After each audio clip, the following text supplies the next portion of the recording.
Christian Gurney angled up the near side boards, but not out. Hayden McCool follows up. Poke check by Gurney, and the Otters fellows out the center. Sends it around one. Looking to retrieve it on the near side wall. He'll leave it along the boards for Gurney. Turns away from a check. Gives back to Fellows. Walks on in, and it's stopped again by Kaiser. Oh, looking to lay out Christian Gurney with Sean Allen. And Gurney, rather intelligent player on the ice. And I know you see it a lot with bigger players licking their chops, and I see him down in the corner, but he's so shifty. Got away from the check and then sprung Patrick Fellows the good try from the near side face-off dot. As the Otters lead 1-0. 12:40 on the clock here in the first period. Kyle Maksimovic, the opening tally, shorthanded. His 8th of the season. Martin to Sambrook. Settles things down after the bouncing puck. And now Taylor Radish move it off his skate, and Ivan Lodnia goes skate to stick to move it ahead. Left wing wants to hit the brakes, jams on him there, and leaves it to the point. Martin walks in. His shot was blocked. Hit heater.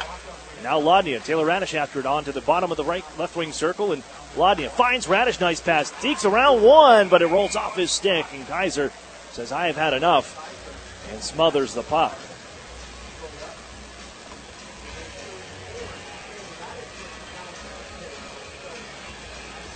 Erie 6-2 against the Generals the last 5 years in the regular season. 3-1 here from the Erie Insurance Arena. That's all regular season play. Of course, this is a rematch of the 2015 OHL final in favor of the Generals, 4-1. Here are the Otters. Another steal. It's Radish on the near side looking to give to the front, and it was poked wide and onto the near side. Here he goes, the blue line. Hedrick.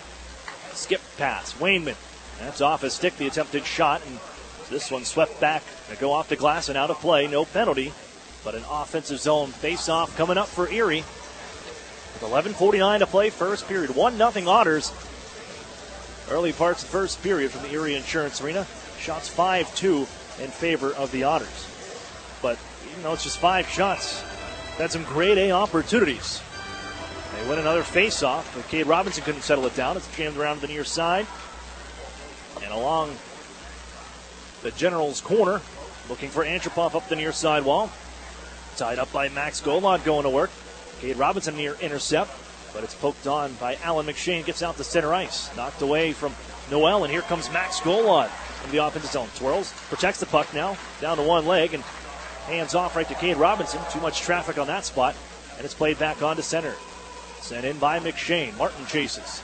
Tried to jump around Ryan Martin was Alan McShane. Now Antropov rubs him out on the far side corner and gives down behind the goal, where it's picked up by the Otters. Sambrook ducks around to check, plays it out to center, blasted right back in. Now Noel and Sambrook, as Noel came in with trying to line up Jordan Sambrook. Didn't like the attempt that came in on the body. They push and shove a little bit. Erie controls out of their own goal line as Ryan Martin in a bit of trouble here. Noel got on top of him and sprung that puck loose, but cleaning up his own end was Emmett Sproul. Gives out to center. Poked there by Edwardson. Now Chad Yetman chases down to the near side corner after the dump in by Erie. Flip forward, though, towards the Generals' blue line. Emmett Sproul had to go off his skate. Trickles on back towards Erie territory. Duff for Edwardson. Now Yetman, right wing side into the zone. Trying to duck around Allen.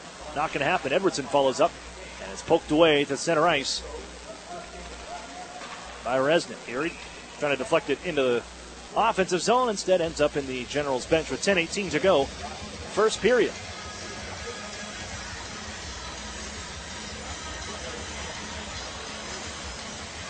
Otters 6-2 when scoring the game's first goal. Same record here on home ice, 6-2. Only the Kitchener Rangers, the lone team to beat them so far this season. Erie went 32-1-1 in the Erie Insurance Arena last year. Haven't yet to find the chemistry on away from the Erie Insurance Arena on the road, where they just won 5-1-1. Otters spring loose. Owen Hedrick jumps into the rush, snaps it from center ice. Slowed by Kaiser behind the net. He slows it down. Fellows coming in after it. It's quickly snapped by Kaiser up the far side corner boards. On to center. Dumped in by Henderson. Chasing McLean, watched by Wainman. Gurney in after it to help. And yeah, he springs that one loose, and the Otters back on towards center. Gara Podobny.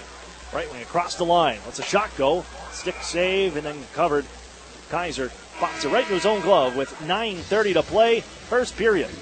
Kyle Maksimovic from Taylor Radish at 2:18, shorthanded, as the Otters ahead 1-0 from Erie.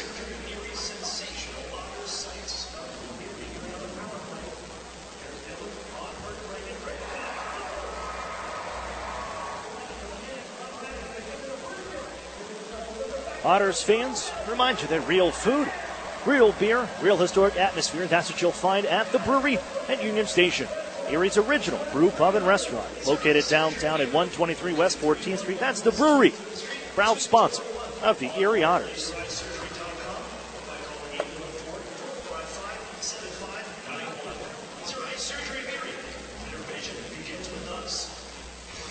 As always, our referee crew is brought to you by Visual Options. Tonight's officials, Sean Reed, Pat Myers, and our linesmen Alex Ross and Chris Holmstead. Face off to the left of the Oshawa Generals goaltender, Kyle Kaiser, where it's turned into the corner by Oshawa. Flipped up the near side, twisted by Krasenberg. A nice little move by Stanika to get it out of the zone and play it off the stick of Heater to the far corner. Wayman and Heater tie up down to that far side. Still battling away. Fired down low and knocked out of midair by Stanika. He tracks it down near side corner. Plays it up the line. It's going to be picked off by Taylor Radish. Plays it off the stick of Maksimovic. And it trickles on down to the far side corner as Maksimovic beats the puck and gets out to the front. Here's Laine twisting back and try. Kaiser tracks it down and gets the stop. Oh, great. That's just Kyle Maksimovic on the hunt as he steps in front of the defender. And it's the first man there, heading down to the far side corner. Even though he gets shoved into the boards, still plays it on for Taylor Radish near side and sets up a scoring chance for Ivan Ladnia. Off the glass and out by Oshawa. Get back to action. And Martin sends it back in. Here's Stillman pulling on the near side. To Antropov, left wing. A couple of the second generation hockey players coming from NHL fathers. But the Otters pick this puck up. Bring it back onto the near side of their own end. Ladnia reaching after it. Sandbrook picks it up, and the Otters looking to move out in flight. Another 2-on-1. Radish and Maksimovic. Radish looking for Maksimovic in front. Tips it home. Get back, Jack. Do it again. 2 for Maksimovic. And it's 2-0 Erie.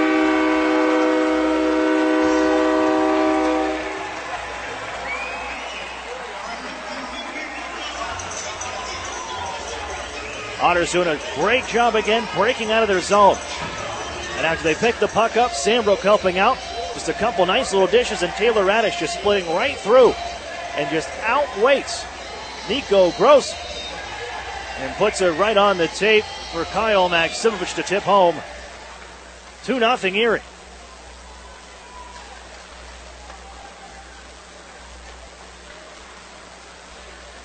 A little over 8 minutes to go in this first period. And Erie guides it back out to center ice. And then sent right back in. Held on to by Troy Timpano with 8:08 to play here in this first period.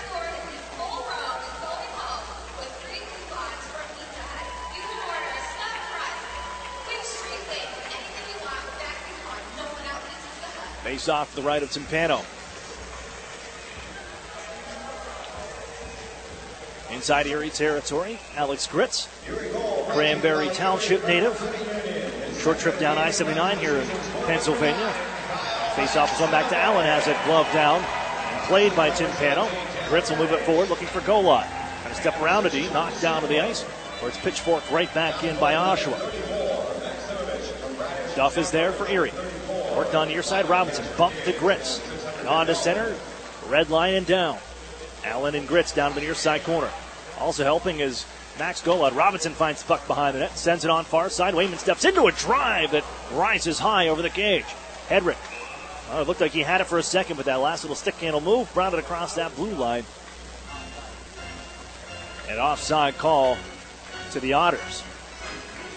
It's a tale of two different teams to the Erie Otters after one period, where if they end up going down in a hockey game, well, at least through the first 16 games, they are not coming back. But right now, this is right in their wheelhouse. You know, they've seen some leads disappear here from the Erie Insurance Arena especially.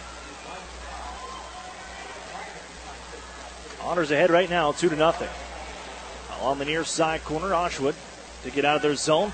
Moved forward by Ennis, but it's kept in here by Carson Edwardson. On for Yetman, and want to go right back to Edwardson. It's picked off by Hewitson out to center, and he'll flip it on in. Yetman near side corner, looking to chase after the Timpano move. Owen Hedrick finds it instead, and up on ahead, Sproul leaves it up near sidewall. Slowed down a bit and chipped back to the Otters zone by Ennis. Gathered by Wayman after the play by Timpano. He'll hold up as they're looking to break out from behind their own goal. 6:40 to go. Here first period, 2-0 Erie. Kyle Maximovich with both goals for the Otters. Similar plays as well. Erie can't get into the zone. It's whacked away by Stillman on the attempted ramp by Emmett Sproul. And the Otters again back from their own end. Gived up on for Kearney. Denied again by Stillman, and the Otters go fish. They'll try the left wing side. Try to avoid Stillman, so they'll float it onto his corner on the near side. 16 to red gets there first. Knuckled onto the far side corner off the stick. Fellows trying to track it down from Heater. The Otters slip it again just in front of that blue line down to the near side wall. Stillman to track it down. Up ahead off the glove of Jordan Sambrook. Would have been a hand pass. It is called. There's the whistle played by Podubny and the stoppage. Well, both teams dealing with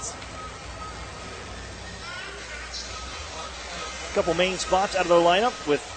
For the Otters, no Mitch Byrne. He's now missed going into a second week with asthma complications out of lineup. Aiden Timmerman's out with an upper body injury. Stefan Patry, he's out with an upper body injury as well. Joe Mack, the last scratch for the Otters.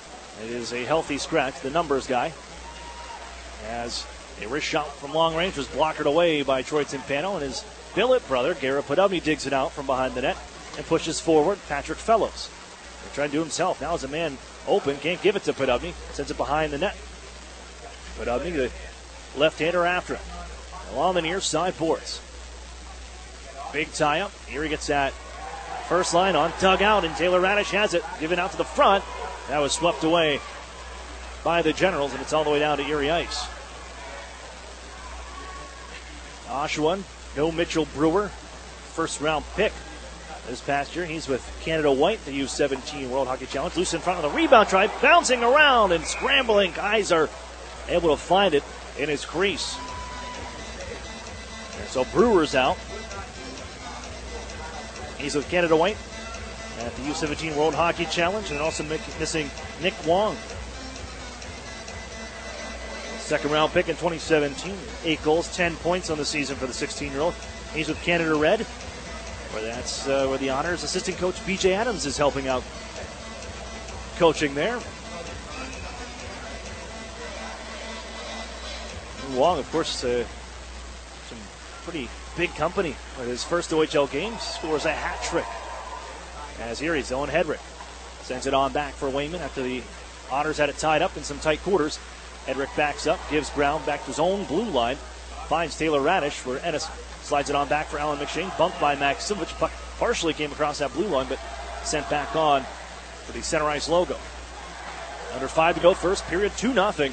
Otters lead, and here's a nice dish to Ivan Ladnia. Wheel and deal, round one, man comes to the net with a shot, and it's Kaiser holding tight to the far post to make the stop, but a penalty is coming for the Oshawa Generals after Ivan Ladnia receiving the pass from Taylor Radish, busting into the offensive zone, slips around Brassard, holds him up. And Erie has their first power play of the night. Face-off win, Erie. And they get Owen Hedrick back. He's been their power play quarterback at the center point area. Left wing, Maximovich. Radish now right side. Sets up Hedrick with a half slap shot. Blocked in front and swept on down the near side by Studnicka. So change on the Otters' top power play unit. Carson Edwardson filling in at the top with Hedrick, Maximovich, Taylor Radish, and Max Golan. Breaking the top lineup was Chris Hartsburg. At least for this first opportunity, Hedrick. Drop pass, Taylor Radish. Swept on left wing side, Edwardson into the zone. Looking to give across. That's going to be off his stick, and Golod over. He'll track it down. Erie with a minute 15 on the power play. It's Hedrick. Left side. Kyle Maximovich down low. Max Golod bouncing puck. Protects it behind the goal and dishes on for Taylor Radish at the right wall. Center point, Owen Hedrick. Right back to Taylor Radish in the right circle. Gives across. Maximovich winds up, fakes the shot, delivers on to Hedrick. Back to Taylor Radish, sends it on, was trying to dish to Maximovich. That was defended. Slowed by Hedrick again. Out of the final minute of this power play. Maximovich back to Taylor Radish, right side. Winds up, booming shot, he scores! Let the big dog eat. It's 3-0 Erie.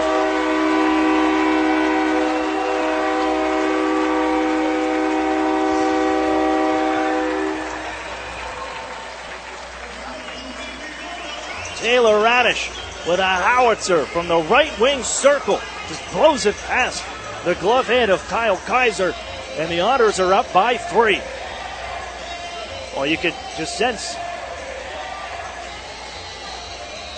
the crowd just waiting for somebody to shoot the puck. And the chants begin as well. They're getting antsy. And it's just Taylor Radish waiting for that moment and absolutely blasts this one in. Here comes Emmett Sproul. His shot just sails high. On the glove hand side of Kaiser as well. Erie out shooting the Generals 12-4.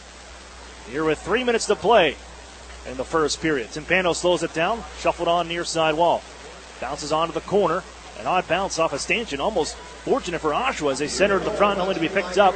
And Cade Robinson down near side. He's cut off. And it's followed up by Alex Gritz. Comes out of the near side corner. Passing option. He'll drop it off behind the net. Emmett Sproul goes in after it. Ian Blacker just returned to the lineup recently from an off-season injury as Erie has Steele along the near side, pinching in with Sambrook. Nothing comes from it. He'll just dump it behind the net. Erie still holds in. No, they will not. It skips over the stick of Ryan Martin and back Sambrook. Garrett Podubny winds it up from center ice and on right wing side. Drop pass, picks it right back up, Garrett Podubny, and tracks it on down to the far wall. Chips it down low. On the bounce, settled by Fellows. Shoved by Allen into the end boards. And Allen able to move that puck away onto the corner where Garrett Podubny ties a man up. It's left for Allen to flip off the glass and out to center. And right wing side, Henderson tosses it in on the back end. And there's Owen Hedrick. Picks it up with one hand on the stick. Tied up though. Dish towards the front. Paddled away by Timpano. They hold at the point. Ennis shot blocked by Fellows and Ladnia on his horse. Won't get there in time. With a step was Brassard. And sets it up for Ennis. And back down ice off a few twigs. It'll settle behind the Erie net. Under 2 to go. Here first period. Taylor Radish has figured in on all 3 goals. He just made it 3-0 with his power play tally. As a nice move by Maximovich gets around a defender. And tied up onto the far side corner. Brassard moves it ahead. And Alex DiCarlo playing the forward here tonight. We'll send it on in. Logjam on the blue line as they get healthy. Here's Duff. Back from his own corner. Sends it on the far side for Curtis Henry. Erie in a bit of trouble now. Krastenberg's down low. 70 seconds remaining in the period. Played up the far wall. Picked up by Kyle Maximovich. And Erie's on the march again. Ladnia into the zone. Drop pass. Taylor Radish. Maximovich to the front. Gives that way. And that one off the mark. Hit a couple of sticks. Falls to the far side wall. McShane moves it forward. On for Krastenberg's. Now Noel. He'll pick it up on the far side corner. Centers. And it's off the stick of Krastenberg's. Back to the corner. Alan McShane picks it up from the circle. Wrist shot. Timpano will halt action with 44.6 on the clock. And the draw coming up to the Otters goaltenders left.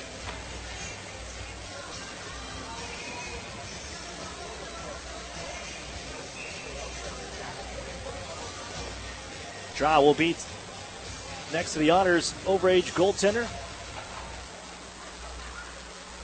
here this season. Career year last year.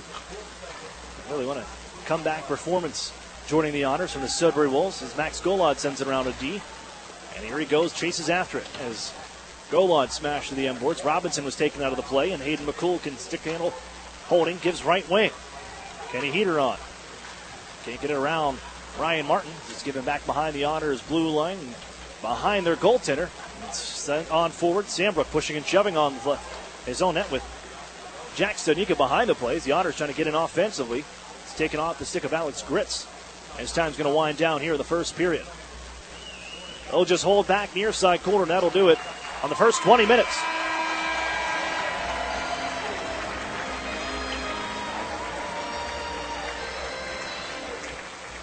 Well, Erie had a rough morning Wednesday at the school day game. A 7-3 loss to Kitchener Rangers, and they have taken that one to heart. Put it behind them. And boy, are they out there to compete tonight. 3-0 Erie through the first 20 minutes. We'll step for a break. When we come back, we're going to hear from former Erie Otter Alan McShane. Caught up with him here on his way in, hopping off the bus. We're going to catch up with him next, right after this. You're listening to the Erie Otters Radio Network on CBS Sports Radio 96.3 and 1260. At Tim Hortons, we've got something new. Because we know change is exciting. Change is good.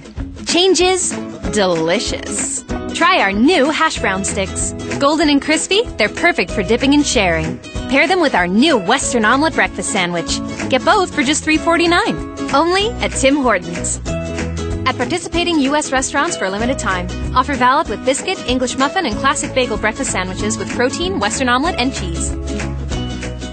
This holiday season, my good friend gave to me. Selling Powerball tickets, 6 match 6 chances. 5 cash points, 4 cash for lives, 3 pick 3s, 2 mega millions. Pennsylvania lottery tickets make great gifts, like the new Merry Millions with top prizes of $1 million.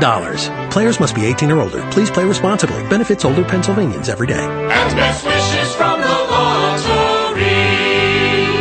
Okay, you about ready to get your first treatment? Yes, Doctor. Joanne is fighting her cancer with radiation.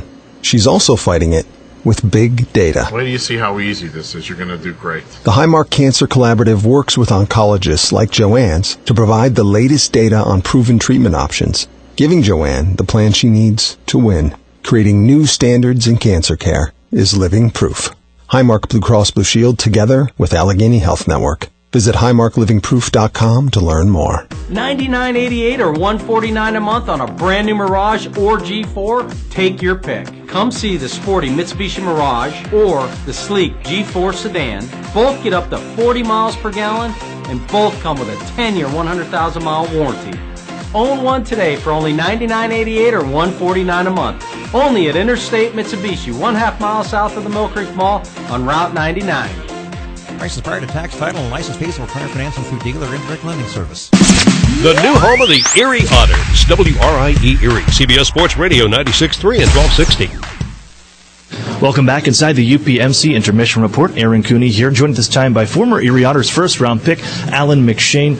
Alan, saw you along the road a couple times with the postseason run, but for you and obviously making the switch and the trade, moving over to the Oshawa Generals, what's it been like, and how have the Generals treated you here over the last half a season last year, and now getting started here in your second year?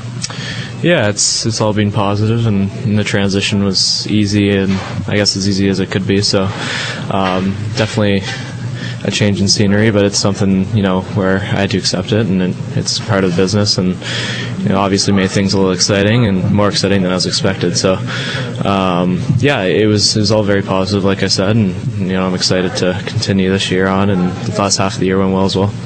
Was it difficult to watch the guys that you drafted by the Otters and these guys you became friends with and teammates were with along the way before the trade to go and watch them win a championship and bringing in a guy like Anthony Cirelli to help them get him over the hump?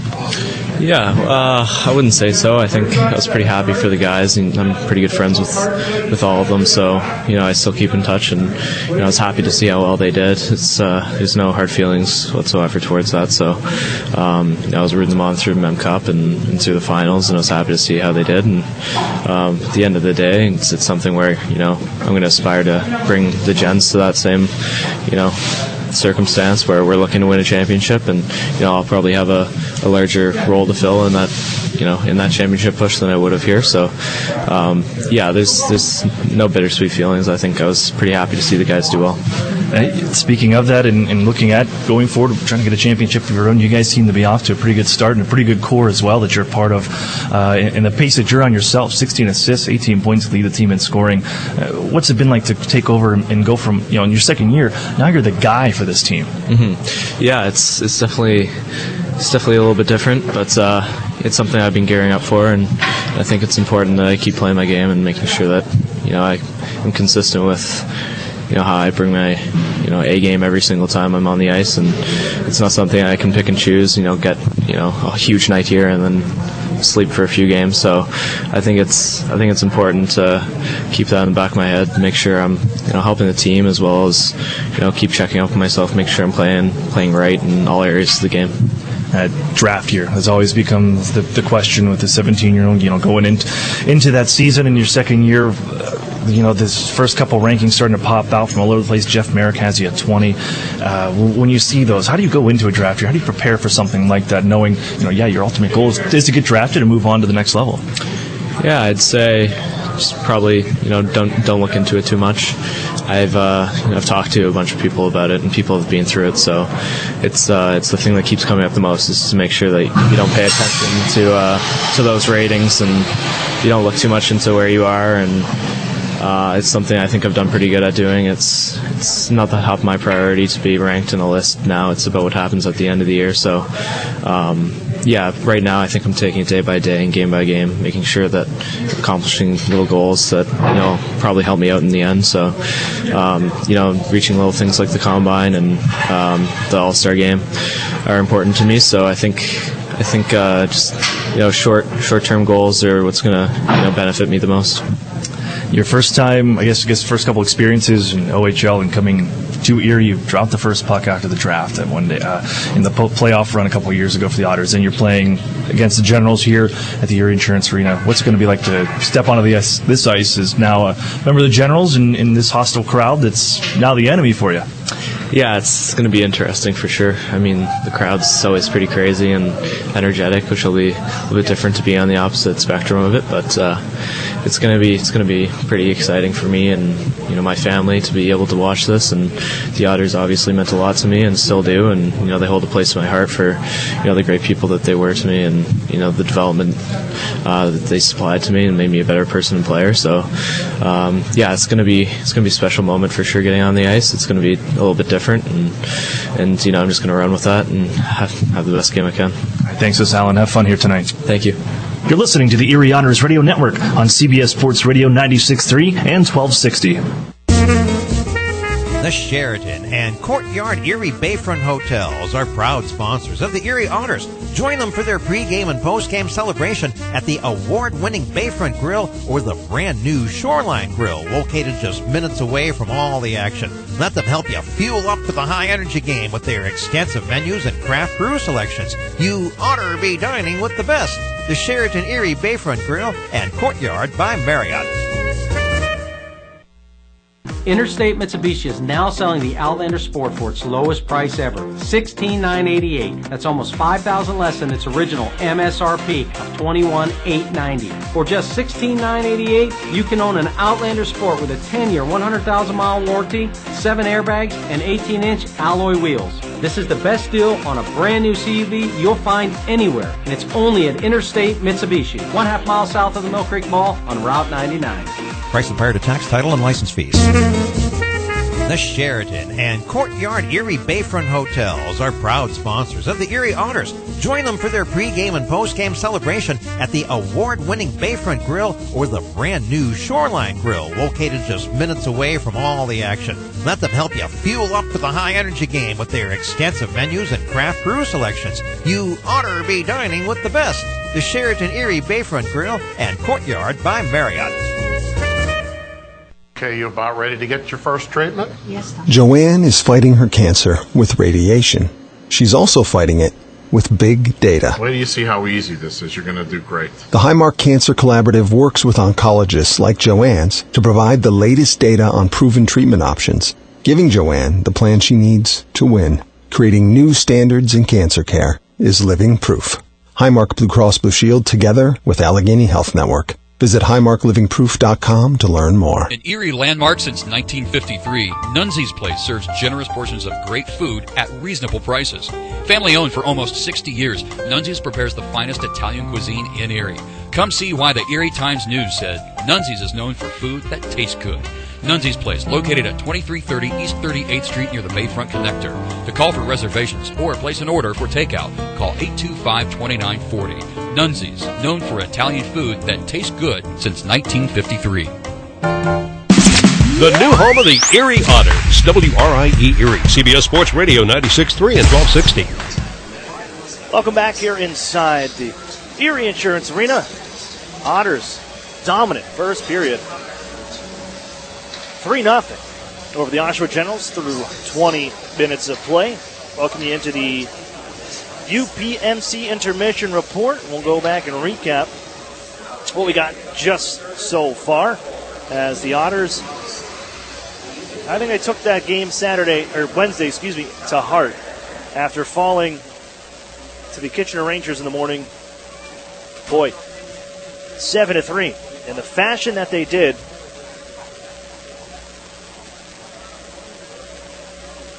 and to come out here in that first period, you outshot the Generals 11-6, and have taken it, winning the special teams battle as well, which has been key. The Otters have lost that the last few games and have gone off to a great start here in the first. And in that first period is the Otters striking first at 2:18 of the period. Now, tough call on Patrick Fellows. He got the stick lodged into his skate in that middle part that's missing on the blade, the boot and the blade. Gets called for tripping, which is the appropriate call, but the Otters, they're the ones that take an advantage here against the 19th ranked power play unit of the Oshawa Generals. As Erie at 2:18, former Otter Alan McShane plays it up his own wall looking for the point man. Instead got Taylor Radish. Erie on a 2-on-1 shorthanded. Radish sets up Maksimovic. 1-0 the Otters. They'll do it again. Almost nearly similar play. Otters create another 2-on-1 as Jordan Sambrook sets Taylor Radish on his way again. Outweights defenseman Nico Gross and slips it across the tap in for Maksimovic. 2-0 Erie. And then the Otters get their first power play of the game. And they go to work. A new look to the power play. A lot more traffic in front as Erie's Taylor Radish just holds on. Him, Maksimovic, and Owen Hedrick passing it at the top of the circles. And then Taylor Radish just steps into a absolute howitzer. Blows it past Kaiser. 3-0 Erie through one period of play. So if you're counting on that one, 2 special teams goals for the Erie Otters in the first period. Shorty, the power play goal. It's time for the out-of-town scoreboard, brought to you by the Sheraton and Courtyard Erie Bayfront Hotels, proud sponsors of the Erie Otters. You Otter be staying with the best 7 games going on out there in the Ontario Hockey League. And you know what? We gotta step for a break. We'll get those scores to you during the second period. You're listening to the Erie Otters Radio Network on CBS Sports Radio 96.3 and 1260. Over the years, technology has greatly improved the productivity of the business office. From faxes and copiers to multifunction printers, now we just don't know how to get things done without them. That means you need a reliable printer copier and a dependable service plan. That's why you should trust Cooper Business Machines. They are Erie's only authorized dealer for sharp document systems. And most importantly, they'll maintain your machine so that it continues to, work. Just like your car, it needs regular maintenance and parts need to be replaced regularly. If your copier isn't properly maintained or you're not getting toner in a timely fashion, then you've been reminded of what it's like to work in the dark ages. Don't wait any longer. Your business requires dependability. Shouldn't you expect the same? Cooper Business Machines, Erie's only authorized sharp dealer and service provider, helping you get back to business since 1980. Online at cooperbusinessmachines.com or call 456-7585. This holiday season, my good friend gave to me 7 Powerball tickets, 6 match 6 chances, 5 cash marks, 4 cash for lives, 3 pick 3s, 2 Mega Millions. Pennsylvania Lottery tickets make great gifts, like the new Merry Millions with top prizes of $1 million. Players must be 18 or older. Please play responsibly. Benefits older Pennsylvanians every day. And best wishes from the lottery. The Nissan Altima. It's now 30% off its manufacturer's suggested retail price. This stylish car is a 2017 Top Safety Pick Plus, and it gets up to 39 miles per gallon. And it's 30% off its MSRP.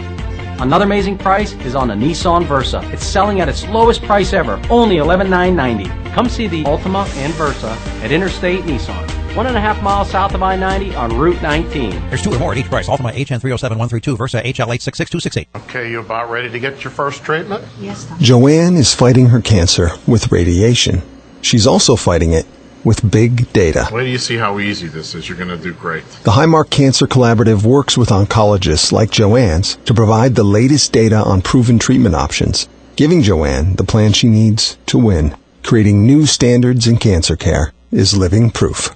Highmark Blue Cross Blue Shield together with Allegheny Health Network. Visit highmarklivingproof.com to learn more. The new home of the Erie Otters, WRIE Erie, CBS Sports Radio 96.3 and 1260.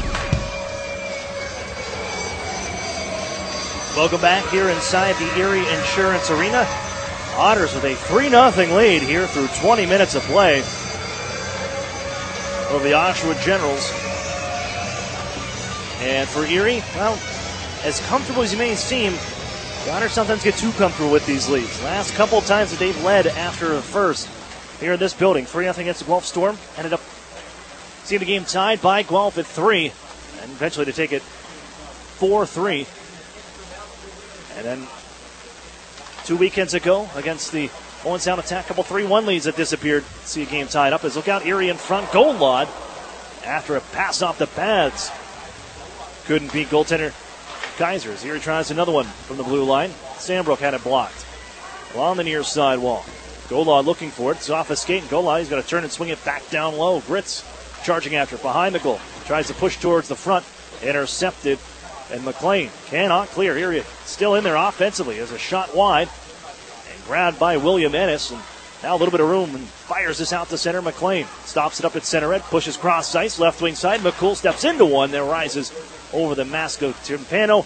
Catches the end glass. But here's McCool again trying to drag out to the front. No go. Erie's going to man ahead of the play. It's Ivan Ladnia. In on a breakaway. Ivan Ladnia. Stopped by Kaiser with the paddle.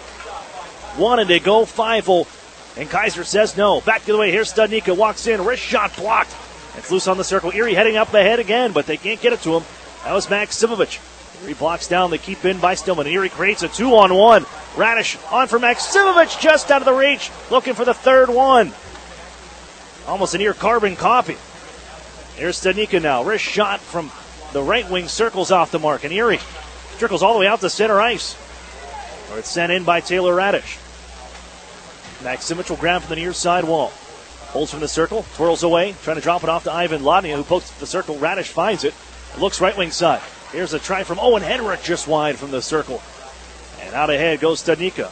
One more pass, Krastenberg's. Back is Taylor Radish, 17-on-17, sends him down, and firing it off the iron was Krastenberg's. It pops all the way to the near side. Erie had no idea where that puck was. And the centering pass off the mark. Erie deflects a point shot on the near side. And this one goes up off the skate of Kyle Maximovich. It'll be an icing call to Erie. Now Taylor Radish just bullying Krastenberg's down to the ice, but he's still able to get that shot away that hit off that far post, skipped across the goal mouth. Unfortunate for the Otters, it settled on the near side wall. Here's Owen Hedrick. Push forward Taylor Radish, snap to center, and Maximovich unable to get a stick on it. And it'll be another icing call to the Otters, and still unable to change.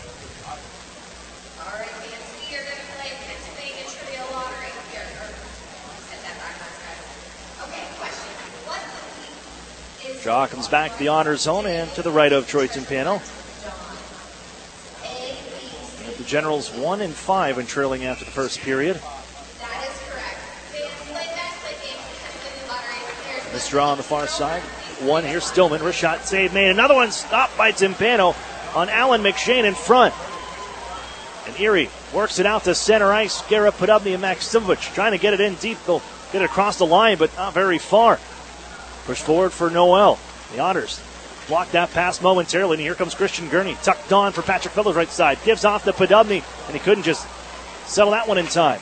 Sandbrook lets one go from the far side boards. It's off the mark. Picked up on the near wall by Stillman. And as his D partner goes off his skate, look out, Erie in front. Podubny scores! Ain't nothing but a G thing, and Garrett Podubny makes it 4-0.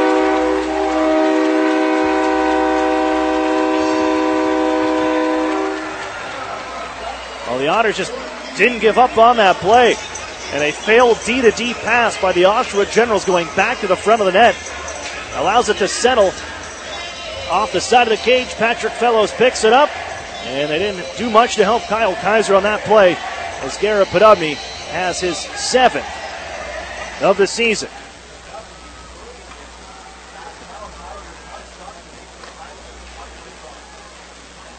That's all coming after a couple good opportunities for the Generals after consecutive icing calls to the Erie Otters, and failed on a few changes as well.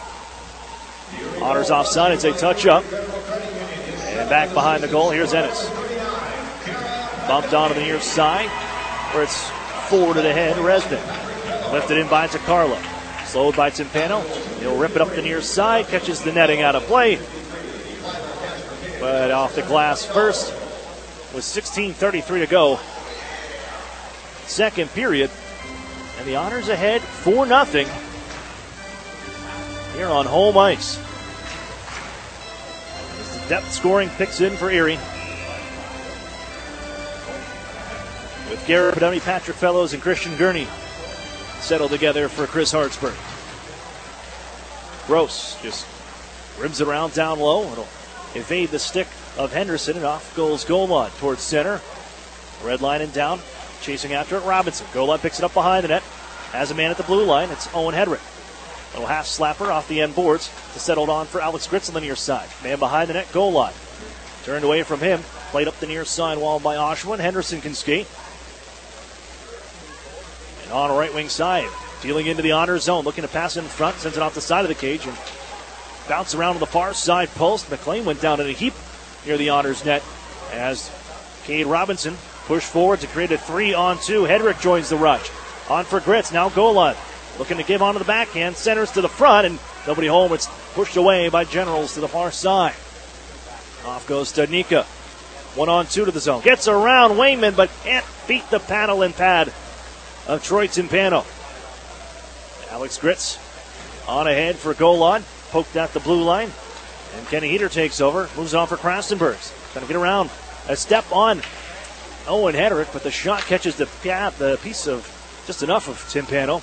The deflected wide. Now Jack Studnicka. Dropping off Krastenbergs. Looking from the corner in front. One-time try here. Didn't get enough on it. Caught the heel of his stick, and then the Otters partially blocked it. Krastenbergs again. His attempt. Blocked by Wayman. That's a tired Otters unit here. But some of that third line on, and that's defensive pairing has been on the ice for a while. Lodnia, the only fresh man, steps into it, intercepts, and Golod has it out forward. Lifts it ahead. Just on. It's Taylor Radish coming to the goal, and his shot is paddled away. Lodnia follows up. Now Taylor Radish trying to get to the front for Maksimovic just on. That's intercepted. Here comes Alan McShane. Pulls up at the blue line. Staying with him is Curtis Henry. Following up, though, Heater. Wrist shot just high on the stick side. Henry pokes it on far side. Off a body. Catches the shoulder of Alan McShane. And sent down low by Heater. Looking for McShane. Here he deflects that away, and Taylor Radish moves forward. On to Henry from the near side. Up ahead. Lodnia gets a piece of it. No icing. Behind the goal, Brassard. With nearly 6 minutes off the clock here in the second period, Garrett Podobny has the Otters ahead 4-0. Daniil Antropov angles it down. It's an odd bounce. Erie went back to go play behind their own net. Look what came to Jack Duff. This one settles off the end board. Stopped by Timpano as Duff tied up by Antropov and allows Henry to pick the puck up. Maksimovic wants to skate forward. Finds Ivan Lodnia on into the zone. Trying to drag between two and thrown to the ice by Brassard on the fancy move. The Otters didn't like it, and they just took a penalty and retaliatory action. Maksimovic will go to the box as McShane's poked at the line, and the Otters touch up.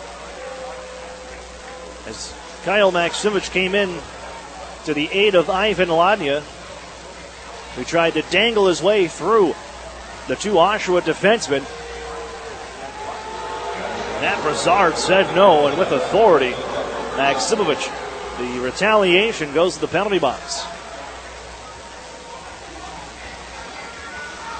Going and protecting your teammate, but on a clean hit, man. They'll get you for that. So roughing is the call. Another power play, second one of the night for Oshawa. 0 for 1, and they gave up a shorthanded goal. They hold at the left side circle. Gross gives right back. Kenny Heater waits, tried to the net, save made, a rebound, kicked away by Timpano, and scooped up by the Otters. Gurney sends it away. Timpano had no idea where that puck was. He thought he had it stopped down, and as he flopped over, kicked away the rebound try. Sambrook chops him in and knocks the puck down, and Erie again sends it down the length of the ice. They force Kaiser to move it. Gives on for Gross far side. Gurney forces the issue as they poke it right behind their own net and allows Erie to get fresh penalty killers on. Antropov, left side. On down towards the circles. Caught off by the Otters. His own Hedrick in a little bit of trouble. Plays it to himself up the far boards, but roughed up. He lost his footing and went down to the ice. Holding in Oshawa. Broussard gives in front. Deflected just wide by Hayden McCool. Didn't miss by much. To the point now. Gross. Broussard right side. With a minute left on the power play. They set up. Gross steps into a one-timer, and that's fought off by Erie. Heater again from the circle. Up to the blue line. Gross. Cross ice. Broussard from the right half wall. Walks in. Wrist shot. Shoulder save made. Timpano bobbled around and has it for the whistle. 43 seconds left on the power play. Kyle Maximovich in the box.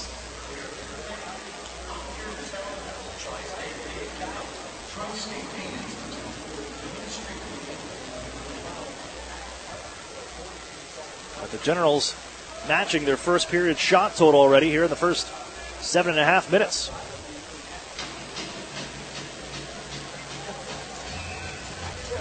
Next unit on, Stanika Noel. McShane, they win the face-off. Back Broussard, right point. Holtz gives down to the corner. Alan McShane leads the team in assists and points. Left side, and out the blue line. Blacker winds up, slap shot, save made. Timpano bouncing around. Noel in front. Erie still knocking away, and it's going to be picked up by Taylor Radish. Gets out to the blue line, and that's about it. Turn around by Broussard and Blacker. Gives on for McShane near side. Back into the Erie zone. Reaching is Ivan Ladia. They get back to McShane now. Noel, man in front. Otters blocked the pass, and it's knocked away. I think the net came off as well. The whistle sounds. As Timpano has to have that put back on, but 9 seconds left on the power play. And the Otters, Taylor Radish. I know he was looking for more shorthanded. Picking it up over at the Oshawa blue line. He's just tied up. Broussard, great closing speed, ties him up. And caught the Otters out cheating offensively a little bit. As the draw comes to the back to the right of Troy Timpano. They win this one back. We ripped around off the glass by Wayman. A reset, put it right back down on the far side. The Oshawa Generals finishing their overage situation, getting down to 3. And the trade of Mason Kahn to the Saginaw Spirit for a 4th round pick. It gives them McCool, Heater, and DiCarlo. The overage players were, at least for the time being, blast around the near side after the Otters poked it behind the net. And that'll do it on the power play. After the clear, Erie picks one off at center ice, and it's Maximovich fresh out of the box. Holds and snaps it onto the near side, where it's intercepted by Alex DiCarlo, given out left wing side. Resnick trying to reach around Owen Hedrick. They plant back behind the net. Wayman after it also, just out-muscles Hewitson and allows Emmett Sproul to take off to center. Lost the handle on the biscuit, trying to kick it up to himself now at center, but Hewitson takes over. 6'5", 217 pounds. And off to the Otters at their line. And Wayman, long range. Did not get a piece of the stick of Chad Yetman, and they're going to be guilty of an icing call. Here with 10:58 to go, second period, 4-0 Erie. Nearly midway through from the Erie Insurance Arena.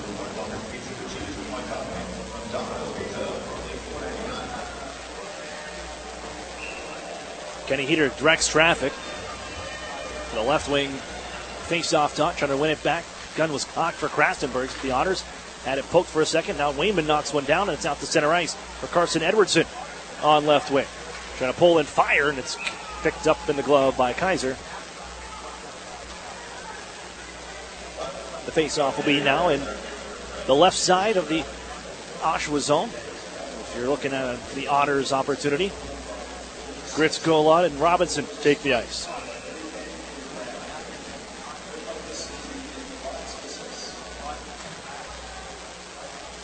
From the draw, Poked away into the corner by Golan. He's planted by Ennis. And to help out Alex Gritz, he takes a tumble as well on a check from McLean. Lifted up the near side. Henderson off his glove. Dug out by Cade Robinson. Played for Jack Duff at the right point. Wrist shot. That's off a stick. Out of play. Deflected by the winger. Out. Jack Duff here in a full rookie season. Returning from a knee injury that kept him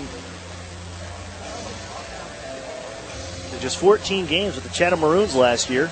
Also appeared in 2 games with the Erie Otters. Made his OHL debut opening night in Windsor last season. And returned back to his team before coming with the Otters for the playoff run, returning to the ice for practices with the Otters in the squad. As Timpano's out to play this one, just shuffles it right down to the middle of the ice on the clear. Midway through here from Erie, 10 minutes on the clock, second period. 4-0 Otters as Sean Allen gives out ahead. This will be grabbed by Sandbrook. And on for Ivan Luddy, tries to wind things up. Drop pass on for Maximich. Look out, it's going to be off the skate of Noel, and he finds it down the near side wall. To the corner, Martin trying to stay with him. Ties the puck up, wins that battle, and plays it on near side. Maximich just spins it down the length of the ice. This will go for an icing call to the Otters. With 9:34 remaining in the second period, with the midway whistle and the timeout, Erie can catch a breather at least on this shift. 4-0 Otters of the Oshawa Generals here in the second.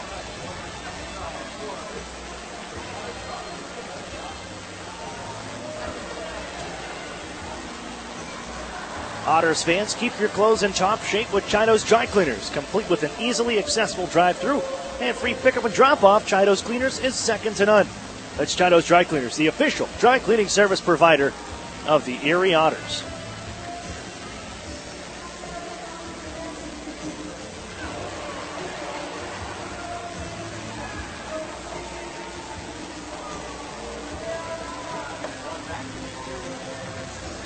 Another weekend of action for the Otters here on home ice. And remind you about the Erie News Now Super Saver sections. With multiple sections in the arena, offering just gets you in the building for just $12. $12 tickets with the Erie News Now Super Saver sections.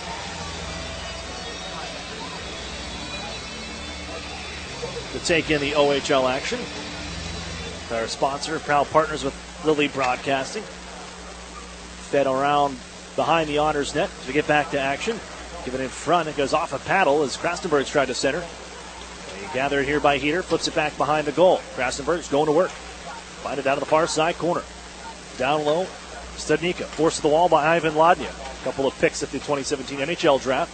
As Heater going to drag out towards the front. Run into by Jordan Sandbrook. And the Otters able to poke it away for a second as Timpano swipes it back behind his own goal. Rattling his own cage. Erie unable to clear though. Moving right back down deep from the line. Sandbrook pitch it up to the near side. On for Maximovich. Up off the skate of Ryan Martin. It gets out to center, but they want to bring it right back in. Poke it towards the Otters circle. Ladnia able to take over. Trying to stay away from Krastenberg's right now. Drops it off for Jordan Sandbrook. Gets the feet moving north, but coughs the puck up. Here's Krastenberg swirling on the backhand, and that is off its moorings. Timpano made the save. And now he looks back at Sean Reed and says, well, why wasn't that blown earlier?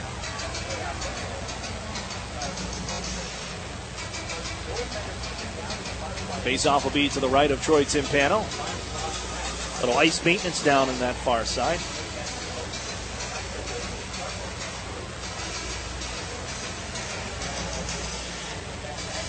You see the discussion. The Honors without B.J. Adams here.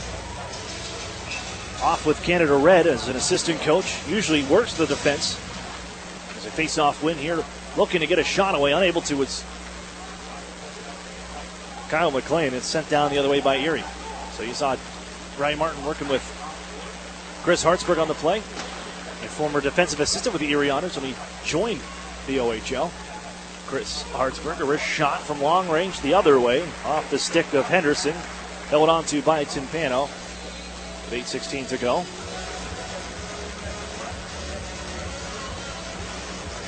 Here's Josh Wayman there in his second full season, part of a third year. He played in 22 games in his rookie year as a 16-year-old. The Otters are dealing with quite a few injuries in that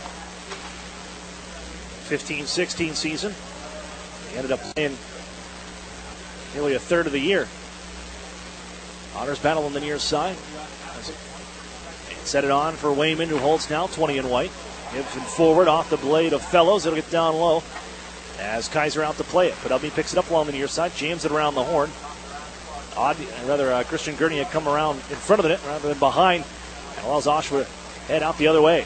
Antropov has a man thrown down to the ice. That was McLean on a hit by Owen Hedrick.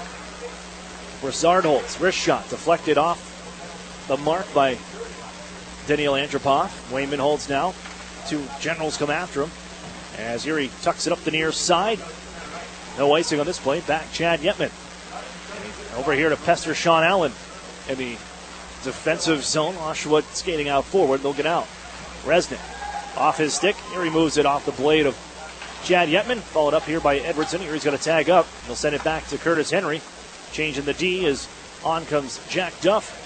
And it's floated down to the far side corner. Edwardson after it. Hit by Allen. Sent around the near side by Oshawa. They'll get out to center. Alex DiCarlo sends it behind Curtis Henry. He'll charge after it. First man to it. 37 red. Pitch it back to the front of the net. It's off the glove of Tim Pano. And Erie gathers this one in. Yetman on for Carson Edwardson. As the Otters looking to tuck it ahead for Yetman one more time. Right wing. He chops it down low. Kaiser wants to move it. Slide it on far side. Touch to Hewitson, and then crossed over. And Alex DiCarlo, a Plymouth Whalers 7th round pick back in 2013, now in overage season. And they're losing more and more of those guys as Whalers picks, Belleville Bowl picks, played onto the goal and moved away quickly by Kaiser. After the moves by a few teams, Flint and Hamilton jumping in the league. Left wing side, it's Alan McShane. Given to the front of the net, tipped away by Tim Pano on the near side. They give out to the blue line. Stillman, wrist shot deflected on goal, and it's another save for Tim Pano. Grabbed by Max Golod, and he skates left wing. Center red and tosses it in. And a bump from Alan McShane. They'll settle back behind the net. And Stillman trying to move it. Golod on after it. Run into by McShane again. As Noel tries to run Golod. Erie tips it towards the front of the goal and just through the blue paint by Alex Gritz. But off the mark. Cade Robinson tied up along the far side. As Blacker trying to use anything he can to move that puck away. Martin has it out left side. Give it in front. Tipped in! Gator wants his cat back. Ivan Lodnia deflects it through the legs of Kaiser, and it's 5-0 Erie.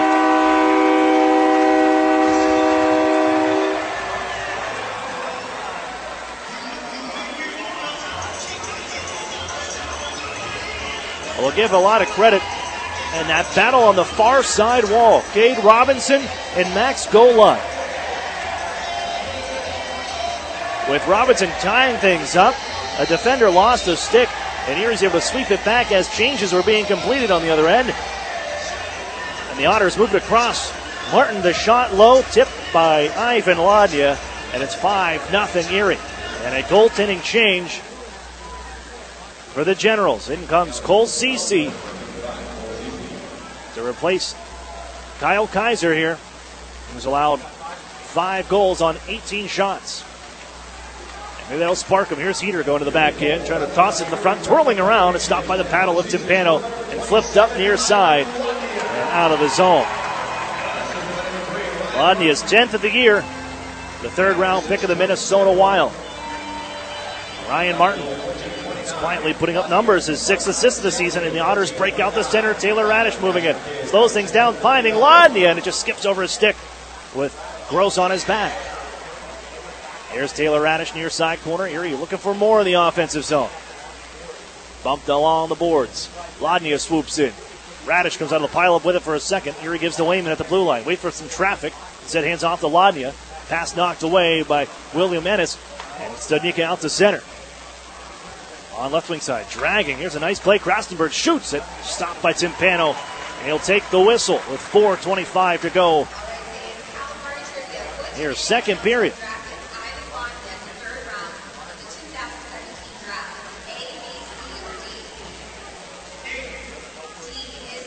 Sandbrook picks up the helper on the backside. Lodney is 10th at 14:29 from Ryan Martin and Jordan Sambrook. Fanning on the blue line shot. Rolls off the stick of Broussard, and out goes Garrett Podobny. Can't get away through the couple red shirts in front of him as Antropov drops it off. Nobody home on the near point. And Fellows sends it forward. Off a stick, no icing. Back is Broussard. We have 4 minutes to go here in the second period. Another 2 goals for the Otters. 5-0 Erie. It's tipped into the Otters zone. Timpano out to play it. Third best puck handling goaltender. He was voted in the Western Conference last year in the coaches poll. And he sent it out to center, trying to come back into the zone. It was the Oshawa Generals McLean, but that's not going to happen. They got to reset one more time. This one bounced around. Antropov finds it out of the far corner. Chips it on the near side. Erie will be the first to get there as Garrett Podobny. He'll scoop it out towards center. Slowed down by the blue liners of Oshawa. Hayden McCool ducks away from Garrett Podobny. Sent on down for Patrick Fellows at his own end. Takes a bit of a bump. Able to move the puck on. Erie for Owen Hedrick. Out to center. Missed the last 2 games with an upper body injury. Gives off to Carson Edwardson. Bouncing puck. Rolls away from him. And the Generals looking to move forward. 2 back for Erie. They can make it a 3-on-2. DeCarlo fires it. Save made. Then the rebound is poked away by the battle of Timpano. Harmlessly to the wall, and off goes Carson Edwardson with a step right wing side with one hand shot towards the goal. Reaching was Sproul. Couldn't put it home. Trading chances now. DeCarlo right wing side. He's run into by Jack Duff. Puck knocked down to the near side corner as Duff plays it to Henry. And then on ahead, Chad Yetman to center. As the Otters now 3-on-3 towards the zone. Play to the corner. Emmett Sproul, their first round pick. Takes it on to the far side. Drops it off for Carson Edwardson. Yetman back. Wants to take a change as the Otters unable to go and corral the puck. He'll be held behind the goal by Ennis, who looks forward. Skating left wing, Hewitson. Sent in. Slowed by Timpano as he snaps it up the near side wall. Springing off Max Golot. Chipped ahead for Alex Gritz left wing side. A charge behind the goal as he's roughed up and planted by Henderson. Generals can take the puck. They flip it to in front of their own goal. Luckily, the Otters are sweeping back towards their own line. As Sandbrook bounces this one ahead, Erie offside. Golod now realizes it as Nico Gross has the opportunity to look forward. Sends it off the stick. Timpano snap it up the near side. Gets back out to center ice as Golod tracks it down from the red line. Ducks away from a check. Penalty coming up to Noel. And Golod down in a heap. Still, he's yet to get up. Otters come to his aid.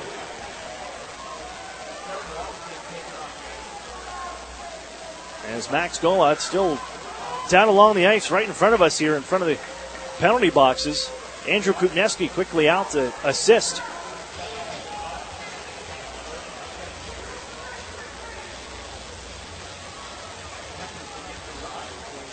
Gabe Robinson right there to help out. But Golod able to get up on his own power, and I think Sarah Noel is going to have an early night.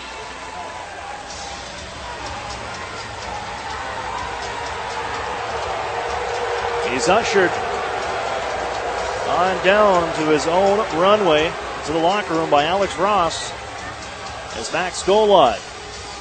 There's a knee-on-knee collision out at center ice. Golod right down the runway. Another one added on to the injury, right onto the shelf for the Erie Otters. They got a little bit healthy here today, getting Owen Hedrick back.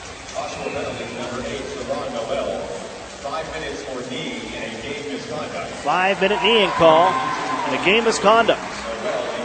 That's it for Sarah Noel.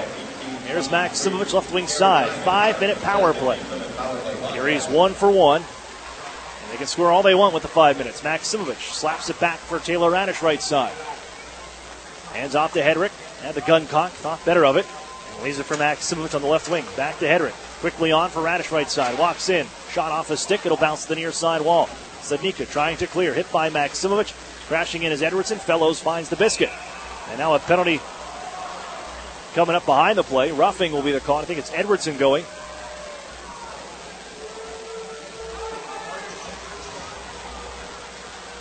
for the back and forth along the near side wall in the tie-up. Carson Edwardson makes it 4-on-4 here. This will take us into the final frame with 1:05 left in the second period. And we'll still have a lengthy power play once we return and Edwardson's led out the box. So things change here at the end of the second. A 5-minute major for kneeing to Sarah Noel. And a game misconduct, and we'll play 4-on-4 in the final minute of the second period. Here's Ivan Lodnia. Sweeping out left wing side. Gets into the offensive zone, trying to set up Owen Hedrick. There's a wrist shot, shoulder stop made by Cece. And a rebound picked up by Brassard. He just guides it out to center ice. Krastenbergs saucered on to the near side for Nico Gross. 66 in red.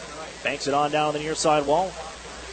A Swiss product. Erie without Stefan Potter would have had 2 Swiss products here in tonight's game. As an injury to him as a slap shot from McShane is stopped up high by Timpano. We'll bring it on the near side. Gives to Brassard. Lots of traffic in front. The shot. He hit his own man with it. Wayman chips it on far corner. There's Alan McShane for the Generals. Gets around Hedrick. Here comes McShane dragging to the front, and Ivan Lodnia cuts him off. The Otters' last couple first-round picks, and they're battling away. Down behind the Otters' goal. Krastenberg comes to pick it up. Wayman tied up, and the penalty coming up to the Otters. I think a holding call as the Otters chip it up to the circles, and at the blue line, Ennis gloves it down. But we will have Ivan Lodnia going to the box to start the third period. A holding call for the takedown behind the net of Alan McShane. But we have played 40 minutes. Erie adding another pair of goals. Garrett Podubny and Ivan Lodnia on the board, and the Otters with a 5-0 lead heading into the second intermission. We'll step away for a break, and when we come back, UPMC Intermission Report will be next, right here. You're listening to the Erie Otters Radio Network on CBS Sports Radio 96.3 and 1260. In February 2016, Emily gave birth prematurely to twin boys at Allegheny Health Network. It's overwhelming to think about everything that we survived. We often, in my house, refer to like the NICU staff as like the SWAT team. Like they're there to do a job and they do it really well. My delivery, I love. I loved everything about it. For someone having 2 babies at 32 weeks, 5 days, I loved it. I mean, we had bad days. We had really bad days. But I trusted the nurses, the doctors. I trusted them. In the beginning, everything is scary. And then now, at a year and a half, we just do things that normal families do. 5 weeks later, Emily brought home her 2 healthy boys. Caring for all of her life is living proof. St. Vincent Hospital of Allegheny Health Network. To learn more or schedule an appointment with a women's health expert, visit ahn.org/allofherlife. An Erie Otters game is the best way to bring everyone together. Gather your family and friends or plan an office or work outing at the best entertainment value in Erie. Groups of 10 or more can enjoy discounted ticket prices with multiple seating options available. Ask one of our group sales associates today about a group outing and even upgrade into our meeting room suites for the most stylish experience at the Erie Insurance Arena. Otters sales associates are standing by to take your call and plan your night out during regular office hours at 814-455-7779. Listen to this. Do you hear that? That's the sound of all the people clicking on your website right now. That's right, crickets. Get a website worth clicking about. Call or text Epic Web Studios at 814-746-6987 and turn silence into this.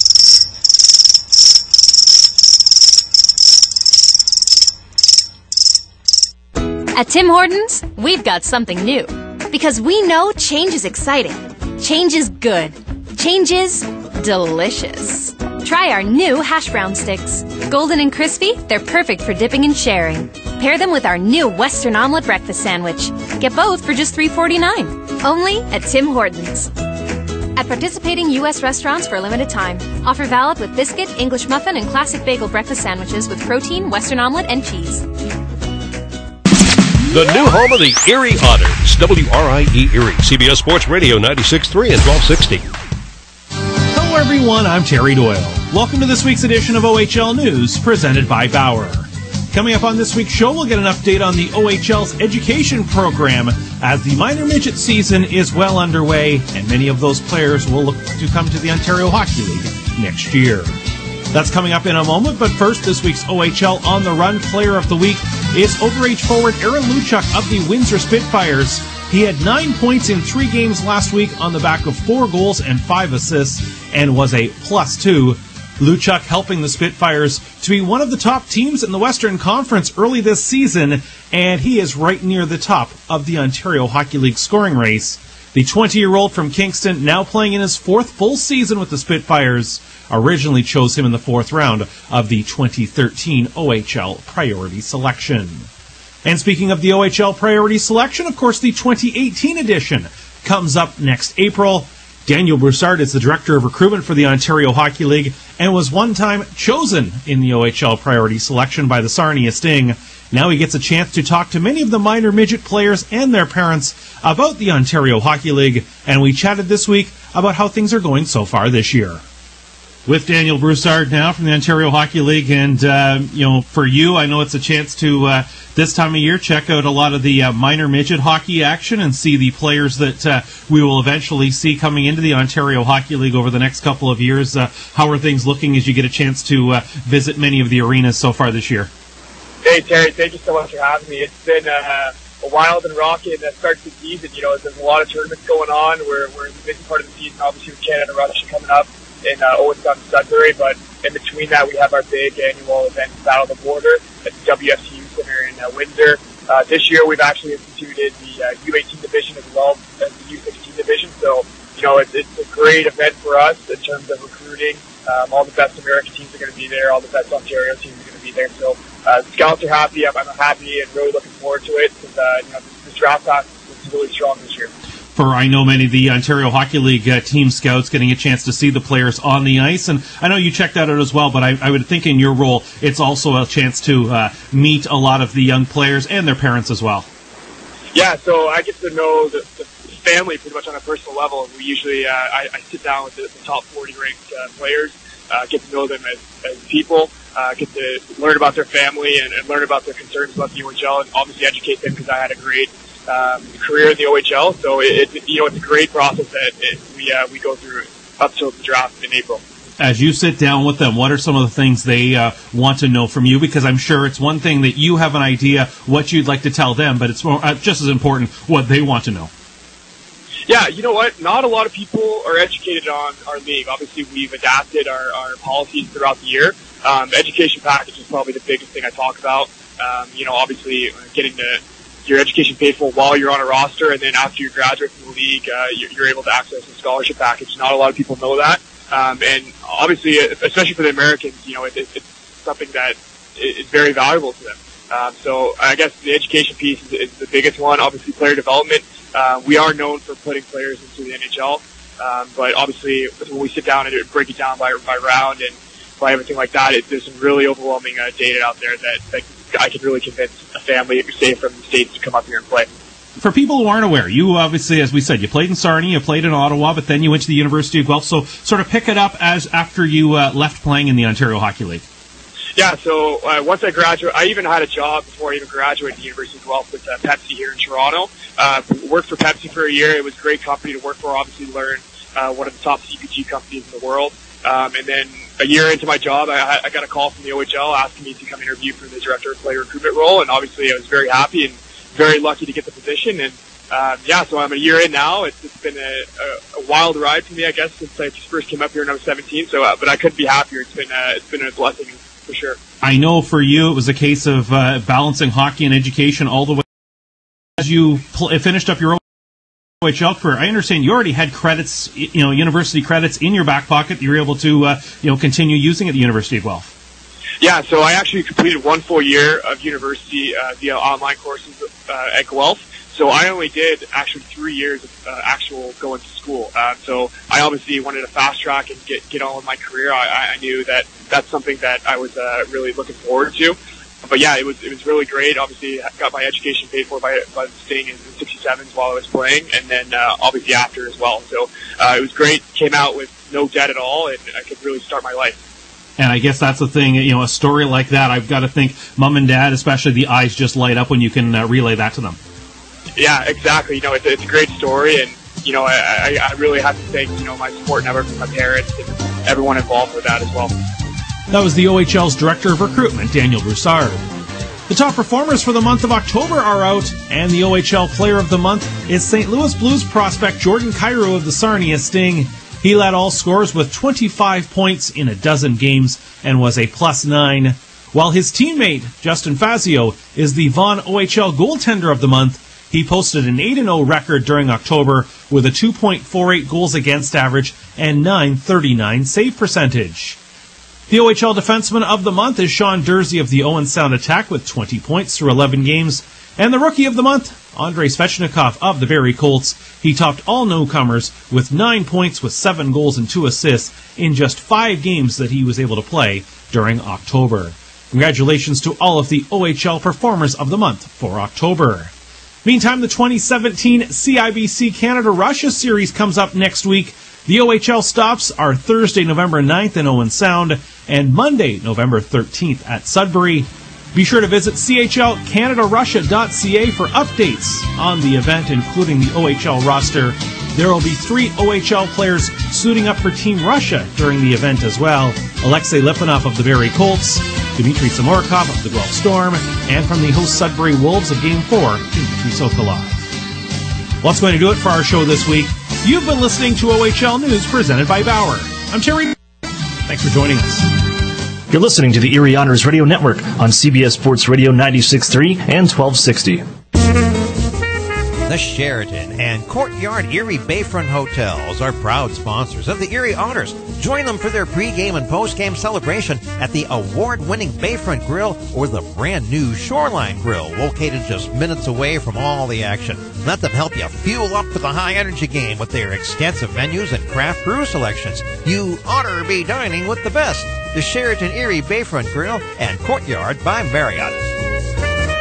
Where's the only place to get official Erie Otters merchandise? Well, that would be by visiting the Erie Otters store, of course. Part of the Erie Otters front office, located at 201 East 8th Street. Fans can browse the largest selection of certified official Erie Otters shirts, hats, sweatshirts, novelties, and more. While you're there, order your custom-made Otters jersey, now available in the new white version. Merchandise is also available 24/7 online at ErieOttersStore.com and can be purchased at the Erie Insurance Arena at pop-up shops during all Erie Otters home games. Show your Otters pride and wear what the team wears. Okay, you about ready to get your first treatment? Yes, Doctor. Joanne is fighting her cancer with radiation.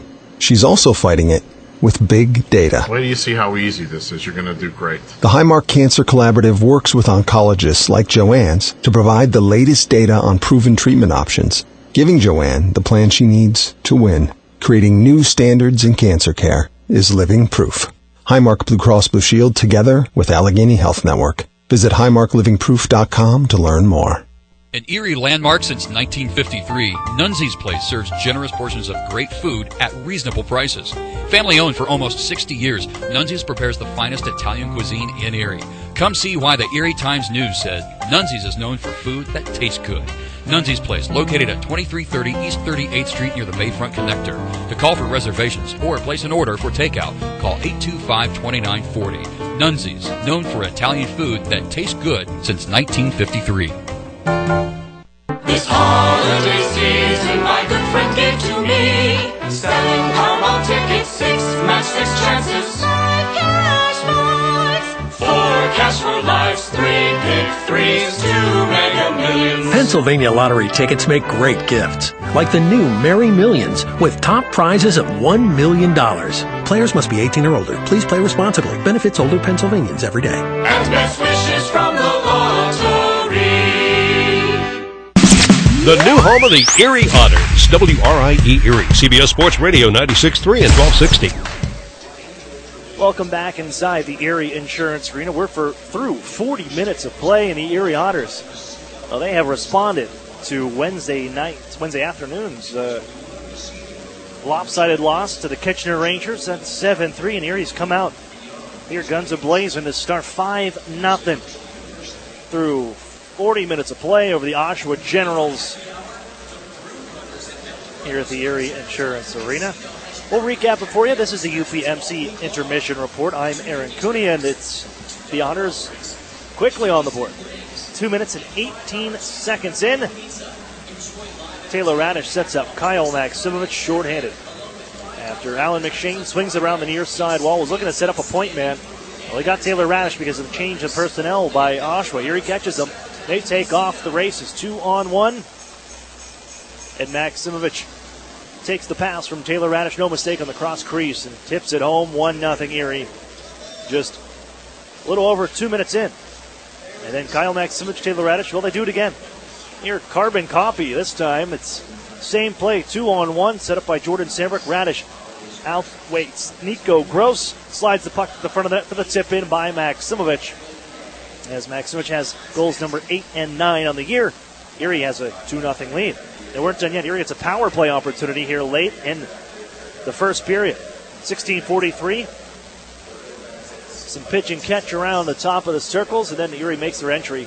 And from the top of the right wing circle, Taylor Radish with an absolute bomb. Blows it past the glove hand of Kyle Kaiser. 3-0 Erie through 20 minutes. It would continue into the second. And at 2:53, the Oshawa Generals bobble a pass behind their own net as a failed D-to-D pass goes off the defender's skate and pops up and off the side of the cage where it's grabbed by Patrick Fellows. He centers for Garrett Podobny. I mean, no chance for Kyle Kaiser on that one. They left him out to dry, and he rips it home. And Garrett Podobny has his 7th of the season, 2:53. A couple great saves. Troy Timpano shined in that second period. Stops 14 in the second period alone and allows the Otters to tack on some more. Some great wall work by the Erie Otters on the far side. Cade Robinson and Max Golod battling to keep that puck alive as the Otters are changing behind the play. As they sweep the puck to the blue line, Sambrook to a fresh Ryan Martin on the near side. Low shot towards the goal, deflected by Ladnia through the legs of Kaiser. That was it for him. He allows 5 goals on 18 shots. Erie up 5-0 through 40 minutes. We'll take a look at our out-of-town scoreboard, brought to you by the Sheraton and Courtyard Erie Bayfront Hotels, proud sponsors of the Erie Otters. You Otter be staying with the best. With 7 other games out in the Ontario Hockey League, give you a couple scores. Kingston Frontenacs heading to the third period with a 2-1 lead over the Sarnia Sting, trying to snap the 13-game winning streak. Owens on attack with a 3-2 lead over the Mississauga Steelheads. Barrie with a 2-1 lead over Ottawa. Niagara Sudbury tied at 4. Kitchener leads 3-1. Saginaw leads London 2-0. Third period is next. You're listening to the Erie Otters Radio Network on CBS Sports Radio 96.3 and 1260. As more and more companies offer their employees a choice of health plans, more and more people are deciding UPMC Health Plan is the best choice. With affordable in-network access to UPMC and other doctors and hospitals in your community, plus award-winning customer service, it's no wonder UPMC Health Plan is the fastest-growing health plan in the region. So when your employer gives you a choice this year, make the choice more and more people are making. Choose the best. Choose UPMC Health Plan. An Erie landmark since 1953, Nunzi's Place serves generous portions of great food at reasonable prices. Family owned for almost 60 years, Nunzi's prepares the finest Italian cuisine in Erie. Come see why the Erie Times News said Nunzi's is known for food that tastes good. Nunzi's Place, located at 2330 East 38th Street near the Bayfront Connector. To call for reservations or place an order for takeout, call 825-2940. Nunzi's, known for Italian food that tastes good since 1953. $99.88 or $149 a month on a brand new Mirage or G4? Take your pick. Come see the sporty Mitsubishi Mirage or the sleek G4 sedan. Both get up to 40 miles per gallon and both come with a 10-year, 100,000-mile warranty. Own one today for only $99.88 or $149 a month. Only at Interstate Mitsubishi, 1/2 mile south of the Mill Creek Mall on Route 99. Prices prior to tax, title, and license fees will require financing through dealer or indirect lending service. Hi, this is Ed Rendell. I've got to admit that I was sort of a dinosaur when it came to using social media. But my son found Epic Web Studios, and we began working with them. And they've done an incredible job with us. They've significantly increased our followers on Twitter and Facebook. They make sure that we put up the right things. They capture every good thing that I've said or done on TV and get it out real quickly. And it's been just a revelation to me, and they've been tremendous to work with. Don't be a dinosaur. Call or text Epic Web Studios at 814-746-6987. Okay, you about ready to get your first treatment? Yes, Joanne is fighting her cancer with radiation. She's also fighting it with big data. Wait till you see how easy this is. You're going to do great. The Highmark Cancer Collaborative works with oncologists like Joanne's to provide the latest data on proven treatment options, giving Joanne the plan she needs to win. Creating new standards in cancer care is living proof. Highmark Blue Cross Blue Shield together with Allegheny Health Network. Visit highmarklivingproof.com to learn more. The new home of the Erie Otters, WRIE Erie, CBS Sports Radio 96.3 and 1260. Welcome back here inside the Erie Insurance Arena. Set for the third period. 5-0. Otters lead through 40 minutes. But some penalties towards the end of that second period sets it up. We've got a 4-on-3 power play for the Oshawa Generals to start. That'll be for 50 seconds as they begin the period with the puck. Marin Cooney moving back into Erie, Pennsylvania. As the Generals come down left wing side, they're going to get on the march quickly. Down by 5 as Patrick Fellows turns this one out to center ice. McShane to corral. Rolls the puck on for Krastenbergs. Gives off Studnicka. He'll charge into the zone right wing side. Man open near side is Kenny Heater as they twirl back the blue line. McShane left side. Gives to Studnicka. Winds up. Slap shot. And he just fanned on it. Bobbled the puck as McShane picks it right back up. Back for Studnicka. Skates near side. Down along the goal line. Coming up the circle is Heater. Gives off to Studnicka. Trying to pass it across. Erie's going to pick this one off. And Patrick Fellows trying to make his way on for a breakaway. They're closing quick. Here's Fellows moving. Can't get the shot away. It was chopped by McShane away. Great back checking by both Studnicka and McShane to deny the opportunity. But Patrick Fellows. That'll kill the rest of that penalty. We're back to 4-on-4 for 55 seconds. Offside Oshawa.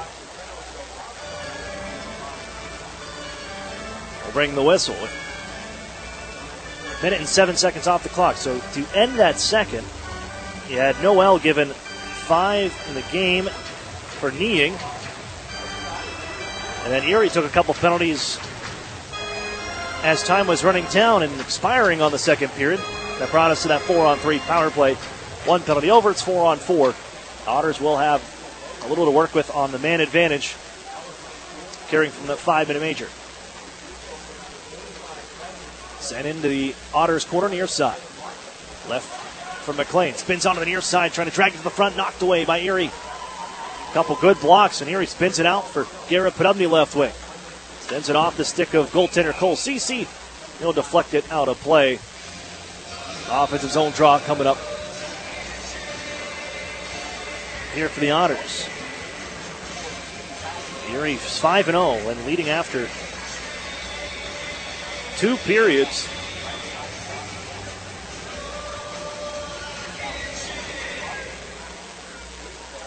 As they win this draw back to Wayman. Shot off a leg wide. Podubny going to track it down behind the net. Dropped it off for Christian Gurney in the far side circle.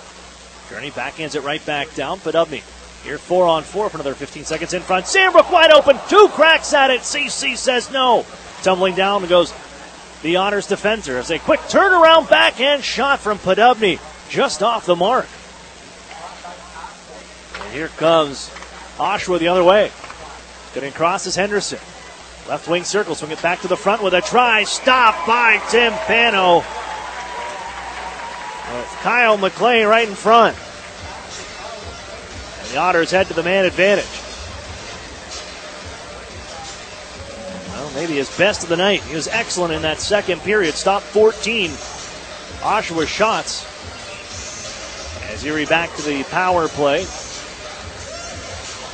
As good news for the Otters as Max Golod returns to the ice with the top power play unit. He left, taking that knee-on-knee collision. Here's Golod, right wing side, gets into the zone. Trying to drop it off for Taylor Radish. Who's tied up by Krastenbergs. Radish digs it off the wall, ties up a man, and finds Golod. Erie sets up shop for the power play. Down to the corner, Edwardson up high, Taylor Radish walks on in. Waits, trying to give out to Maksimovic. He'll pick it up on the backhand. Wrist shot, just high. He's got 2 already tonight. Radish, now Maksimovic, left side.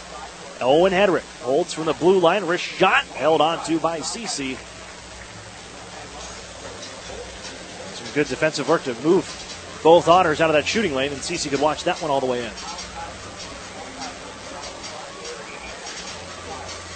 Came in to replace Kyle Kaiser. He allowed 5 goals on 18 shots.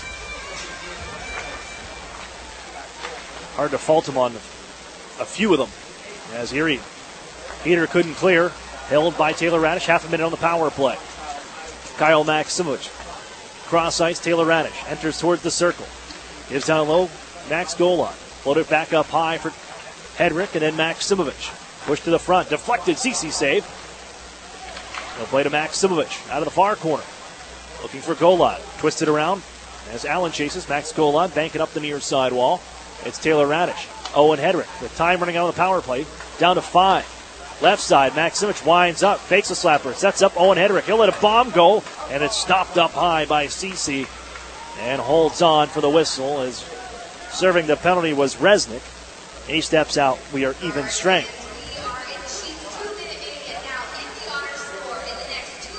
Cece's bounced around a bit after sticking with the Hamilton Bulldogs last year and sent over to Guelph. And the Guelph Storm just recently shipping over CC here to the Oshawa Generals, and this is his first action in Generals red. Gritz keeps this one in. Sproul to chase. As Broussard angled up the near wall. Antropov to center. Couldn't get it past Jordan Sambrook as Stanika follows up offside with 16-17 to go here, third period. Otters the 5-0 lead.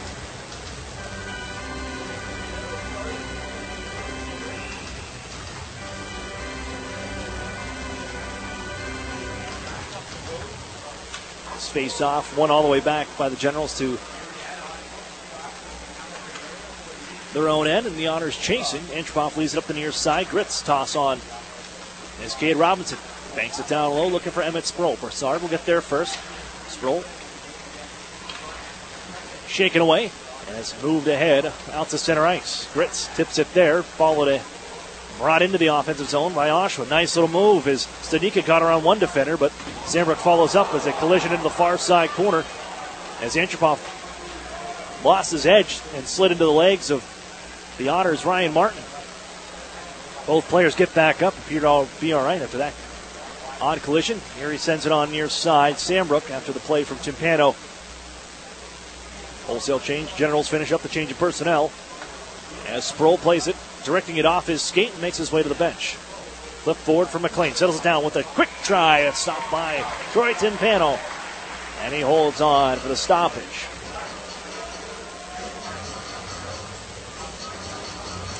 They met early in the season last year, these two teams, here at the Erie Insurance Arena.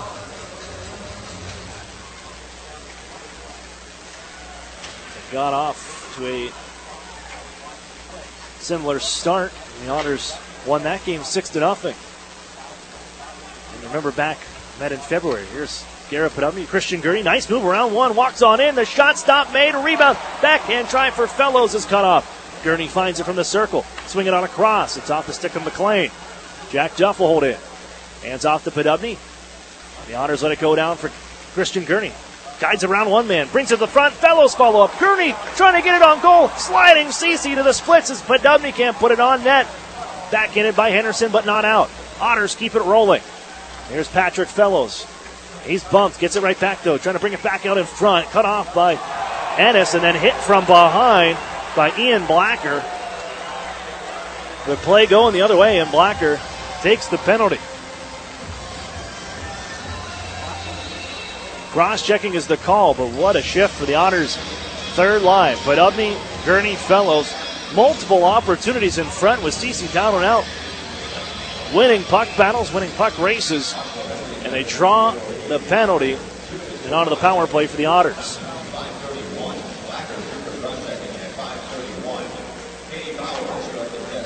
Bounce around at the dot. Erie pokes one away, and Golan looks to keep this one in up high along the blue line. Plays it down near side. McShane gets there first, stepping in front of Carson Edwardson. And they'll deliver it down to the Otters' far side corner. Timpano sets up Taylor Radish. It's out of his reach. And McShane hands on back for Sean Allen. Rips it up off the window. Glove down by Owen Hedrick on the athletic move. But he's back-checked by Krastenbergs and allows Allen once again to leave it back for Timpano to play. Here comes Taylor Radish marching out to center, right wing side. Swoops over cross ice. That is Steam trying to bounce between two. Radish turning around, but lost the biscuit. Tied up along the near side now. Jostling back and forth, 3 aside. Erie trying to give up the near side wall. They have Kyle Maximich stationed there, and they will do so. And now center at the blue line is Owen Hedrick. Trades places with Maximich. It's Radish now. Looking across on, here's Maximich. Knocked out of midair by Heater. Loose onto the far side boards. Maximich blasted around the horn. Taylor Radish can settle it at the point. 50 seconds on the power play. Maximich left wing side. Walks, sets it up for Edwardson. Lets it go, and it was blocked as Heater knocked it away. Carson Edwardson picked off the wall by Kyle Maximich. Gives to Taylor Radish. Drive, save made. And CC holds on for the stop.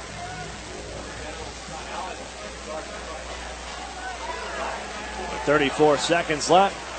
Carson Edwardson and a little barking back and forth with Sean Allen. The face-off onto the near side. The second unit steps on. Combination of Cade Robinson, Ivan Ladnia, Christian Gurney, Jordan Sambrook, and Garrett Podubny. Chris Hartsburg has said that he likes to have 4 forwards out on the power plays when he can.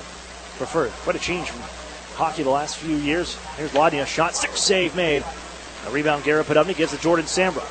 With 23 seconds to power. Another shot off the mark, off the end boards, and they score! Field of Gurn, the Erie Insurance Arena bounce to Christian Gurney. Slides it home. 6-0 Erie.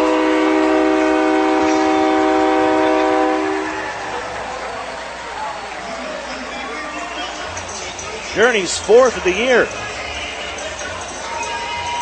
As you saw, those were from a couple shifts ago that brought the penalty call and onto the power play. Ladnia just leaps it rolling, kicks it off the end boards, gets the deflection his way right to the tape of Christian Gurney. No chance for Cole Cece. And Erie makes it a 6-0 game.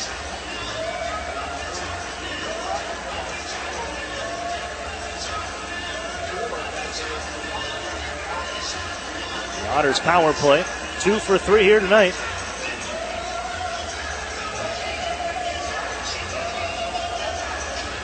And Christian Gurney finds Pater after the great shift by that line to draw the penalty to Ian Blacker to give them the power play opportunity. And they get to finish it off as Christian Gurney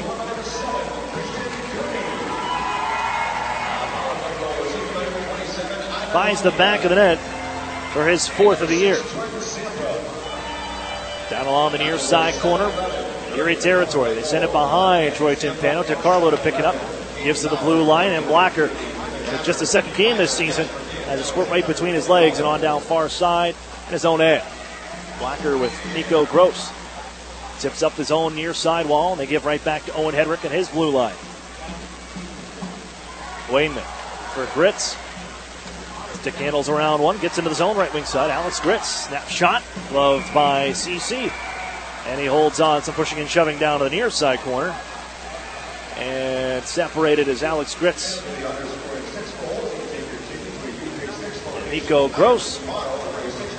They're sent to their respective sides.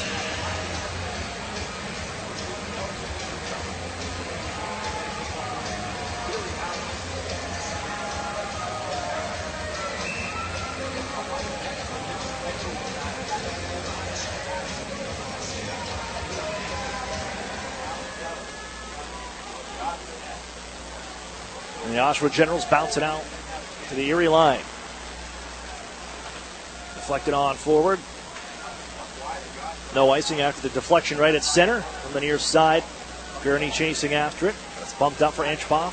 And taking off Alan McShane, left wing side. For Henderson, sharp angle try through the goal mouth wide. And held in nicely by Ennis on the backhand, with Erie able to pick it up. Hedrick gives out to Garrett Podubny. I think that's what the Otters needed. You have that little extra jump in your step to get a guy back like Owen Hedrick, who at the beginning of the year, he was got to be averaging around 25 minutes a game. Here's a shot from Wayman off the mark. Erie taking behind the net. Wraparound try. Followed up by Podubny. Hit the crossbar. Wayman feeds down low. And again, this line developing some chemistry. Skating out is Alan McShane, charging down right wing side. Bounce it to the front of the net. Cut off and a tie-up by Wayman, and Hedrick takes over. Right back for Ivan Ladnia. Tucked to center. Kyle Maximovich, a pair of goals tonight. Hedrick makes a non-man rush. Maximovich drags around one, walks in, and a shoulder save by Cece. What a move by Maximovich. We saw that at the Memorial Cup. Schooled the St. John Sea Dogs defense for one of the goals of the night. And that big offensive explosion in that round-robin game. The Otters took 11-6. Here's Taylor Radich. Flip it back in from the near side wall. It'll bounce to the far corner. Give off to Blacker. Tipped up in front of their net. And they're quickly on for Krastenbergs. Out to center for Heater. Across the Otters line. Henry stays with him. Plants him along the far boards, but Heater keeps on moving. Then back behind the net. Trying to jam it out to the front. Tim Pano skips that one away and says no. Sky to center ice is Radish trying to follow up after the glove down by Gross. Results in a hand pass as it was tagged up by Jack Studnicka. And we're midway through the third period. 9:59 to play. Christian Gurney on the power play makes it 6-0 here from the Erie Insurance Arena.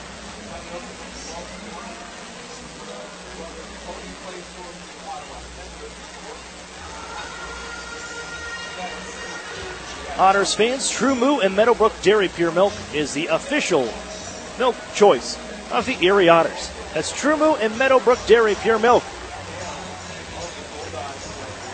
Available today at your local grocer. Look outside at the rest of the Ontario Hockey League here this Friday evening. 7 other games on the slate. Light up the scoreboard, see what's going on out there. As always, brought to you by the Sheraton Courtyard Erie Bayfront Hotels, proud sponsors of the Erie Otters. You ought to be staying with the best. North Bay with a 5-0 lead over the Flint Firebirds into the third period. Kingston Frontenacs looking to snap that 13-game, a franchise record 13-game win streak for the Sarnia Sting. It's 3-1 now, Kingston, into the third period. Back to action here from Erie. Edwardson chasing a puck down, run into by Allen. DiCarlo up the wall, coughs it up to Chad Yetman. Sproul heads to the front of the net. Yetman dishes on near side. As Edwardson after it, Gross picks it up and bounces one on for DiCarlo towards neutral ice. Chip in chase, Timpano out to play it. Slides it on ahead, Emmett Sproul will pick it up there. And Timpano, the breakout pass, off goes Carson Edwardson. Stick handle, inside out move, trying to get around Allen, tied up. Centers anyways, it's off the skate. Emmett Sproul follows up. On for Chad Yetman. In the slot, Yetman, wrist shot, and it just missed on the blocker side. Gross holds behind his own net. And he'll wait as a couple changes ahead of him. And looks out. That's Cole Cece providing a little bit of a pick. Leaves it on the near side. Allen gives right back to Gross. As the Otters back off a bit, finishing their swap in personnel. And here come out to center ice. Hewitson on down. Sharp angle try. It's sticked away by Timpano. Henderson follows up. Gives off to Hewitson. Tied up for a second. Got it right back. Allen at the blue line. Wrist shot. Well, Timpano didn't see the last second, but it was off the mark. Otters played on near side as Sambrook muscled out ahead, and they'll find Max Golan. Gritz on the trail. Golan hits the brakes at the bottom of the circle. Feeds Ryan Martin.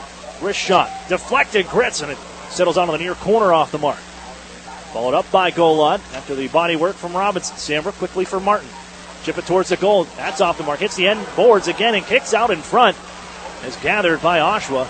And Gritz took a stick up high and checks, make sure he's all right. As he's planted on the near side boards. Pushing and shoving. That battle continues. Him and Ian Blacker. And Blacker's going to go by to the box. As now stick comes up as the whistle sounds to Alex Gritz. Otters come to help out, but Martin Sambrook kept out at bay by Pat Myers. We'll have penalties from this with 8:01 to play in the third.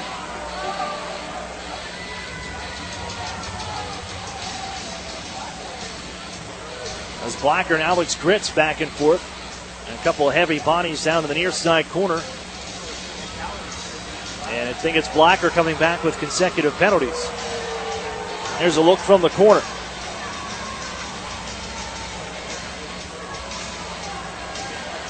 As behind the play, Blacker and Gritz was right after that, after Sean Allen used Max Golod's head as a basketball.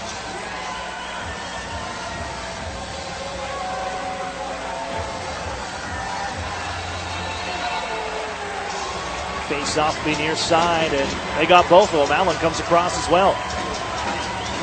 Dribbling maybe. And a 5-on-3 power play try for Erie. It's quickly sent down the ice. Bouncing on Timpano. He'll set it up for Jordan Sambrook.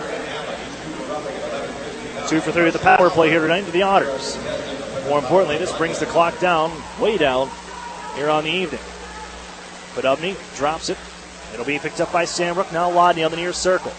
Ivan Lodnia, Minnesota Wild third-round pick. Their first pick of the draft of 2017. They'll set up Podubny for a one-timer. Stopped Cece. Caught his shoulder and out of play. Deflected behind him. Minute 29 on the 5-on-3. That'll bring it down to 6 minutes. Other scores in the Ontario Hockey League we didn't get to. Niagara and Sudbury tied at 4. Owen Sound with a 3-2 lead over Mississauga. Very close with a 2-1 lead over the Ottawa 67s. Kitchener Rangers with a 3-1 lead over Guelph.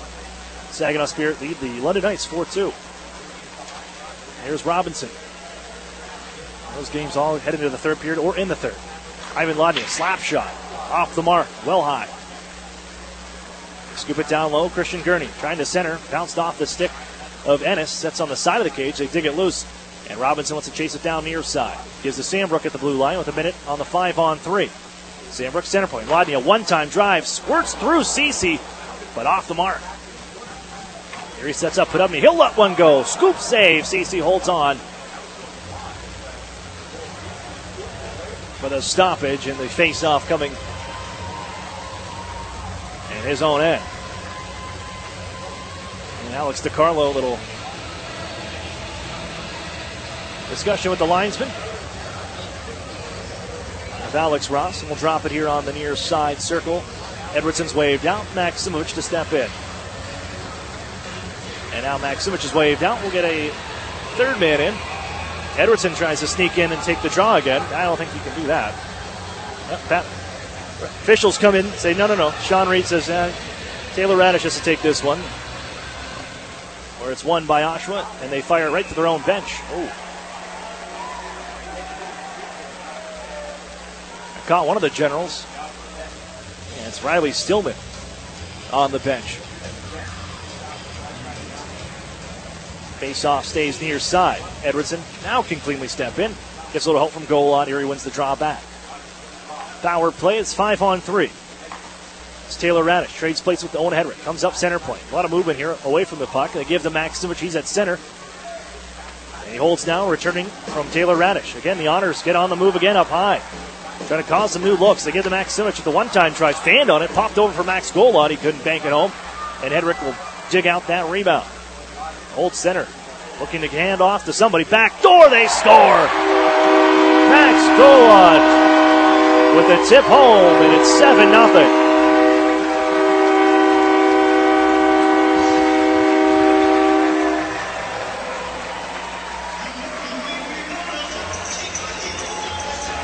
Owen Hedrick digs that puck from behind the net after Golod's able just to tip it away from the Oshawa defender in the corner. And then Hedrick, look at that, just opens it up, fakes the pass to Taylor Radish, gets the defender to bite. And the tap-in goal for Max Golod, his second of the year. And it's 7-0 Erie here in the third.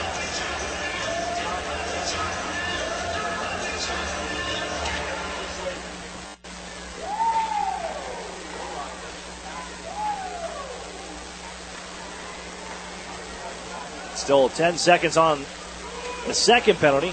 Allen is returned to the ice. Allen. And now here's Henry to hand off to Emmett Sproul.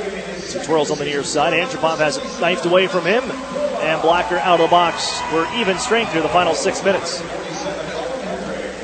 Emmett Sproul. Rolling puck. Knuckle it around. McShane takes over. He cuts into the offensive zone. Cuts over to near side.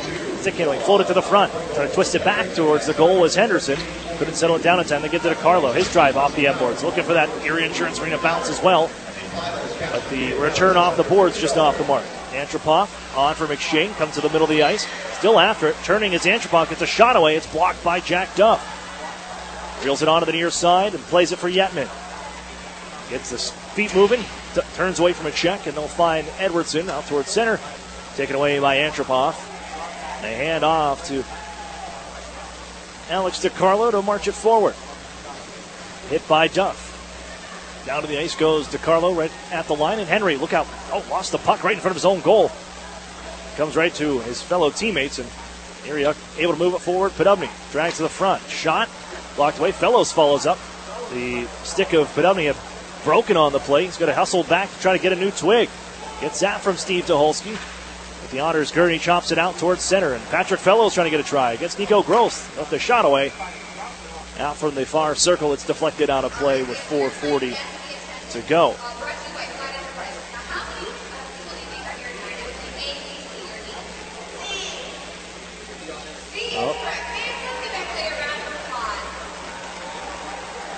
Chris Hartsburg, after Wednesday's loss,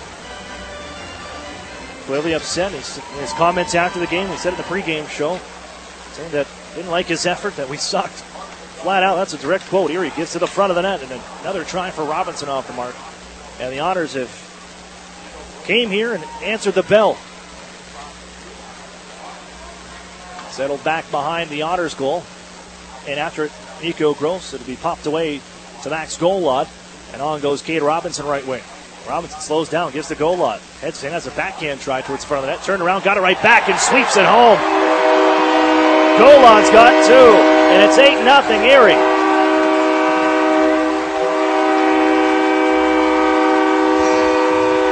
You can stick a fork in them. They're pasta. With 4:10 to go, Golod was trying to pass to the front. They gave him the entire lane to walk in, and it pinballs off of Alex Gritz. And that was hauled down on the far side. And Golod able to sweep it home.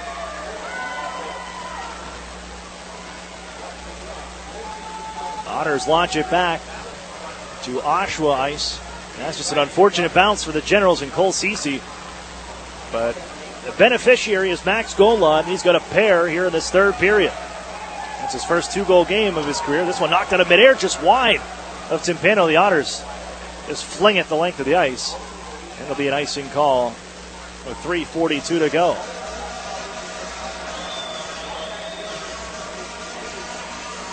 Three-goal first. Maximovic, Taylor Radish. 2 in the second, Podubny, Ladnia. Then here in the third, Gurney. And then 2 for Max Golod, his first 2-goal game here in the OHL. Had a 3-point night against the Owen Sound Attack just 2 weeks ago.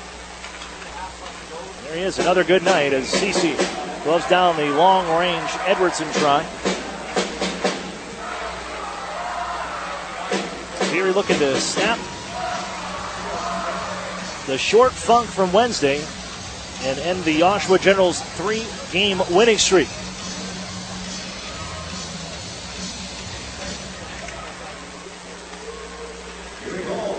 This one bounced out of the near side circle. Knocked out of midair by Patrick Fellows. And pitches it on for Christian Gurney. Out to Curtis Henry, left wing side. In front, Fellows, who's knocked around. Still after it is Christian Gurney, and it's knifed down to the near side corner. Ceci doing anything he could to keep that out of the net after Curtis Henry fed it onto the front.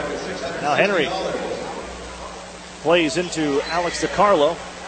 And a penalty upcoming to the Otters with the tag up. And 3 minutes to go from the Erie Insurance Arena. It'll be a slashing call to Garrett Podubny.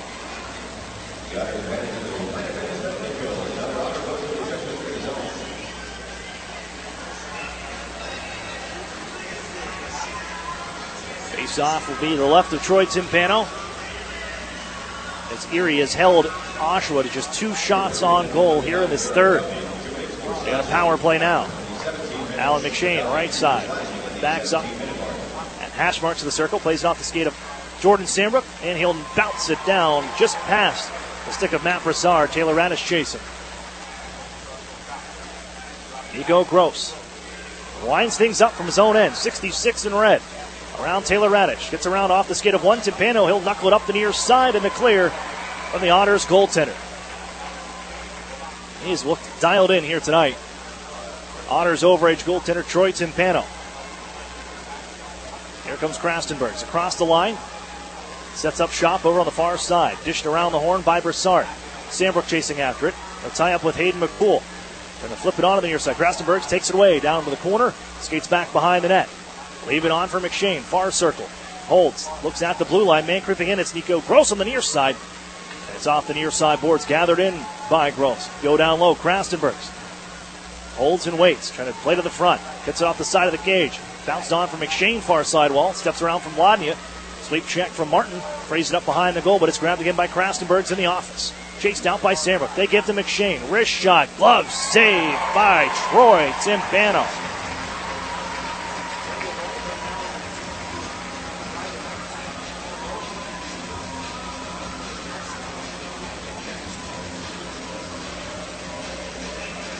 We're not going to mention it. Another minute 42 left on the third. They win the draw back. Antropov, second unit on now. Given down low. McLean, shoved by Owen Hedrick. Battle onto the far side wall. A couple Otters come across, but they'll find Blacker, center point. Hand off right side. Passes off the mark. Ennis has to float it on for Antropov along the far wall. Looking in front. Off the mark on the pass is Wayman. Diving. Got a backhand on it. It'll come to Caden Robinson. He's got the window and down. 15 seconds left on the kill. Robinson with a steal behind the net. Giving out towards the front.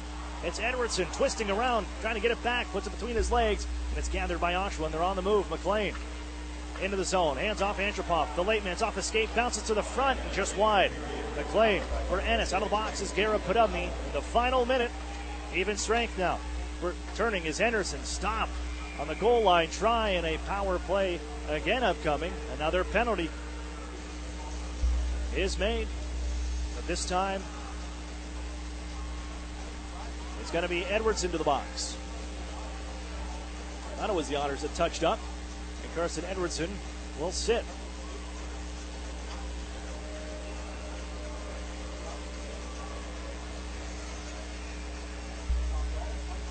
I mean, it's Oshawa here heading to their fifth power play. They are 2 for their last 39 on the man advantage. 51 seconds remains in the period. We'll go by that clock here as Erie with an 8-0 lead.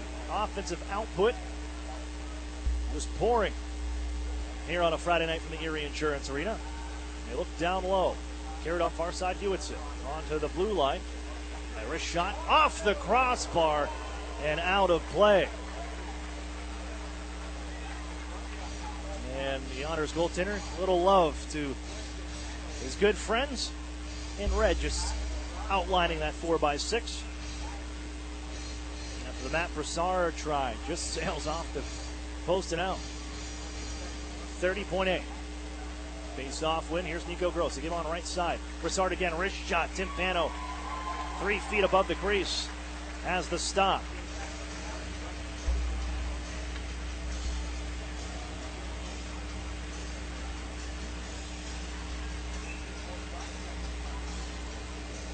And again, we'll drop it. To the left of Timpano. One back to Troy Timpano. Will flip it up towards the line. Gross knocks it down. Hands over to the D. Broussard, wrist shot. Kick save made. Hedrick blasts it around the near side. It'll get to center. And all the way down. Taylor Radish will chase. CC swings up the near side. Erie trying to hustle back in the final 10 seconds. They know what's on the line here. They really want to give this one to their goaltender. Erie will steal right at the line. Ladnia with a couple seconds left. Hooked up, and the time will expire. Troy Timpano. 25 save shutout, his first since January 24th of 2017. And the Otters rock them from the Erie Insurance Arena. 8-0 over the Oshawa Generals. We'll step for a break. We'll have the Otters post-game show right up after this. You've been listening to the Erie Otters Radio Network on CBS Sports Radio 96.3 and 1260. Okay, you about ready to get your first treatment? Yes, Doctor. Joanne is fighting her cancer with radiation. She's also fighting it with big data. Wait till you see how easy this is. You're going to do great. The Highmark Cancer Collaborative works with oncologists like Joanne's to provide the latest data on proven treatment options, giving Joanne the plan she needs to win. Creating new standards in cancer care is living proof. Highmark Blue Cross Blue Shield together with Allegheny Health Network. Visit highmarklivingproof.com to learn more. An Erie Otters game is the best way to bring everyone together. Gather your family and friends or plan an office or work outing at the best entertainment value in Erie. Groups of 10 or more can enjoy discounted ticket prices with multiple seating options available. Ask one of our group sales associates today about a group outing and even upgrade into our meeting room suites for the most stylish experience at the Erie Insurance Arena. Otters sales associates are standing by to take your call and plan your night out during regular office hours at 814-455-7779. The Sheraton and Courtyard Erie Bayfront Hotels are proud sponsors of the Erie Otters. Join them for their pregame and postgame celebration at the Grill or the brand new Shoreline Grill, located just minutes away from all the action. Let them help you fuel up for the high-energy game with their extensive menus and craft brew selections. You ought to be dining with the best. The Sheraton Erie Bayfront Grill and Courtyard by Marriott. The new home of the Erie Otters, WRIE Erie, CBS Sports Radio 96.3 and 1260. Welcome back here inside the Erie Insurance Arena, or the Erie Otters. Well, they got the message loud and clear from Wednesday afternoon. 8-0 here tonight over the Oshawa Generals. That's two straight shutouts over the Generals here at the Erie Insurance Arena. Combined score of 14-0. As the Otters wrap things up.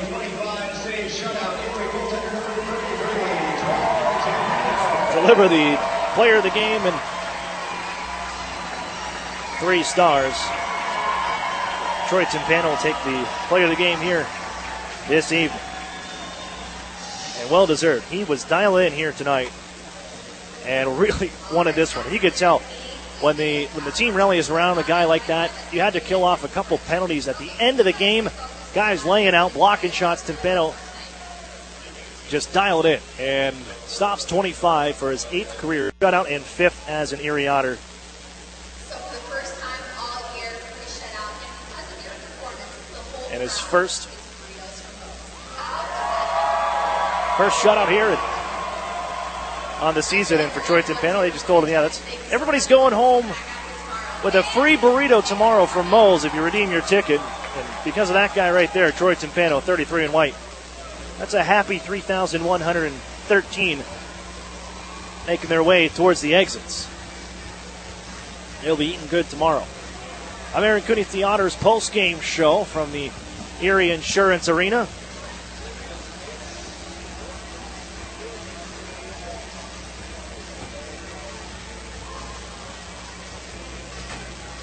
As we wrap things up,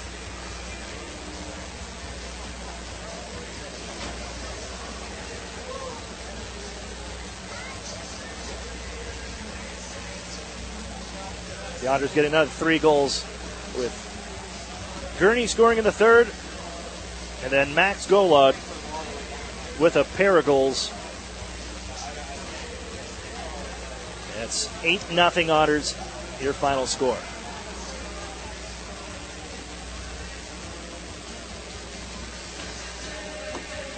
We'll head right into the recap of that first period. 2:18 in. Otters.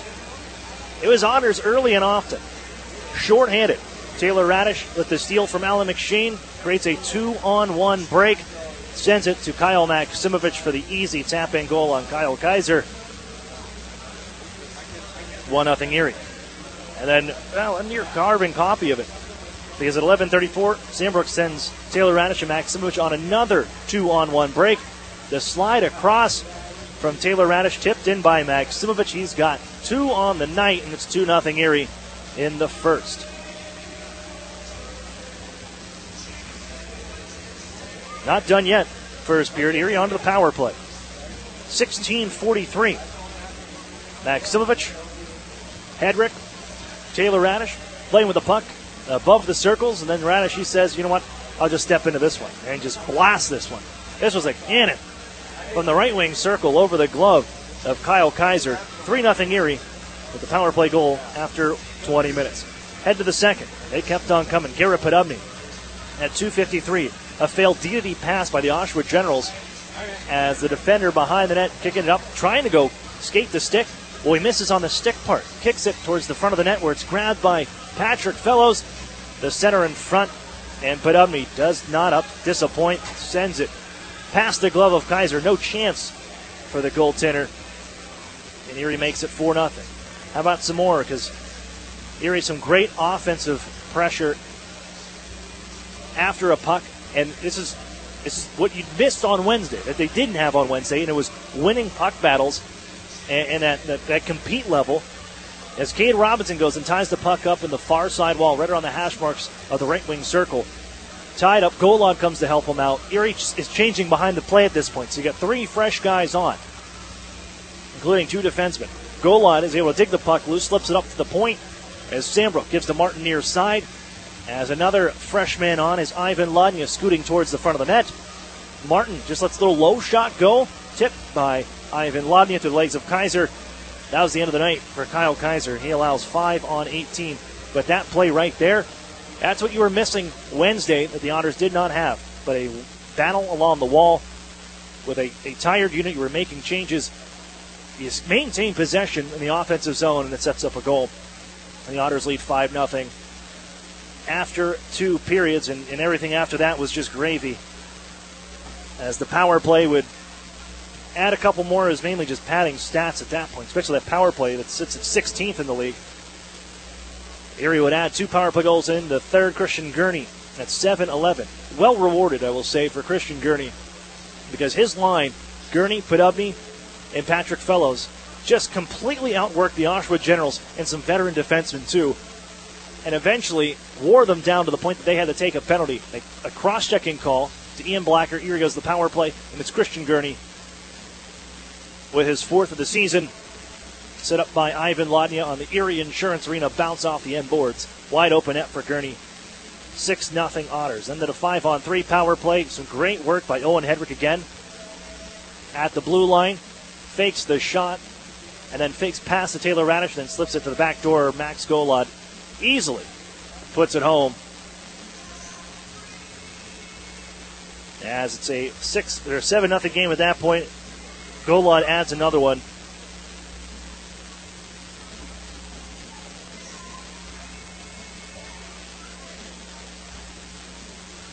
At 15:50, Hedrick, after setting up Golod, Max Golod does this one himself for an 8-0 victory for the Erie Otters. I think that final 5 minutes, as the Otters took 3 penalties. 2 penalties during that time. As the Otters just doing anything they could to make sure they would get that shutout for Troy Timpano for his 8th career shutout, and then 5th as an Otter.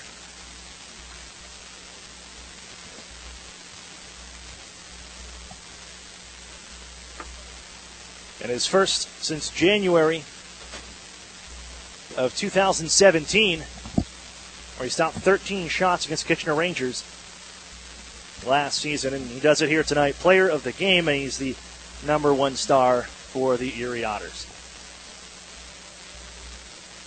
Shots 39-25. Erie had 19-5 in that third period alone for their first shutout of the night, or of the season, I should say, and a big one over the Oshawa Generals to kick off this weekend. Another game tomorrow. We're going to have the Memorial Cup final rematch from the Erie Insurance Arena tomorrow night. Windsor Spitfires with their first visit of the season.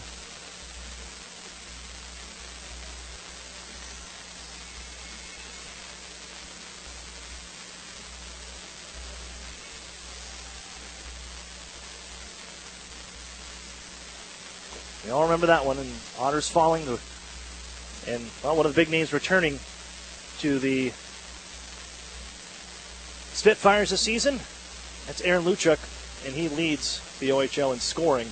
Erie will have to defend him tomorrow.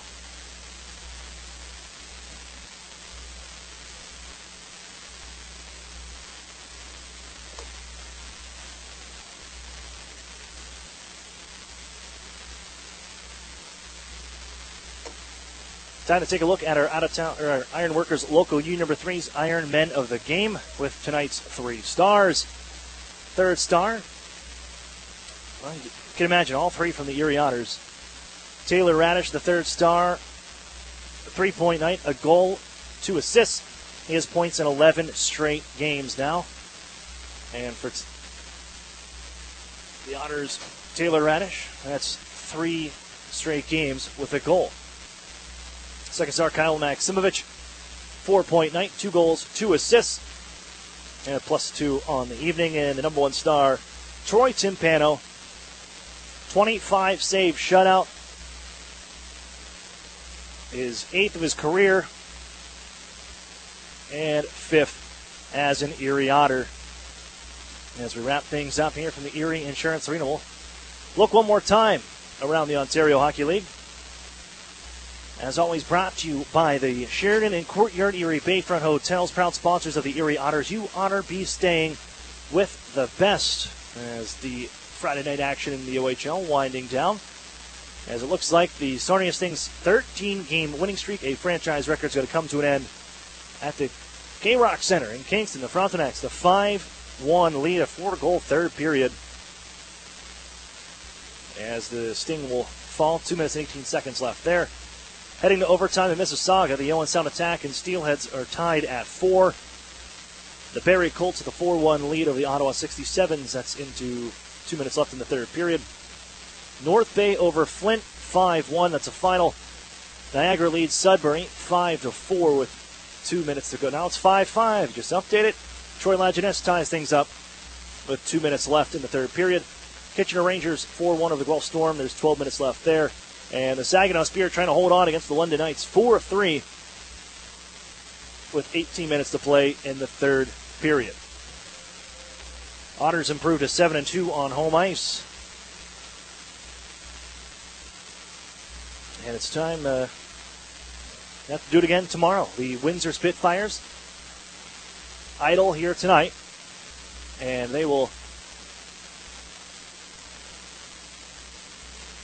drop their equipment off here actually shortly following the departure of the Oshawa Generals, and we'll gear up for tomorrow's game with the 8-0 victory for the Otters of the Oshawa Generals. They've last 2 meetings here from the Erie Insurance Arena, Oshawa's still without a goal. Erie's outscored them 14-0 in the 2 shutouts the last 2 seasons. 8 goals. That'll bring us up quite a bit on our Plyler Entry Systems Cash for Kids total. Came into this one at $580, make it $640.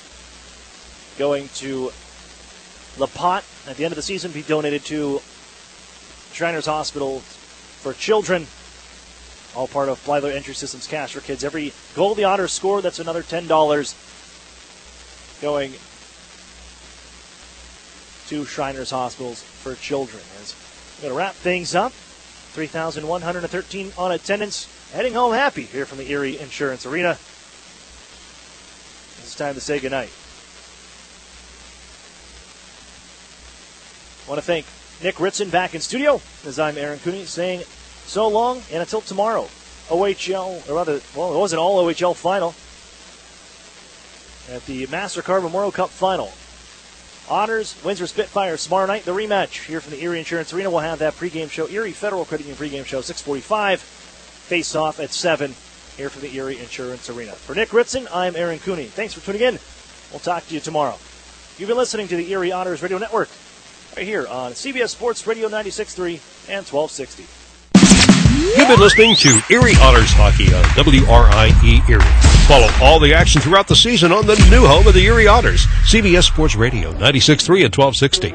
As more and more companies offer their employees a choice of health plans, more and more people are deciding UPMC Health Plan is the best choice. With affordable in-network access to UPMC and other doctors and hospitals in your community, plus award-winning customer service, it's no wonder UPMC Health Plan is the fastest-growing health plan in the region. So when your employer gives you a choice this year, make the choice more and more people are making. Choose the best. Choose UPMC Health Plan.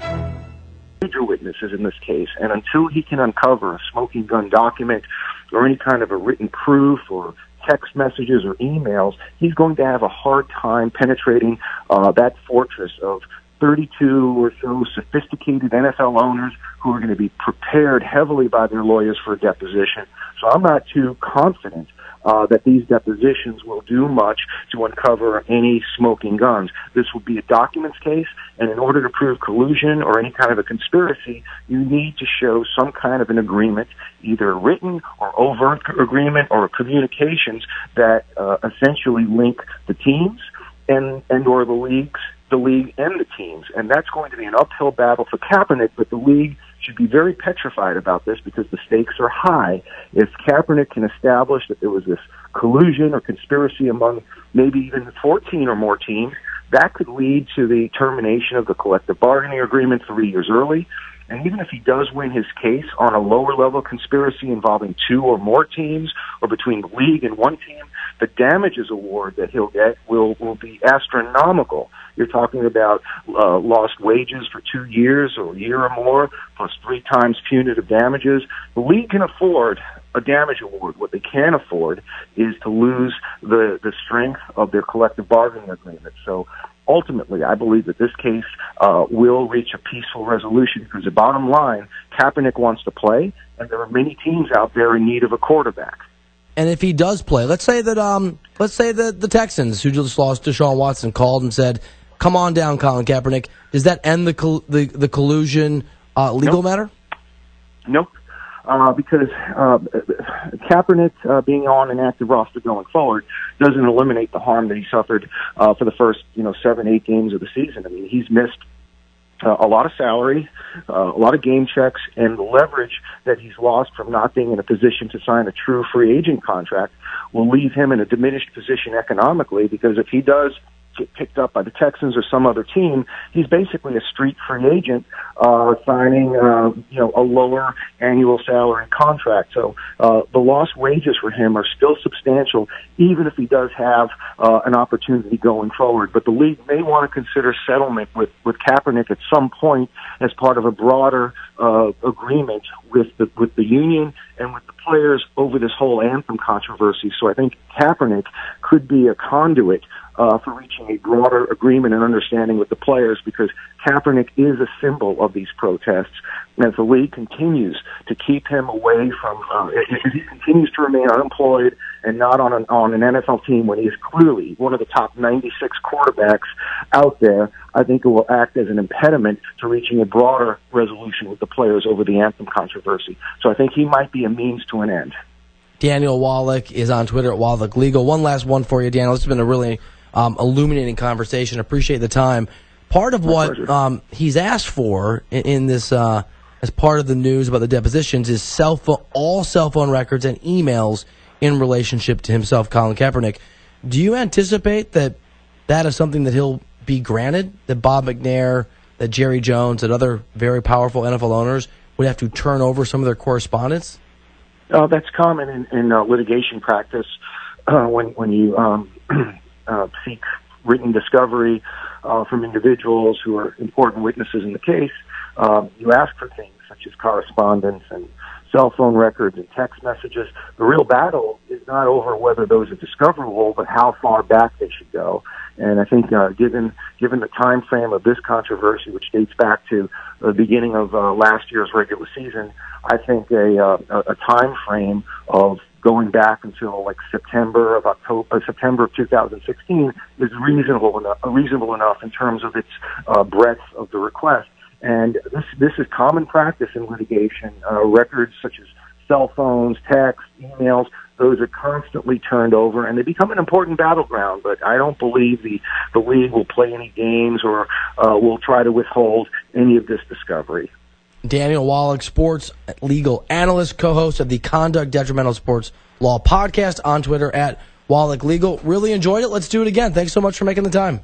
My pleasure, Bill. I'm happy to come on anytime. I enjoyed myself with this, and have a great weekend, and enjoyed the conversation. You as well, sir. Thank you very much. Daniel Wallach, again, on Twitter at Wallach Legal. We are going to turn from a classy gentleman to someone who is officially, if not happily, the bum of the week. Bum of the week, revealed in mere moments here on Ryder Than You with me, Bill Ryder. But before we do that, let's get a CBS Sports Radio update with Kevin Dexter. CBS Sports Radio. Sports Flash. And Bill, what a night it's been for LeBron James in D.C. The Cavs with a 120-111 lead over the Wizards late in the fourth quarter, and LeBron closing in on a 50 spot. He's got 49 points, 10 rebounds, and 6 assists in this one for Cleveland. Bradley Beal leading the way for Washington with 29. A couple of finals in the NBA. Second career triple-double for Ben Simmons in just his 9th career game. 14 points, 11 boards, 11 assists. The Sixers beat the Pacers 121-110. J.J. Redick, 31 for Philadelphia. The Pistons over the Bucks, 105-96. Bulls beat the Magic 105-83. In progress, the Rockets all over the Hawks, 113-85 in the fourth quarter. Also in the fourth, Knicks with a big 95-81 lead over the Suns. Pelicans lead the Mavericks 45-35 in the second. Spurs in front of the Hornets 44-39. And in the first quarter, with the Heat with a 37-28 lead over the Nuggets. Raptors in front of the Jazz 27-22. The Ezekiel Elliott case continues to change day by day. Elliott today granted a stay by the U.S. Second Court of Appeals, so his 6-game suspension is back on hold. The Cowboys running back will be eligible to play when Dallas takes on Kansas City on Sunday. A panel of judges will meet next week to hear Elliott's request for an injunction. College football in the second quarter, number 23 Memphis with a 21-14 lead over Tulsa. That game just going to halftime. And from baseball, Yankees starter Masahiro Tanaka says he will not opt out of his contract and will return to New York for the next 3 seasons. I'm Kevin Dexter. It's the fall because we pretend like we're still in college and go tailgating and behave poorly. For Row on the Bench, 10 p.m. Eastern on CBS Sports Radio. CBS Sports Radio. Money, it's like medicine. It always makes you feel better, and we're prescribing a strong dose, $1,000 4 times a day, 9 a.m., noon, 3 p.m., and 6 p.m. on CBS Sports Radio, 96.3 and 1260. When things come out of left field, having a game plan matters. Farmers Insurance has over 89 years of experience helping people so they can plan ahead. We know a thing or two because we've seen a thing or two. Visit farmers.com. We are farmers. Bum, ba, bum, bum, bum, bum. I'm Jay Farner from Quicken Loans. The rate today on a 30-year fixed-rate mortgage is 3.875%, APR 4.05%. But choosing the right mortgage lender involves so much more than just a rate. Only Quicken Loans has earned 11 J.D. Power Awards. No other lender comes close to that level of client satisfaction. And we invented Rocket Mortgage. It gives our clients a simpler, hassle-free way to get a mortgage completely online in minutes. No one else has anything like it.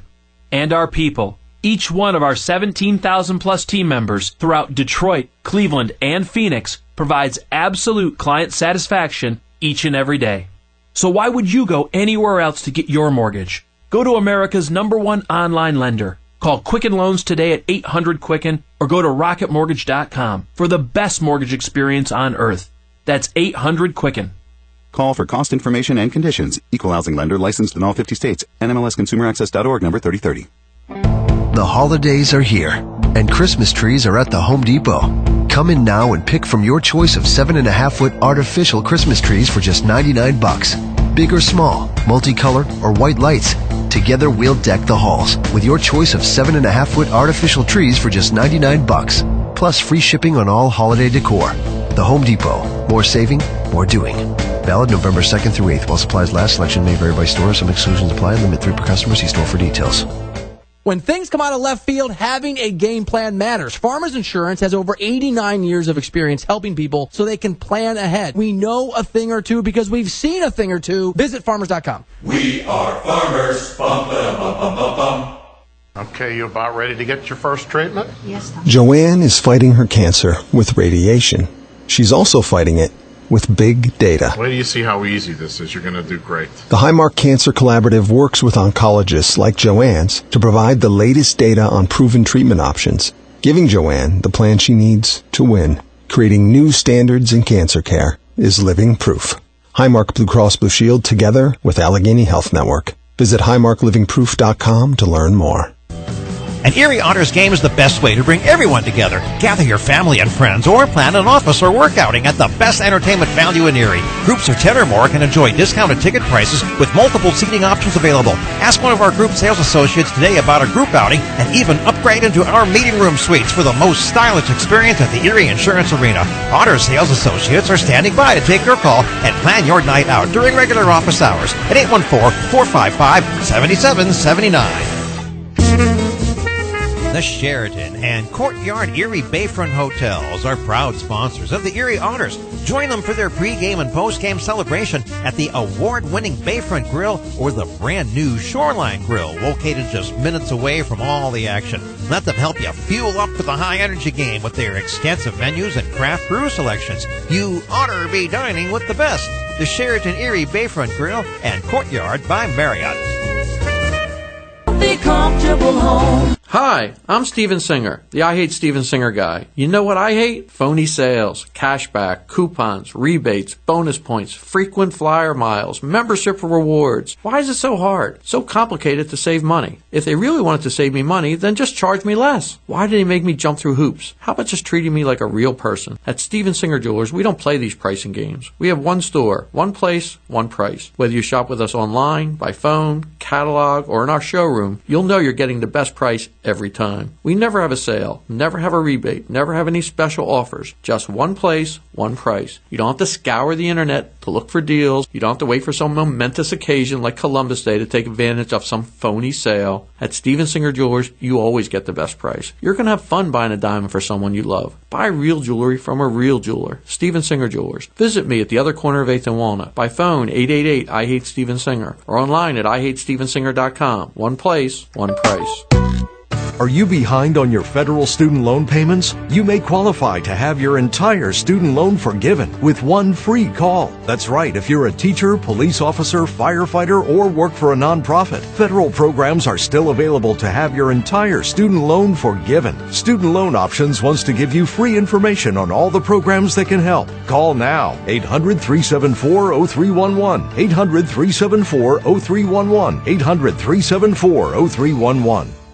Catch Erie Otters action home and away all season long, right here on CBS Sports Radio 96.3 and 1260.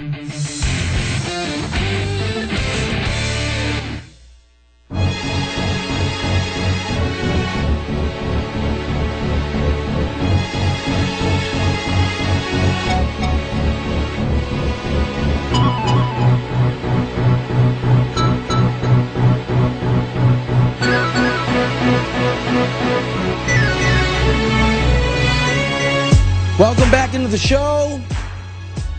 Brighter Than You with me, Bill Ryder. Thanks for being here. Thanks for hanging out.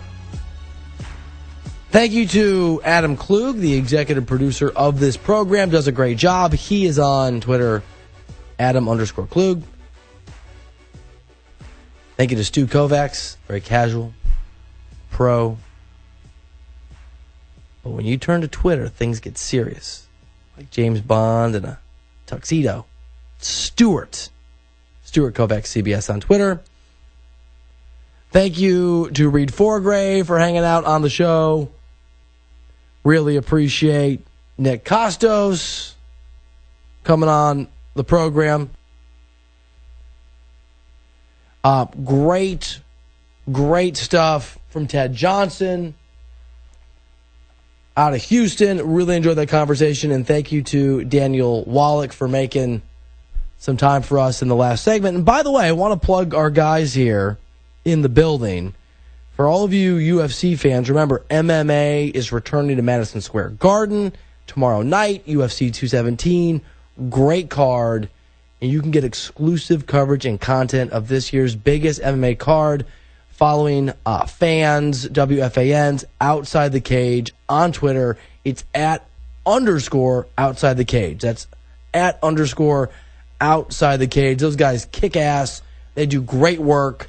They were Mayweather McGregor with us. They are connected.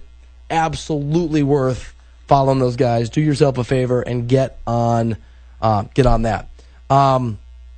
Quick update for you, by the way. And I said this at the start of the show, and Reed Forgrave didn't agree with me, and Reed was wrong and silly. Which is what you get when you're my buddy. This is why you don't doubt. Am I worried about Cleveland? No, they have LeBron James. They're playing the Wizards team that was like, we're not scared of these guys. Cool. Sounds great. 22 seconds left. Cleveland's up 8. Oh, and by the way, LeBron James has 57 points, 11 rebounds, 6 assists, 3 steals, and 2 blocks. Pretty sure Cleveland's going to be okay. Pretty sure Cleveland's going to be just fine. Hey, Dwayne Wade, people are still scared of you guys. It's just not because of you. It's because of LeBron. I won't tell anybody. Come on, Dwayne. Dwayne had negative 3 points tonight. No, I'm just kidding. Again, LeBron, 57, 11, 6, 3, and 2. Wow. Every Friday on the show, we pour ourselves a glass of red wine, put our nose higher in the air, put on our monocle, put on a smoking jacket, get real classy to do this segment. Hallelujah, I'm a bum. All he's doing is a whole lot of damn nothing. I'm a bum. You rotten bum! I'm a bum. They're a bunch of bums. I'm a bum. Who's the bum this week? Let's find out on Righter Than You on CBS Sports Radio. Not only do we have a bum of the week, you're going to get to hear him and all his weirdness explain why he's the bum of the week. Kyrie Irving. Not because he forced me out of Cleveland. Not because in doing so he forced LeBron to almost score 60 points tonight in a win to humble the Wizards. But because with Gino Auriemma on Holding Court with Gino Auriemma podcast, our bum of the week doubled, tripled, quadrupled down on this ridiculous flat earth theory. The whole intent behind it, Coach, is it wasn't to bypass science. It wasn't to have the ultimate intent of starting a rage and honestly be seen as this insane individual. Coach, it was just when I started just seeing common sense things about just universal truth that I had known, and I had questions about. I don't necessarily know. I won't sit here and say that I know, but when I started actually doing research on my own and figuring out that there is no real picture of Earth, there's not one picture of Earth, and we haven't been back to the moon since 1961 or 1969, and you start, and then it becomes like conspiracy theory, where you start thinking okay, let me question this, and the separation, Coach, that I can't stand is that because I think one particular way, not saying that it ever applies to me and you, because you understand I'm the same human being, but the way that it was kind of divided in terms of the separation, and let's completely throw something away, an idea that maybe we may not know if it's true or not, but because he thinks different and he may think that the world is right, then there's a tirade of comments of who I am character-wise. Sure. So it was literally the whole intent was just to open up for people to do their own research. That was the only intent. It wasn't to okay, let me figure out and go against science. Let me go against what I've been told and what's right and all this stuff. It was just literally with the intent just wake up and do your own research for once, instead of actually assuming something that's been told for you. Because I've been told a lot in terms of my history and facts, and particular facts, and it's been completely false. So once I started doing that, that was the only intent behind all that. So all those pictures that you've seen from outer space, where we took pictures of the Earth, they're not exactly round, is what you're saying. So they could be some shape other than round. No, I'm saying, Coach, that you don't even know if they're real or not. Pretty sure we do. By the way, bum of the week, Kyrie Irving. we went back to the moon in 1961 or 1969. 8 years apart, man. Like, if you're like, no, 61 or 62, yeah, definitely showered last on Wednesday or 3 years ago. Well, hold on, that's a big difference. It's a big separation. What are you talking about? How can someone this smart say something that makes us all feel... Like, I feel dumber for having listened to that.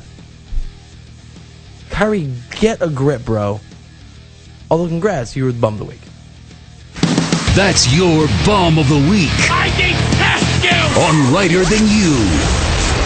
I really want to talk some movies here, but I don't want to put Stu in a position to have to talk about, like, Chuck and Steve tie the knot or whatever. We brought that up yesterday on the air, by the way, Stu, and we weren't nice about it. I was nice. James was mean. James Ward was mean. Klug, have you seen the movie Last of the Mohicans? I have not. I haven't either. I know, Stu, I know you haven't seen it. I started to watch it today. I watched like half of it. It's a classic. It's amazing. Daniel Day-Lewis is a crazy actor. I mean, I know he's crazy good, but like the way that he inhabits his roles is incredible. So, I've got a little bit of the doctor that I saw today, Adam Klug, told me I have to go home this weekend and not talk. I don't know if you guys can hear my voice on the air or not, but like it's a little scratchy. Not allowed to talk, which, by the way, is not easy for me. I'm a talker. I like to talk. I like to talk to my kids, talk to my wife. What's up, neighbors? What's up, random people?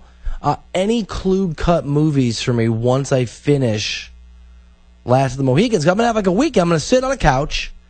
I'm going to build an obnoxiously large Lego set with my son and daughter that still won't get done. I don't know what we were thinking buying this Lego set. It's crazy. And we're going to watch some TV. I have a lot of just downtime. There'll be sports, but I got mixing some other stuff. I got to be honest, I wish I had a good movie to recommend for you. I really don't. I would just tell you to keep plowing through Curb Your Enthusiasm. Yeah, Curb is a show that I've like sort of... I don't know where you come down on this with your wife or Stu with your girlfriend, but I usually don't commit to watching shows with my wife because like I want to watch it. But Curb we're watching together. That's why I never do this because we have to like link up our schedules and we both got to want to watch Curb. So Curb is kind of closed off to me. But your wife won't be available to watch with you, you're saying? I mean, Laura's going to be doing other stuff. I mean, maybe, but like I'm literally just going to like not talk and just sit there and like watch. It's going to be awesome. It's actually like being in college again. You got to just pick another TV show to binge watch that you know that she won't want to enjoy. Shameless. Did you ever finish Narcos? No, I know. I forgot Narcos existed. I'll get back to Narcos. That made the Klug cut, right? You actually said Season 3 was the best? Definitely. Season 3 was great. Is that... have the actor from Harry and Larry Get Hitched or whatever that other movie is that we've talked about sometimes on the show? Never seen that movie that Stu thinks is one of the 5 best movies of all time. Stu, what's the last feature-length film that you watched? I can't even remember. Really? Yeah. What is a feature-length film you've watched this year? Oh, I don't know. I literally have to think. I can't remember. I watch sports. That's like for the holidays. I'm gonna get you so many movies. You're gonna have to. I'm gonna get you one or two, so you will actually watch them. Man, LeBron James just went off on the Wizards. What a statement game! Don't make him angry. Didn't I say this on the air like last week or this week that we were gonna see LeBron do in the regular season what he usually waits until June to do because he was gonna have to like carry his team, and he'll do it the entire postseason and run out of steam probably in the finals. But you think LeBron doesn't hear Dwayne Wade be like, nobody's scared of us? You don't think LeBron? I mean, LeBron like goes on like one of the only interviews he gives is with Rachel Nichols. So when other guys go on with his reporter, and she's great, and are like, yeah, it's our league, and we can beat these guys. Yeah, LeBron's going to come for you, and it's going to be bad. It's one of those things, though, like, I've always talked down, like, I don't believe in bulletin board material, because it's like, what they don't always want to give their hardest at all times. It's like, LeBron needed this motivation. Like, if he's able to do this and summon this, why doesn't he do it all the time? Well, I think there will be a cost. Like, I think there will be like a physical toll on him in the days and weeks, not weeks, but like the days ahead. It's fair. I mean, LeBron probably could. If LeBron wanted to score 40 points every night, I believe he could do it. I think it would hurt his team. I think it would hurt his body. But if LeBron's like, I'm going to average 40 points, if he thought that would get him to the greatness he desires rather than championships, he'd do it. That's what's so scary about LeBron. By the way, it's not just the 57, right? Or the 11 and 7. He had 3 steals and 2 blocks. Like, the guy was obviously playing defense the whole night, too. He's so good. We forget how good he is. We forget how ridiculously talented the guy is. Wow, this, what a quick week. Flew by. Now I get to go home and steal some of my kids' Halloween candy. And then pretend, no, I didn't eat your Snickers. Oh, Daddy wouldn't do that. Daddy!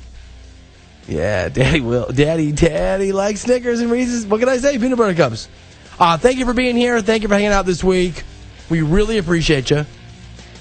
Have a great weekend. My name is Bill Ryder. The show is Ryder Than You. We are back Monday. Hope you are back with us. Until then, thank you. This is CBS Sports Radio.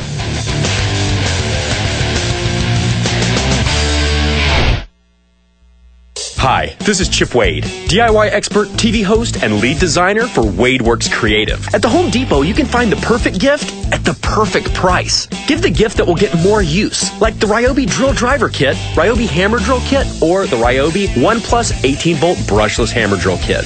Plus, check out other top brands and tools like Makita, Milwaukee, and Husky. Visit HomeDepot.com/tools for details and all the holiday gift possibilities. The Home Depot, more saving, more doing. Got a DIYer on your gift list? The Home Depot has a couple of suggestions. In one, Ryobi's 1 Plus Drill Driver and Impact Driver Kit at a new lower price of just $99, was $149. 2 great Ryobi tools and a powerful battery that drives them both, plus over 100 other Ryobi tools. Can't decide between this tool or that? Get this tool and that. The Ryobi 1 Plus Drill Driver and Impact Driver Kit, just $99 now at the Home Depot. More saving, more doing. Valid through January 24th, U.S. only, while supplies last. Maybe the salesperson was telling the truth. Maybe lots of people do love their timeshares and don't mind the higher fees, lack of availability, and added pressure to always buy more timeshare while on vacation. But if your timeshare doesn't fit your life, do what thousands have already done. Call ResortRelease.com to cancel your timeshare today. Resort Release will help you get rid of that timeshare once and for all. They're the nation's most trusted timeshare exit company. A-plus rated and accredited with a Better Business Bureau. ResortRelease.com guarantees to get that timeshare off your hands and out of your life, or you don't pay. That's right, they'll do a free case review for you. It's legal, it's permanent, and the moment that timeshare is gone, you can start planning the getaway you really want. 2018's maintenance fee bill will arrive any day now. Get out now before you pay that fee. Visit ResortRelease.com or call them at 888-308-5955 to see if you qualify. That's 888-308-5955. Call now. Okay, from the start. Acerola cherry. Alfalfa leaf, aloe vera, apples, asparagus, banana. Beets, bell pepper, broccoli. Blueberries, blackberries, cranberry. I make my Texas superfood from 55 raw, vine-ripened fruits and vegetables. Mangosteen. Pineapple, sweet potato. Papaya, parsley, peach. You can see all 55 on TexasSuperfood.com. Raspberry, spinach, all of the nutrients that we need on a daily basis. You know, it's been barely a week, and already my skin is better. I lost 60 pounds. I mean, that's huge. Since I've been on superfood, I haven't been sick. I'm Dennis Black, here in Dallas, Texas. Wouldn't you rather be healthy, energetic, and fit? It's borderline shocking how much energy I have. Join us on TexasSuperfood.com. TexasSuperfood.com. Or call 877-55-TEXAS. That's 877-55-TEXAS. 877-55-TEXAS. Or TexasSuperfood.com. If you need cash now, you need WeFixMoney.com. WeFixMoney.com could help you get up to $2,000 sometimes by tomorrow. And you don't need perfect credit. It's free to apply and available 24/7 from your computer or smartphone. Get up to $2,000 for rent, bills, child care, expenses, car repairs, or anything else. Trust WeFixMoney.com. Trust the name you know. WeFixMoney.com. Does your water stain and damage your fixtures? Does it smell or taste bad? Are you worried about what's in your water? Water quality should not be painful and worrisome. Get HydroCare water systems from Wave Home Solutions with the most advanced purification technologies. Call Wave Home Solutions today at 1-866-979-9147 or go to bestwaternow.com. HydroCare will eliminate limescale that causes hundreds of dollars in damage to pipes and appliances without using salt. Well water will no longer smell or stain your fixtures. City water will be purified of harmful chlorine, lead, arsenic, and chemicals. Wave Home Solutions provides the cleanest, healthiest water at every faucet. Satisfaction guaranteed. For more information, call 1-866-979-9147, 1-866-979-9147, or go to bestwaternow.com. That's bestwaternow.com. Wave Home Solutions for a healthy, comfortable home. Protecting data in today's complex business infrastructures presents challenges that traditional backup solutions can't handle. At best, you'll waste time and money managing multiple solutions. At worst, gaps in coverage will leave your data vulnerable. Barracuda Backup is a single cloud-integrated solution that lets you easily back up data wherever it resides and replicate it to another location on your network or private cloud, the Barracuda Cloud, or to the AWS public cloud. Reclaim your data. Try Barracuda Backup free at barracuda.com/backup. WRIE Erie and W242CU Erie, CBS Sports Radio 96.3 and 1260. Sponsored by Bianchi Honda, home of the one-owner used cars. CBS Sports Radio.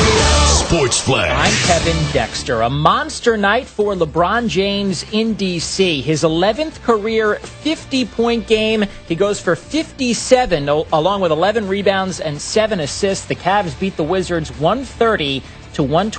LeBron with the second highest scoring game of his career. Other finals in the NBA, the Sixers get a triple-double from Ben Simmons, the second of his career in just his 9th game. They beat the Pacers 121-110. Simmons 14 points, 11 boards, and 11 assists. J.J. Redick added 31 in the win for Philadelphia. Pistons over the Bucks 105-96. Andre Drummond 24 points and 15 rebounds. The Bulls take down the Magic 105-83. Rockets improved to 7-3. They beat the Hawks 119-104. James Harden had 29, and Kristaps Porzingis with his 6th 30-point game of the season so far. He goes for 37. The Knicks get by the Suns 120-107. At halftime in Dallas, Pelicans with a 55-46 lead over the Mavericks. Early third quarter in San Antonio, Spurs lead the Hornets 51-46. Second quarter, Heat over the Nuggets 48-43, and the Jazz lead the Raptors 44-43.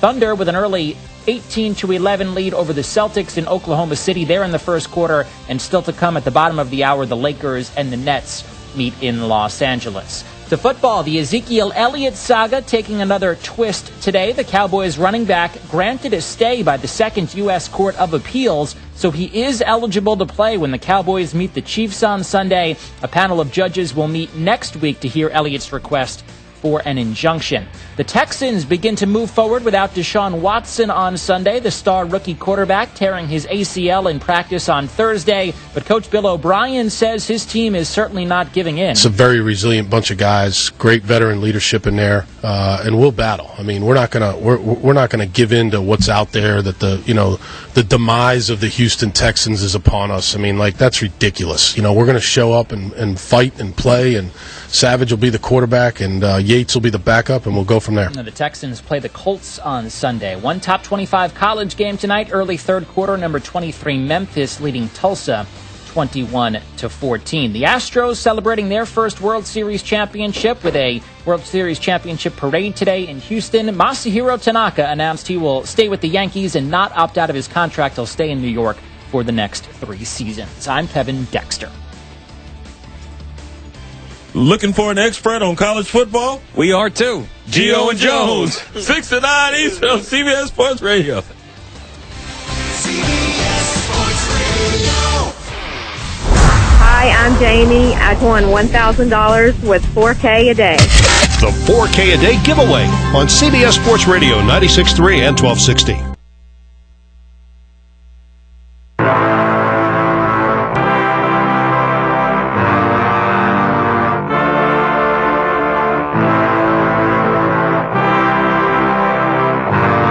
This is Pharrell on the bench. They're not getting rid of the owner, okay? You stupid asses need to check yourselves and just stop with your nonsense. No one's ever going to forget that he beat a woman. But he's going to play football in the NFL. So at the end of the day, did he ever really learn his lesson? Because he's going to go get paid. This guy, he's got anger issues. He's a crybaby meltdown wuss. He's an embarrassment. He does it all the time. I mean, what's next with this guy? I can't stand him now. I can't stand the whole family. I wish ill will on all of them. I don't want anything to do with any of them. I wouldn't want him anywhere near my team. It's a cancer. You gotta watch what you say, but he can say whatever he wants about anybody. Screw that 6 ways till Sunday. If you talk crap about people, people should be able to talk crap about you. No, we're not nameless, we're not faceless, we were born for greatness. So if you're running, stop running. One life, one chance, start living. Sing it louder just to let the world know. No, we're not nameless, we're not faceless, we were born for greatness. You're listening to Pharrell on the bench.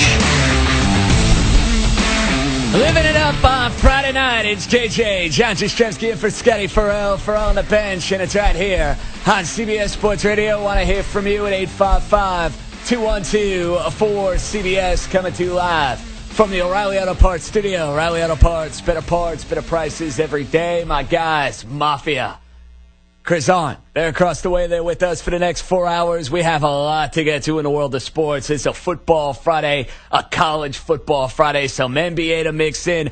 But first and foremost, I'm watching the game Thursday night. The Buffalo Bills, who have been this feel-good story in the NFL for the better part of 7-8 weeks, going into the Meadowlands to take on a Jet team that I thought going into the year had a chance to be one of, if not the worst team in all football. And the Jets, to their credit, laid smackdown on the Buffalo Bills. And we'll get to the Bills and we'll get to the Jets in a matter of moments. But I do want to start with the comments made by Richie Incognito and the feeling that I had after watching yet another dud on Thursday night and just the overall product as a whole. Listen, nobody loves football more than me. I love football. I eat it. I sleep it. I look forward to football Sundays. There is nothing like getting up for me on about 4 or 5 hours of sleep, checking the fantasy teams, throwing the wagers in, and then sitting my ass on the couch and watching football for 11 straight hours. There's nothing I love more. It's institution for me. Thursday night, I was very much a fan. I was very much in favor of the Thursday night package a couple of years ago because I'm a football junkie, and I say, well, you can't have enough football. What are you, crazy? Can't have enough. Monday, Thursday, whenever. Put it on. But the more and more you watch these games, you have to feel for somebody like Richie Incognito, and I know that's hard to say and it's hard to do. Many people look at him as a pariah, and he's public enemy number one after what happened with the Bullygate and the Deflategate thing. I mean, Deflategate. I'm losing my mind here with all these scandals, but you get my point. Incognito, not exactly somebody that we look at as a quote-unquote model citizen.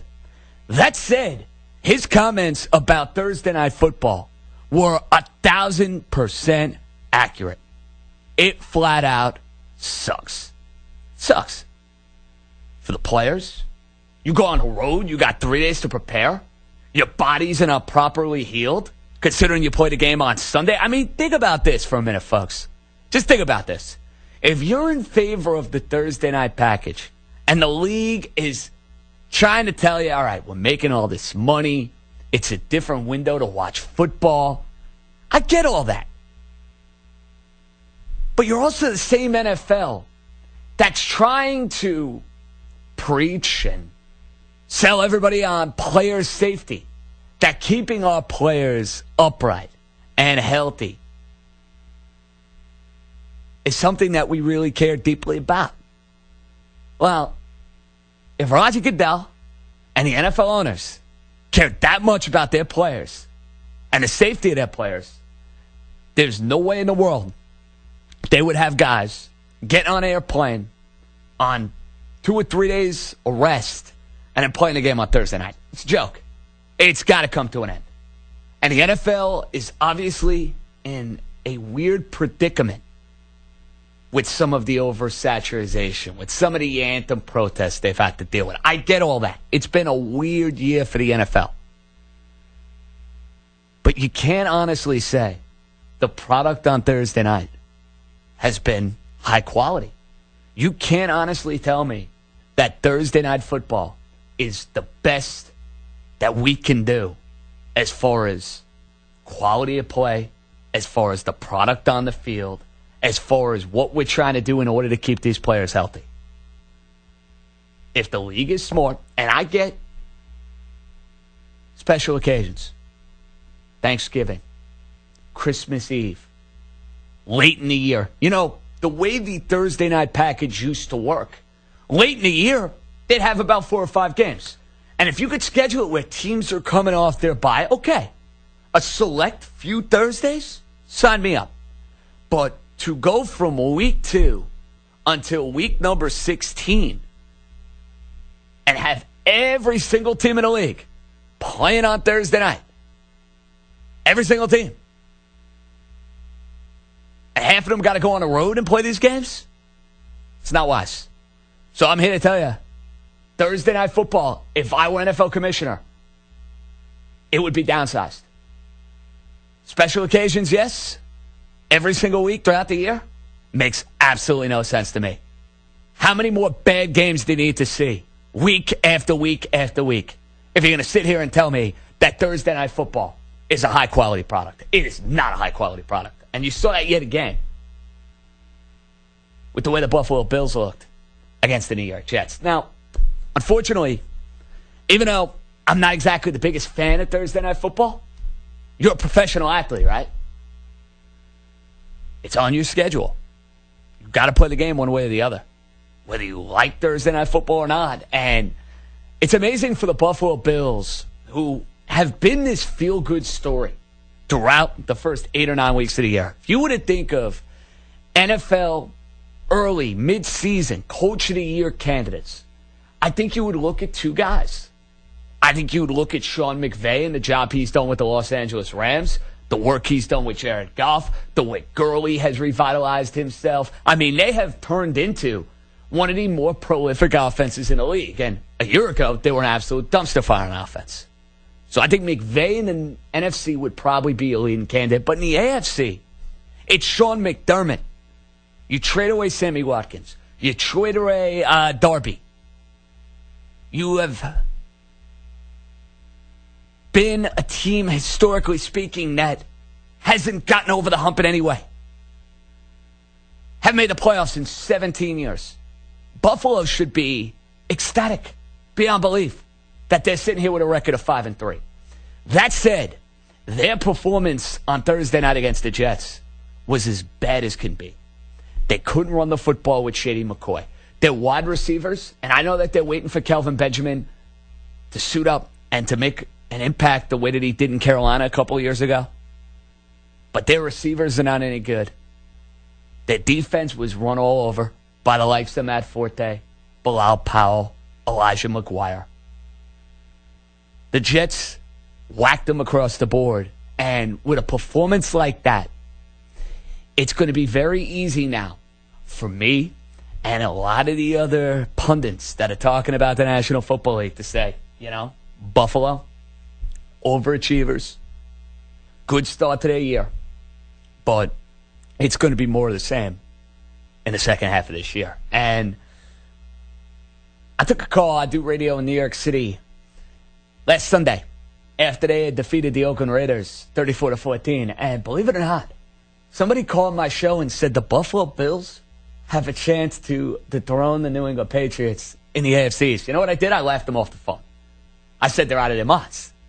And if you look at Buffalo's schedule down the stretch, exactly, comical. If you think that the Bills are a first-place caliber team, wake up and smell the coffee. They don't have that sort of talent. Good one. You make those sort of mistakes, you're going to look the way that you did against the New York Jets. And listen to these games. Home against the Saints, at the Chargers, at the Chiefs, 2 more games with the New England Patriots, 2 games with a division rival, the Miami Dolphins. I'd be very surprised right now if Buffalo managed to finish with more than 9 wins. They are 5-3 right now. If you gave me an over-under number of 9.5, halfway through the year, if we wanted to amend it, if you will, I would hammer the under for the Buffalo Bills. They're well coached. They play hard. They're overachievers. They are not, in my opinion, one of the 6 best teams in the AFC. And I get it. The NFL is down. The AFC is down. We'll get to the big injury with Deshaun Watson and the Houston Texans and what a death blow it is for their season. So I can understand a lot of people who are fans of certain teams say, we have hope. We can believe. And I'm not telling you, Bills fans, you can't believe. What I'm here to tell you is, I think your team is somewhere in between the 5-2 start and the abomination that we saw on Thursday night against the New York Jets. To me, at 5-3, the Bills at best, will finish with a 9-7 record. If your dream is the postseason, and I had an opportunity to take you a wager, I'd be putting a good amount of money that the streak of playoff, less appearances, seasons, whatever you want to call it, would extend another year up in Western New York. Want to hear from you at 855-212-4CBS, 855-212-4227. I totally understand the complaint by Bills offensive guard Richie Incognito. Thursday Night Football, it is unfair to the players. It is all about the money. It is not high-quality football, and if the league was smart, they would absolutely positively downsize their Thursday night package. And do you believe that the Buffalo Bills at 5-3 are closer to the team that was a feel-good surprise first 8 weeks of the year? Or are they closer to a team that has been in the playoffs in each of the last 16 years? To me, this is going to be a 17-year drought for Buffalo. They're not going to make the postseason. Don't see it. When we come back, your telephone calls, and our buddy down in Houston, he hosts the morning drive on our sister station down in Houston. Mike Meltzer on Deshaun Watson. The Houston Astros winning the World Series. It's been the highest of highs and the lowest of lows, I guess, if you're a Houston sports fan. Mike will join us. It's JJ. John Jastrzemski in for Scotty Farrell. It's Farrell on the bench right here on a Friday on CBS Sports Radio. I'm Jay Farner from Quicken Loans. Choosing the right mortgage lender involves much more than just a rate. Quicken Loans has earned 11 J.D. Power Awards for client satisfaction. And we invented Rocket Mortgage, a simpler, hassle-free way to get a mortgage completely online. No one else has anything like it. So choose Quicken Loans, America's #1 online lender. Call Quicken Loans today at 800-QUICKEN or go to rocketmortgage.com. That's 800-QUICKEN. Equal housing lender, NMLS number 3030. If you have hard water, the Lime Scale not only leaves white spots, it clogs pipes and breaks down appliances, costing you hundreds of dollars in energy and wear. Eliminate Lime Scale and other water issues like brown staining, bad odors, and lead with HydroCare water products available from Wave Home Solutions. Wave's affordable systems don't use salts or chemicals. You'll love the way your water tastes, smells, and looks. Satisfaction guaranteed. For more information, go to goodclearwater.com. That's goodclearwater.com. Spearfishing has or will strike your business, wreaking havoc on your employees, brand, and your bottom line. Spearfishing can't be stopped by traditional email security solutions because messages appear to be legitimate from your boss, a trusted colleague, or a vendor asking you to wire money, confirm login credentials, or worse. Barracuda Sentinel is artificial intelligence for real-time spearfishing and cyber fraud defense. Reclaim your email in minutes with zero impact on network performance. Visit barracuda.com/AI. I'm Scott Tannen, founder of Boll & Branch, where you can get the world's most comfortable sheets for less than half of what you'd pay in the store. Our sheets are made from 100% organic cotton and get softer over time. Even 3 U.S. presidents have Boll & Branch sheets. Try them for 30 nights. If you don't love them, send them back for a full refund. Go to bollandbranch.com today for $50 off your first set of sheets, plus free shipping with promo code DOZE. Spelled B-O-L-L and branch.com. That's bollandbranch.com, promo code DOZE. At the Home Depot, free carpet installation means free carpet installation. And free includes clearing out furniture, ripping out old carpet, hauling it away, even carpeting stairs, with no hidden fees. free installation on carpet $699 or more means free installation. Only at the Home Depot. More saving, more doing. Valid on carpet priced $1 or more per square foot. Specialty items may be priced separately. Why shop Arthur F. Schultz first for furniture, appliances, or a new mattress? This is Rob Schultz for Arthur F. Schultz, 26th and Cascade in the heart of Erie. We have America's best brands at the lowest possible prices, great financing offers, and absolutely free delivery. Very simply, nobody beats Arthur F. Schultz for price. Second, selection. We have 2 giant floors displaying more sofas, chairs, mattresses, appliances, and recliners than you'll find anywhere. So nobody beats Arthur F. Schultz for selection. Third, service. We own our building, and that saves thousands of dollars each month in rent. In turn, we pass the savings on to you in the form of free delivery. That could save you hundreds of dollars on your purchase. In addition, our knowledgeable home consultants can arrange free in-home design appointments to ensure the perfect living room, dining room, bedroom, or kitchen. Shop Arthur F. Schultz first, where quality and customer service are everything for over 100 years. And remember, there's only one Arthur F. Schultz, and it's located at 939 West 26th and Cascade in the heart of Erie. Hey, this is JJ, the owner of 3B Saloon, the home of beer, bacon, and barbecue, and this is Kyle. We just want to thank you for all the support over the past 8 years. There are a couple other barbecue joints, but we're okay with that, and it confirms our belief that Erie loves great barbecue. But if you really want southern barbecue, fall off the bone ribs, you gotta wash your mouth out from that other trash and get it your tail down to 3B Saloon! JJ, calm down. We get a little bit passionate about barbecue, folks. 3B Saloon, 4th and Liberty. Hi, I'm Jay Farner, CEO of Quicken Loans. Every day people ask me, can I still take advantage of today's low rates? Is it still a good time to refinance? The answer is yes. Now's a great time to call Quicken Loans at 800-QUICKEN. The rate today on a 30-year fixed-rate mortgage is 3.875%, APR 4.12%. Call us today at 800-QUICKEN or go to QuickenLoans.com. That's 800-QUICKEN. Call for cost information and conditions. Equal housing lender. Licensed in all 50 states. NMLSConsumerAccess.org number 3030. Black Friday starts now on appliances at JCPenney. Now through Saturday, get up to 40% off major appliances from your favorite brands like GE, Samsung, LG, and now Frigidaire. Plus, get up to 36 months special financing on appliance purchases over $299. Plus, earn up to $100 in JCPenney rewards. Plus, free delivery. Add it up. These deals can't be beat. JCPenney. Available in select stores. Some exclusions apply. Financing terms valid through 11/29. Must request at time of purchase. Subject to credit approval. Minimum monthly payments required. Free delivery not available in all areas. Rewards points earned on major appliances. See store or jcp.com/appliances for details. Hi, I'm Jennifer, and I just won $1,000 from 4K a day. The 4K a day giveaway on CBS Sports Radio 96.3 and 1260.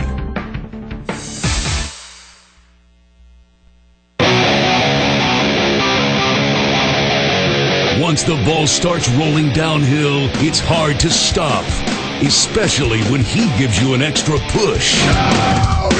In my opinion, that ship has sailed. The team is never going to win a title. They've had long enough, and the window is closed. Don't tell me that's going to be some tiptoe through the tulips. He is going to get absolutely vilified, and they are going to abuse him. He's public enemy number one. It's all downhill from here.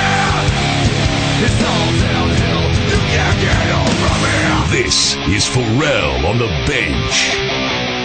Friday edition for On the Bench. JJ, John Jastrzemski, and for Scotty right here on CBS Sports Radio. Get aboard at 855-212-4CBS. The highest of highs and the lowest of lows, I guess, for the city of Houston. You win the World Series behind Justin Verlander and Charlie Morton and Lance McCullers and that young, talented Astro team that I think is going to be a force for years to come. But then you get the terrible news on Thursday.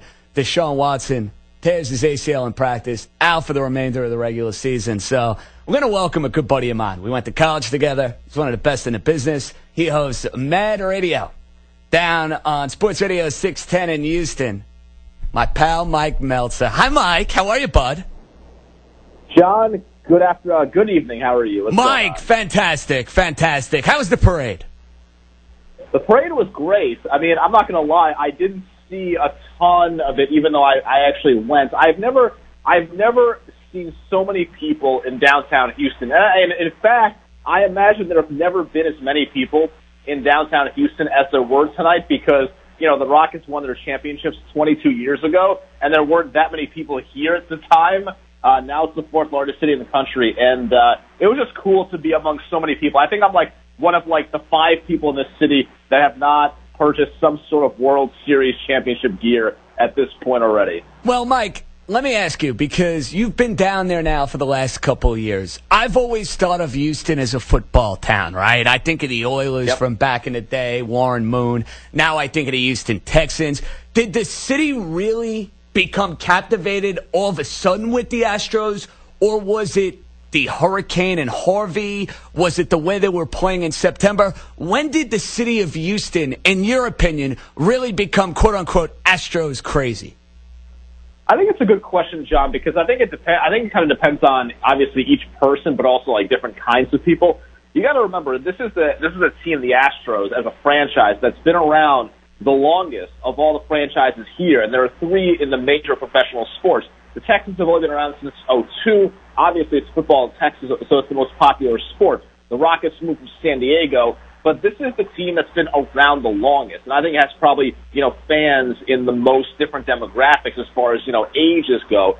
So I think there's always been a big and deep fan base, and not just in Houston, but around the general region. I think the Astros fan base has a wider region, certainly, let's say, like the Rockets, or even probably the Texans fan base when you think about outside of the city of Houston. But in terms of your question specifically, I mean, obviously, when they went through the rebuild over the last few years, they lost a lot of fans, or at least, like, that passion when they were going through the rebuilding process. But, I mean, I would say this team, maybe the attendance figures weren't exactly where they wanted it to be, but I thought Wright Thompson put it well in his ESPN.com articles over the course of this week that, like, I would say the World Series and the level it got to is, Houston's one of those places where if you go, and it's more like Houston's a city where you have a lot of different neighborhoods, different kinds of places.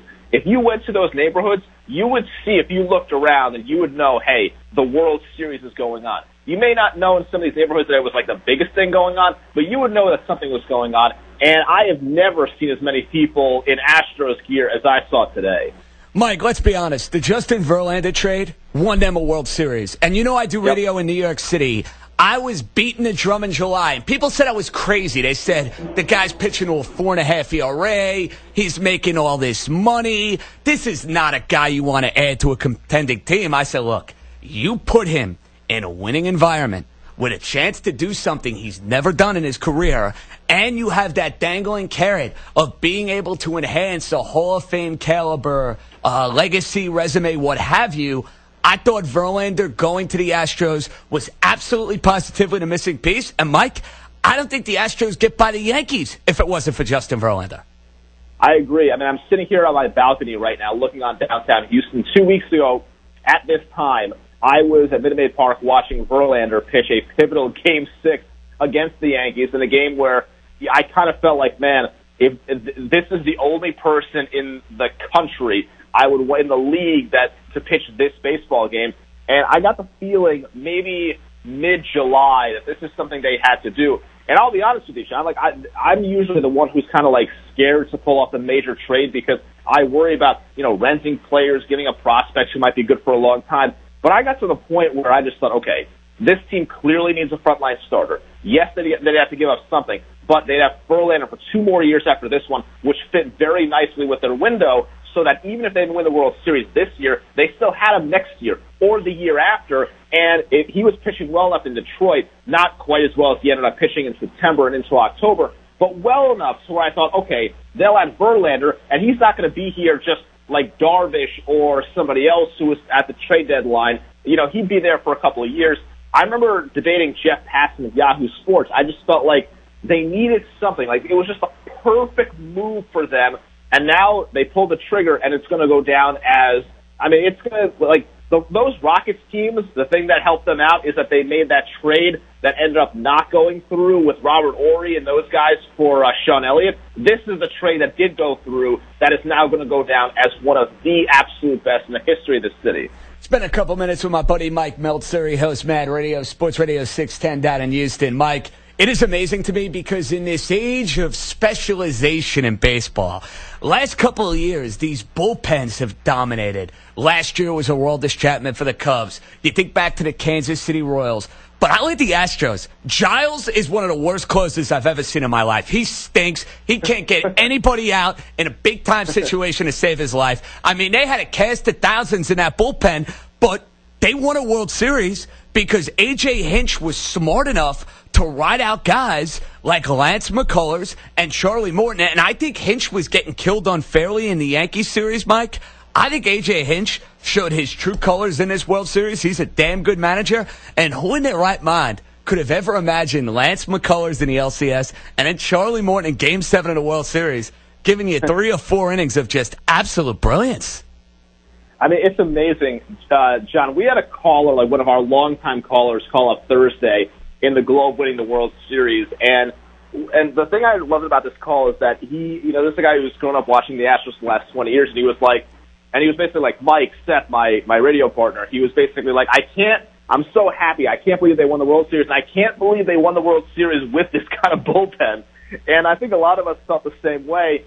And, I'll tell you this, one of the unsung heroes of the World Series was Brad Peacock, because that guy pitched Game 3, he pitched Game 5, and he pitched in Game 7, and they won all those games.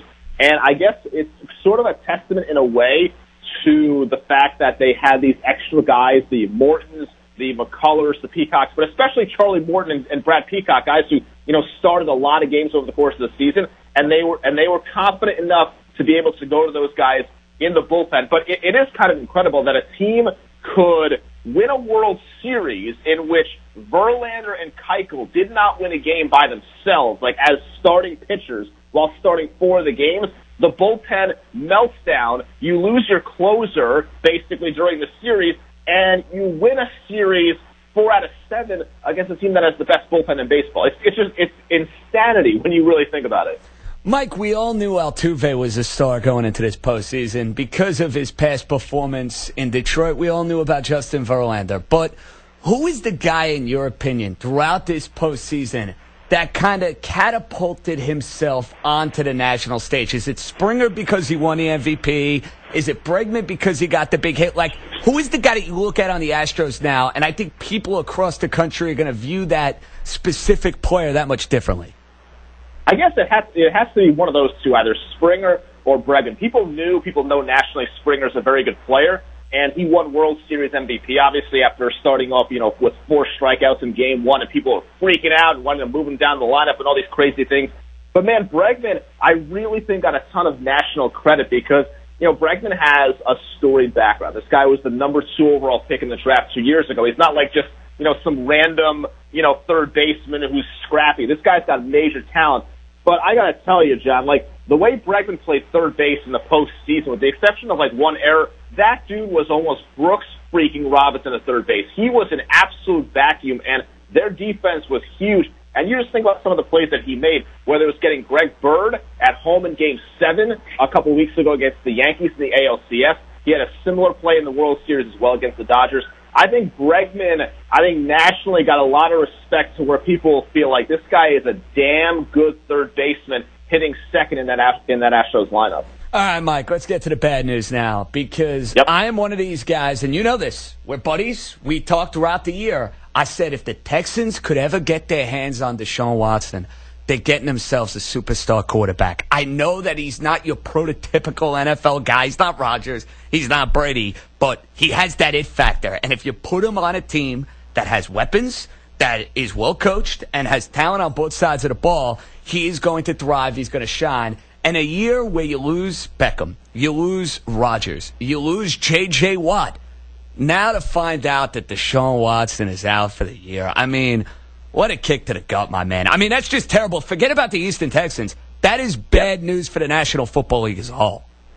Yeah, totally agreed. It's almost as if it was like a rock star died, and you had to have everybody was chiming in, except obviously he's not dead, thankfully, and he's going to be back next season. But, I'll put it this way. The way Deshaun was playing, I saw so many people tweet during the Seattle game last Sunday that, man, we've seen the Texans have quarterback issues largely since their inception in 2002. He was playing so well that people were basically like, you know what, listen, we have been through all these quarterbacks and been through Brock Osweiler and Brian Hoyer and the last year or two of Matt Schaub and David Carr so we could see this guy play, and it's all worth it. That's the level that Deshaun Watson was playing at. And I think long-term, I still think the Texans' arrow is very much pointing up. Obviously, the fear would be, you don't want it to turn into an RG3 situation where you constantly get banged up. I think that the reason why there's a little bit of panic today is because Deshaun had one previous ACL in the other knee when he was a freshman at Clemson. Obviously bounced back very well from that. I think if this was his first major injury, I think this would be sort of like a standard operating procedure. Yes, it sucks. Yes, it's brutal. It was cut off in year one, his season, such a promising rookie year. But I think there's a little bit of concern just because he's had one major injury before. But I still believe, listen, he's got plenty of time to heal. I just think there's from a Texans standpoint, sort of maybe a fatigue factor of man, we saw what mobility and what his star could bring the offense. Now you kind of go back to Tom Savage and you're like, okay, what's the point of these next 9 games? And we will see what they do. But I still think long-term he will be fine and they will be okay. All right, Mike, can the Houston Texans with Tom Savage at quarterback win the AFC South? I think they need a few breaks to go their way. My biggest thing is just I don't know how O'Brien's going to find a way to keep him off the ground. He does have really good weapons. I mean, I would say one big difference, I'm going to give you 2 big differences between Tom Savage against Jacksonville week 1 and right now as we speak. One, O'Brien and the coaching staff know how bad the offensive line is. I know that may sound stupid, but sometimes you need to actually see how awful a line is on the field before you realize, oh, bleep, we got to really do a lot of things. And number 2, they've got Will Fuller, which I think is a big deal. And the reason why Fuller's got 13 catches but 7 touchdowns is because of Deshaun. But he is a good player anyway. He's got good skill guys. I think the big difference right now for Bill O'Brien from the teams the last 2 or 3 years who were able to win the division with mediocre at best offenses, and this one, they don't have the same kind of defense. They have a new defensive coordinator, Mike Vrabel, who I think is getting his sea legs. They don't have J.J. Watt. They don't have Whitney Merciless. They're just not as good on defense, and Clowney's still very good. But you can't just conjure up a pass rush in the NFL. I think more likely than not, they probably win a few more games, but they're probably unable to do more than that given just how beat up they are from an injury standpoint. My boy, Mike Meltzer. Check him out, Mad Radio, Sports Radio 610 down in Houston. Mike, always a pleasure. And I'm telling you right now, Jim Harbaugh going to be coaching the Indianapolis Colts next year. So get ready. You're insane. Get out of here. Get ready. Get out of here Mike is a big Michigan fan, so I had to bring that up. Mike, enjoy it, man. Have a great weekend, all right? You too, John. Thank you. Good stuff there from our pal Mike Meltzer. I'll tell you, without Deshaun Watson, who the team to beat is currently in the AFC South. Get aboard 855-212-4CBS. Now, who with the latest sports update? Kevin Dexter. CBS Sports Radio. Sports Flash. And, John, it was a Hall of Fame night for LeBron James in D.C. His 11th career 50-point game. He puts up 57 in a 130-122 Cavs win over the Wizards. LeBron adding 11 rebounds and 7 assists. The 57 points, his second highest scoring game of his career. Ben Simmons with the second triple-double of his career and just his 9th game. 14 points, 11 rebounds, 11 assists. The Sixers beat the Pacers 121-110, and Philly is above 500 for the first time since, get this, November of 2013. Pistons beat the Bucks 105-96. Bulls over the Magic 105-83. The Rockets improved to 7-3. James Harden goes for 29 points. Rockets beat the Hawks 119-104. And Kristaps Porzingis with 37 for the Knicks. They take down the Suns 120-107. In the fourth quarter in Dallas, the Pelicans lead the Mavericks 83-72. Anthony Davis has 26 and 11. Spurs with an 86-78 lead over the Hornets in San Antonio. Third quarter in Denver, Heat lead the Nuggets 63-60. Also in the third, Raptors over the Jazz 65-59. And in the second quarter in Oklahoma City, about 4 minutes left in the half, the Thunder lead the Celtics 48-34. Ezekiel Elliott will be on the field when the Cowboys and Chiefs meet on Sunday. Elliott granted a stay by the U.S. Second Court of Appeals today, so his 6-game suspension once again on hold. A panel of judges will meet next week to hear Elliott's request for an injunction. One top 25 game in college football, number 23 Memphis with a 31-14 lead over Tulsa. About 3 minutes to play in the third quarter. Riley Ferguson has 3 touchdown passes for the Tigers. From baseball, Masahiro Tanaka releasing a statement saying he will return to the Yankees and not opt out of his contract this offseason. And 2 games on the ice, the Oilers lead the Devils 3-2 second period in Edmonton. Predators out to a 1-0 lead over the Ducks in the first. I'm Kevin Dexter. We're all about food and football, and way better at it than Siragusa. The DA Show, 9 a.m. Eastern Time on CBS Sports Radio. CBS Sports Radio. Money, it's like medicine. It always makes you feel better, and we're prescribing a strong dose, $1,000 4 times a day, 9 a.m., noon, 3 p.m., and 6 p.m. on CBS Sports Radio, 96.3 and 1260. When things come out of left field, having a game plan matters. Farmers Insurance has over 89 years of experience helping people so that they can plan ahead. We know a thing or two because we've seen a thing or two. Visit farmers.com. We are farmers. Bum, ba, bum, bum, bum, bum.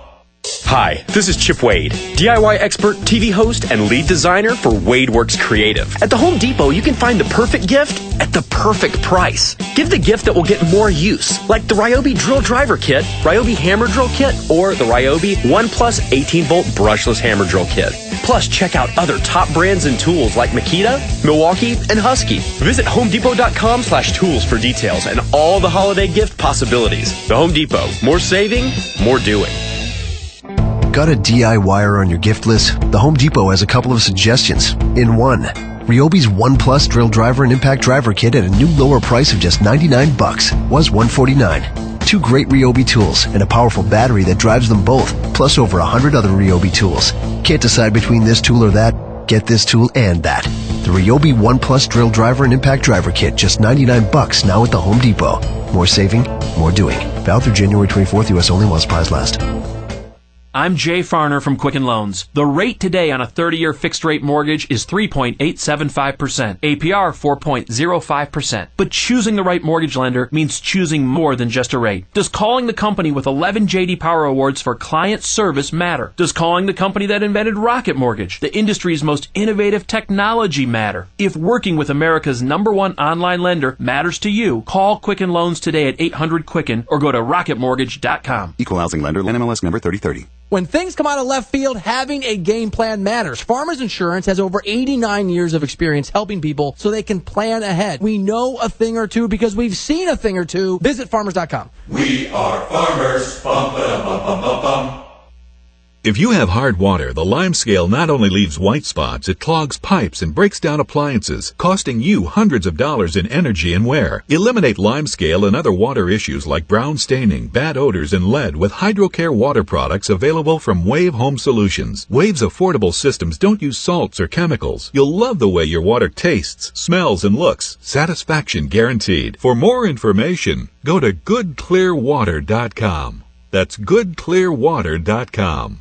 If you're 85 or younger, would you like peace of mind and comfort for your family? We're Final Expense Direct with an urgent message for you. The average funeral today costs over $8,000, but the most you'll get from government benefits is $255. How will your family pay the difference? We can help. Our senior plans start as low as just $1 a day and pay up to $30,000 for a funeral and other final expenses. Peace of mind is easy. There's no medical exam. You'll have lifetime coverage, and your plan can't be canceled as long as you pay your premiums. Call now for free information about our senior plans. Answer a few simple questions and receive approval right on the phone. Plus, call right now and we'll give you a discount prescription card for free. Call 800-240-0069. That's 800-240-0069. Again, 800-240-0069.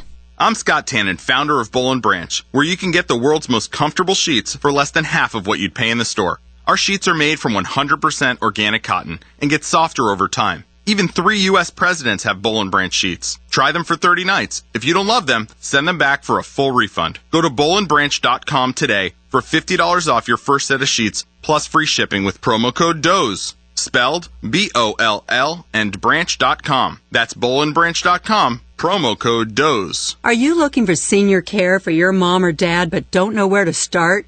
Hi, I'm Jen London with The Place for Mom.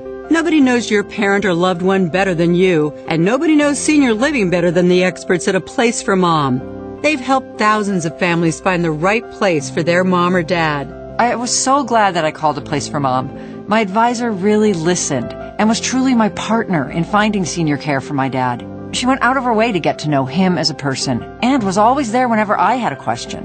The senior living advisors at A Place for Mom partner with thousands of families every month, listening and offering local knowledge and advice to help find the best senior living communities across the country. And it's a free service. Here's the number. Call A Place for Mom at 1-800-467-7530. There's a place for answers, a place for mom. Call today. Call A Place for Mom at 1-800-467-7530. That's 1-800-467-7530. Hi, I'm Joy, and I won $1,000. The 4K a day giveaway on CBS Sports Radio 96.3 and 1260.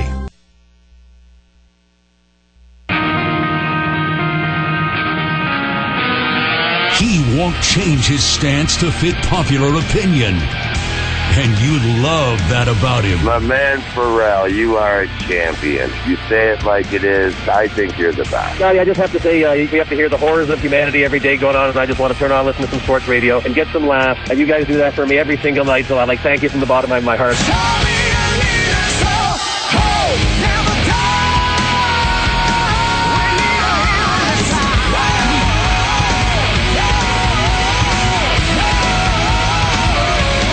This is Pharrell on the Bench.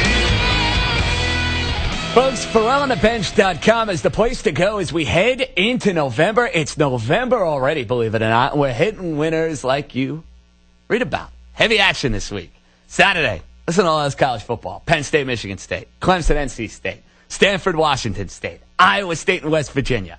Oklahoma, Oklahoma State. LSU, Bama. Vatech, Miami. And then in the NFL, you got Denver and Philly. You got Cincy and Jacksonville. Atlanta and Carolina.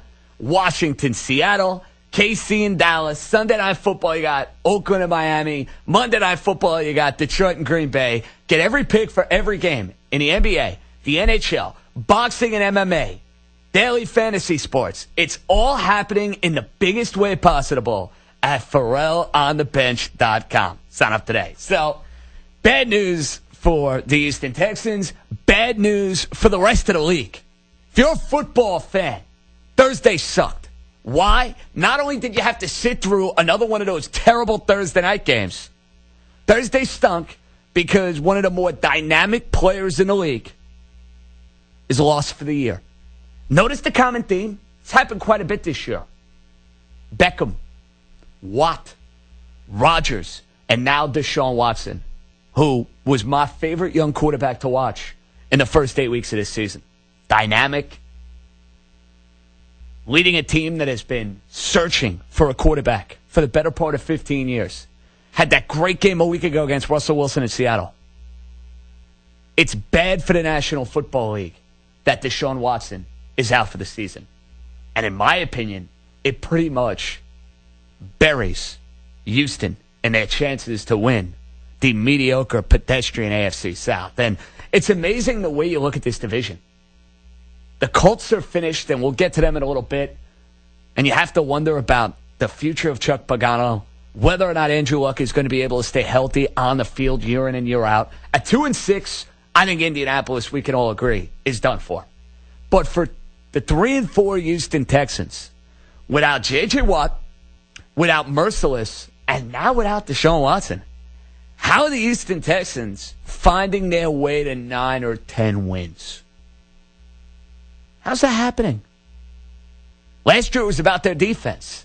Their defense, you saw last week against Seattle. It's no great shakes. You just heard Mike Meltzer a minute ago. New defensive coordinator. A lot of moving parts. Not as talented. So they're not as good on D. They're not great on the offensive line. And now you don't have Deshaun Watson shaking and baking, making plays out of the pocket. You're going back to Tom Savage.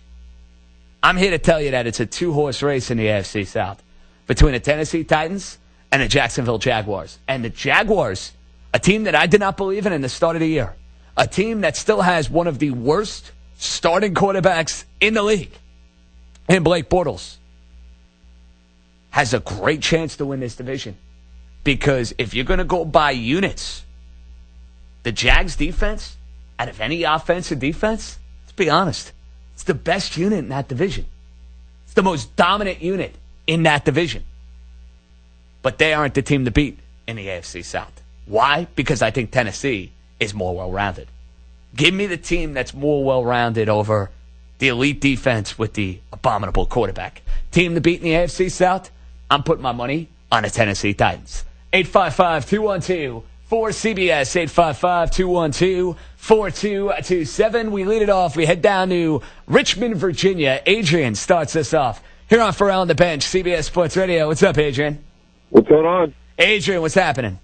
You and I had a talk before the beginning of the season, and I told you that Jacksonville was going to be right there. You were right about that. And you know what, Adrian? I'll give credit where credit is due. I did not think that the Jaguar defense would be as good as it has been. And let's also give first-year head coach Doug Marrone a lot of credit, because you know it and I know it. Blake Bortles stinks, right? But what can the Jaguars do, and what can they do week in and week out? Crazy. No, I'm asking you a question. They run the football. That's what they're able to do, Adrian, by bringing in Leonard Fournette. That team that had kind of been a mishmash, didn't really exactly know what they wanted to be as a squad, they have an identity. And I think because of that identity, if you're going to call me now, Adrian, and say, I believe the Jaguars can win the AFC South, I'm not going to call you crazy. Well, here's the deal. They have one of the easiest remaining schedules. You got to play Cleveland. They got to play San Fran. They got to play Indy again. You know, Tennessee's a toss-up. I don't think they're going to beat us a second time. Tennessee is good. They can run the ball. The running backs stay inconsistent a lot of the time. And Mariota's not always great. He barely beat the Cleveland Browns. That's totally fair. He has been very up and down this year. You're absolutely right about that.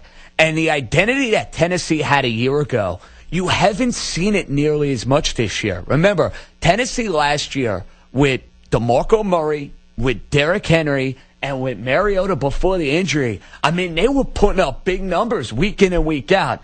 You're not seeing that quite yet from the Titans, and you are right about the Jaguars' schedule. You look at this schedule: home Cincy, home Chargers, at the Browns, at the Cardinals, home against the Colts, home against the Seahawks, home against the Texans, at the 49ers, at the Tennessee Titans.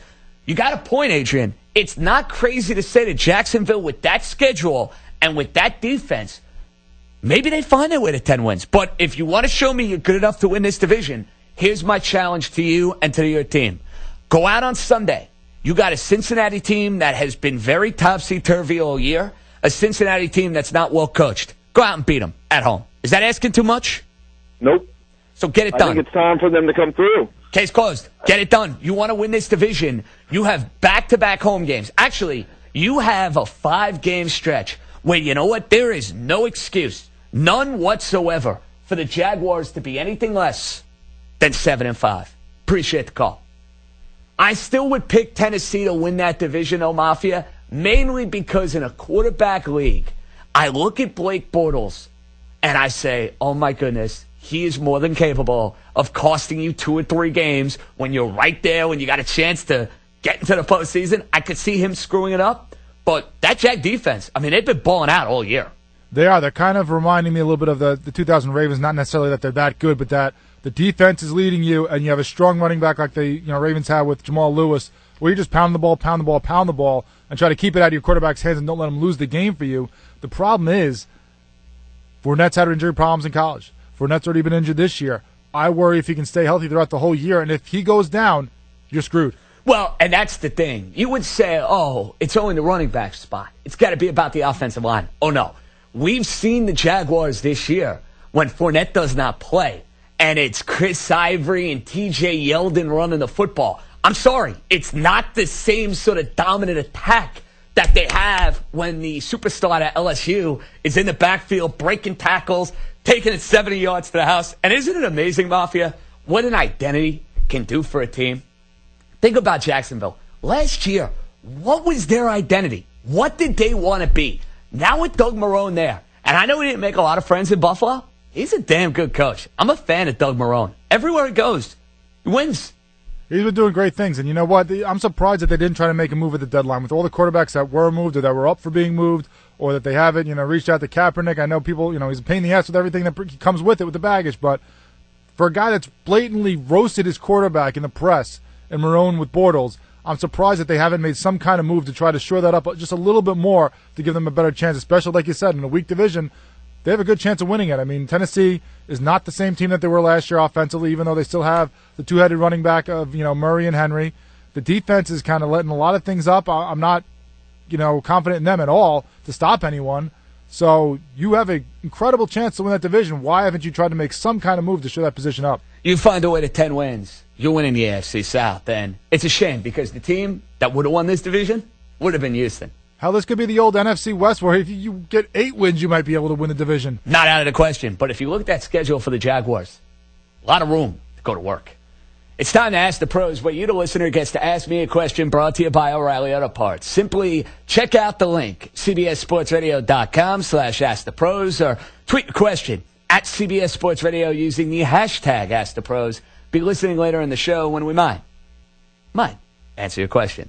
You want to also trust the professional parts people at O'Reilly Auto Parts to help you choose the brakes that are an exact fit for your vehicle. Brands you trust like Brake Best and Wagner Thermo Quiet. O'Reilly Auto Parts has the brake parts you need at guaranteed low prices. O'Reilly Auto Parts, better parts, better prices every day. Coming up in hour 2, a lot more on whether or not the Houston Texans can find a way to the postseason without Deshaun Watson.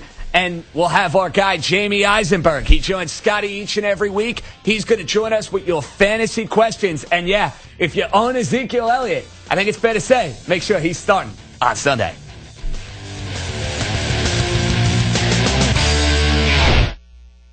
Hi, this is Tiki Barber. My football career taught me the importance of being prepared for game time, and now that I own multiple businesses, being prepared means having capital when I need it. That's where Cabbage comes in with flexible lines of credit of up to $150,000. Apply online and get a decision right away. Withdraw funds when you need them without reapplying. Cabbage has supported over 100,000 small businesses. Get started at Cabbage.com/gametime or 888-CABBAGE. That's Cabbage with a K, 888-CABBAGE. Line of credit is subject to credit approval. See terms and conditions. The holidays are here, and Christmas trees are at the Home Depot. Come in now and pick from your choice of 7.5-foot artificial Christmas trees for just $99. Big or small, multicolor, or white lights. Together we'll deck the halls with your choice of 7.5-foot artificial trees for just $99. Plus free shipping on all holiday decor. The Home Depot. More saving, more doing. Valid November 2nd through 8th. While supplies last, selection may vary by store. Some exclusions apply. Limit 3 per customer. See store for details. Yahoo! The rodeo is at Burger King. The Rodeo King. 2 savory flame-grilled beef patties, thick-cut bacon, signature crispy onion rings, tangy barbecue sauce, American cheese, and creamy mayo, all on our sesame seed bun. The Rodeo King at Burger King. At the Home Depot, free carpet installation means free carpet installation. And free includes clearing out furniture, ripping out old carpet, hauling it away, even carpeting stairs, with no hidden fees. Free installation on carpet $699 or more means free installation. Only at the Home Depot. More saving, more doing. Valid on carpet priced $1 or more per square foot. Specialty items may be priced separately. Hey, this is JJ, the owner of 3B Saloon, the home of beer, bacon, and barbecue, and this is Kyle. We just want to thank you for all the support over the past 8 years. There are a couple other barbecue joints, but we're okay with that, and it confirms our belief that Erie loves great barbecue. But if you really want southern barbecue, fall off the bone ribs, you gotta wash your mouth out from that other trash and get it your tail down to 3B Saloon! JJ, ho, calm down. We get a little bit passionate about barbecue, folks. 3B Saloon, 4th and Liberty. Welcome to Geico's Motorcycle Meanderings. Oh man, this is great. I sure saved a lot of money by switching to Geico. Scored some big savings, and now I can use their mobile app 24/7 for all sorts of stuff. Life just makes sense now. What doesn't make sense is if we call bicycles bikes and tricycles trikes, shouldn't we call motorcycles Mikes? Maybe a bunch of guys named Mike teamed up and put a stop to it. Geico Motorcycle. Savings that make sense. Hi, I'm Sarah Gudgeon from your local Erie VA Medical Center, and I'm inviting the entire community to our annual Veterans Day Parade Saturday, November 11th at 9:30 at the Veterans Stadium, followed by a Veterans Day ceremony at Jefferson School. That's Saturday, November 11th. Adopt US Kids presents Multiple Choice Parenting. You accidentally cut your daughter's bangs unevenly. Do you A, line things up a centimeter from her hairline? Man, oh man, oh man, oh man, oh man. No. Sweatbands are so hot right now. Everyone's wearing them. Like that basketball player and that other basketball player. B, get spiritual. Mom, where did all the mirrors go? A reflection could never capture our true selves. Huh? Beauty is within. C, look on the bright side. Less time blow drying, more time texting. Or D, show empathy. Mom, you really don't have Ta-da! Twinsies! I kinda love it. As a parent, there are no perfect answers. But you don't have to be perfect to be a perfect parent. Thousands of teens in foster care will love you just the same. A public service announcement from the U.S. Department of Health and Human Services, Adopt U.S. Kids, and the Ad Council. In the Erie area, contact Family Services of NWPA at 866-4500 or fsnwpa.org. Your invitation to Macy's Thanks for Sharing event is here. Join for $25 charged to your Macy's credit card, then get 10% rewards through December 31st on all qualifying Macy's credit card purchases in the form of a rewards card. That's on top of everyday savings like Macy's offers, sales, and more. Go to Macys.com/thanks or see a sales associate to join today. Exclusions apply. For full program terms and conditions, visit Macys.com/thanks. Picture this. It's Monday afternoon and you're at Domino's buying a large 3-topping pizza. You give the Domino's employee $7.99 plus tax, of course. Now, picture this. It's Friday and you're at Domino's buying a large 3-topping pizza. You give the Domino's employee more than you paid Monday. You feel bamboozled. But then you hear this. Domino's extended its $7.99 large 3-topping carryout deal to all day, every day. And so you danced and ate Domino's. Carryout only. You must ask for this limited time offer. Prices, participation, and charges may vary. WRIE Erie and W242CU Erie, CBS Sports Radio 96.3 and 1260.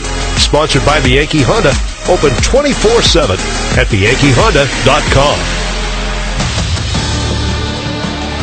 CBS Sports Radio. Sports Flash. I'm Kevin Dexter. What a night for LeBron James in D.C. 57 points for his 11th career 50-point game. He added 11 rebounds and 7 assists. The Cavs beat the Wizards 130-122. Those 57 points, the second most for LeBron in any game in his 15-year career. John Wall suffered a shoulder injury in the game for Washington. He left the arena in a sling. The Sixers beat the Pacers 121-110 to go above 500 for the first time since November of 2013. Ben Simmons with his second triple-double of the season and just his 9th career game, 14 points, 11 rebounds, and 11 assists. J.J. Redick added 31 for Philadelphia. Andre Drummond, 24 points and 15 rebounds for Detroit. The Pistons beat the Bucks 105-96. Bulls over the Magic 105-83. The Rockets are now 7-3. They took down the Hawks 119-104. James Harden had 29. Kristaps Porzingis 37 for his 6th 30-point game of the season. Knicks over the Suns 120-107. Just gone final, the Spurs take down the Hornets 108-101. Just about to go final in Dallas. The Pelicans looking for their 4th win of the year. They lead the Mavericks 97-91 with about 35 seconds left. Anthony Davis has 30 points and 13 rebounds for New Orleans. Nuggets in front of the Heat 85-76 with about 7 minutes left.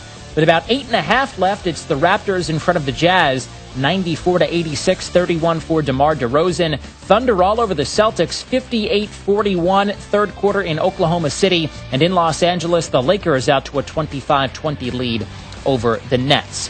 Week 9 in the NFL continues on Sunday. Ezekiel Elliott will take the field for it. The Cowboys running back granted a stay by the Second U.S. Court of Appeals, which once again puts his 6-game suspension on hold. Elliott can suit up when Dallas plays Kansas City on Sunday. The Texans play the Colts on Sunday without star rookie Deshaun Watson, the Houston quarterback tearing his ACL in practice on Thursday. So Coach Bill O'Brien starting the process today of moving on with Tom Savage under center. He's had a really good stretch of practices here. He had a great practice today. He's a very accurate passer. He's got a very talented arm. You know, every game's different. This is the halfway point of the season, so he's had a lot more reps. So, yeah, he's improved from the last time he played. In college football, number 23 Memphis leads Tulsa 38-14 in the fourth. And from baseball, Yankees pitcher Masahiro Tanaka will not opt out of his contract. I'm Kevin Dexter.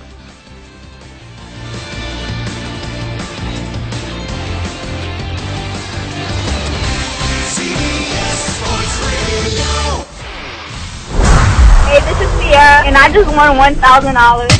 The 4K a day giveaway on CBS Sports Radio 96.3 and 1260.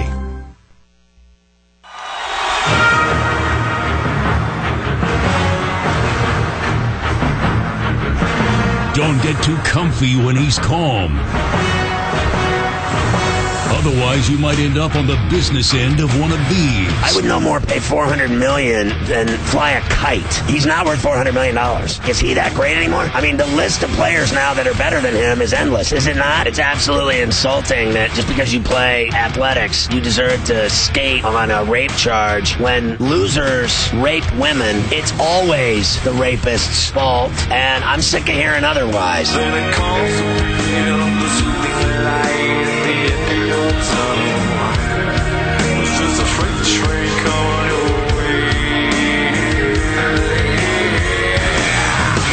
You're listening to Pharrell on the Bench. Hour number 2, JJ, Josh Yashemsky in for Scotty. It's a Friday edition, Pharrell on the Bench, and it's right here on CBS Sports Radio, 855-212-4CBS, coming to you live from the O'Reilly Auto Parts studio. O'Reilly Auto Parts, better prices every day. This guy joins Scotty each and every football Friday. He's a fantasy connoisseur. Check him out on CBSSports.com. Our buddy Jamie Eisenberg. What's up, Jamie? How are you, my man? I'm doing well. How are you? Jamie, I guess it's fair to say, first and foremost, we got to make sure Ezekiel Elliott's in our lineup on Sunday, right? I couldn't hear you. I'm sorry with the music. Oh, I was going to say, I think it's fair to say we want Ezekiel Elliott to be in our lineup Friday if we own him. I think that's a pretty safe bet to make, right? Yeah, it's funny because there's two sides of it. There are a lot of people that don't have Ezekiel Elliott that picked up, the backups and are a little frustrated because they thought they were going to have, potential starter in Alfred Morris. So, but yeah, I mean, look, you'd rather see talented players on the field if you just like watching the game. We'll see how this whole suspension thing shakes out as it plays out. Jamie, before we get to everybody's calls, twofold here. With the Dolphins trading away Jay Ajayi, Kenyon Drake, Damian Williams, who's going to have more of a fantasy impact? I think it's kind of split depending on the format. I would anticipate Drake getting more carries, so I would lean toward him in standard leagues. And if you get any reward for, receptions, I think Damian Williams is going to be a little bit more of a factor in the passing game. So in PPR, I would go that way. We'll see who gets to work at the goal line. That would probably be, depending who's on the field. So it could be, one's better than the other in both formats. But that's the way I would sort of edge it going into it Sunday night. And as far as Ajayi going to Philadelphia, he's got to be a guy this week, right? You want no part of, correct? Yeah, and you meant, it could be several weeks because they have their bye next week, and then we'll see how it all shakes out coming out of their bye week. But I kind of view this as a playoff move for Philadelphia, not necessarily an immediate future move for them. I think they realize they're going to the playoffs. They want to have as many horses as they can, talented players as they can. And Ajayi certainly could be somebody that's a factor for them later in the season. But as long as LeGarrette Blount is healthy, I think it's going to be frustrating for fantasy owners. All right, Jamie, let's lead it off. We head to Missouri. Brian joins us. What's up, Brian? What's your question for Jamie? Hey, man. First of all, Saturdays are for the boys. Okay, here's my question. I'm in a real crunch on running back during the bye week. Tevin Coleman or Eddie Lacy?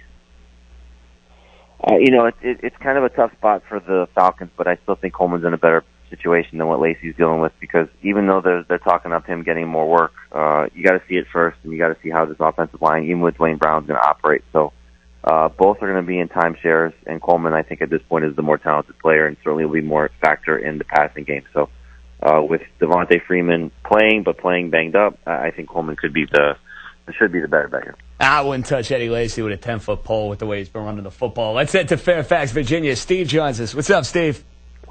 Hey, how's it going, guys? Bye-week dilemma here. Alan Hearns or Ryan Grant. I'm in a standard league, and I get bonus points for long touchdowns. Which one of those two would you play? I mean, based on the way that you ended that question, I think it's Alan Hearns because Ryan Grant is not necessarily going to be a guy that breaks a lot of long touchdowns and probably not going to do so against Seattle. So Hearns is in a good spot with the Jaguars, even though D.D. Westbrook is going to probably make his debut this week. I still think because he plays a lot of his snaps in the slot, given the matchup against Cincinnati, that could be a good situation for him. So Hearns overpay.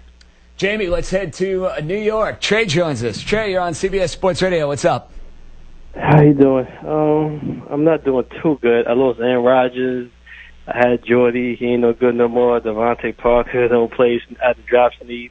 I was wondering, my only two assets I have is Ertz and Gronk. Is there anybody I should try to target in the league? Well, I mean, look, you probably need to wait one more week unless you want to try and trade Gronk now. But, you know, you have Ertz on a bye week next week. You have Gronk on his bye this week. So use Ertz. You know, hopefully that injury that he's dealing with doesn't become a problem, and he's fine coming out of this game against Denver. They really struggled with tight ends, as we saw last week with Travis Kelce. So get one more great game out of him, and then try and trade him for something, and you just ride Gronk the rest of the way. But you don't need to carry both those guys, and certainly you get somebody great return. You know, whatever position you may need, I'm sure somebody will give you something for one of those guys. Jamie, is this finally going to be a put-up week for Devontae Parker in Miami? Everybody's been waiting for him to have a breakout game, and it hasn't happened at all this year.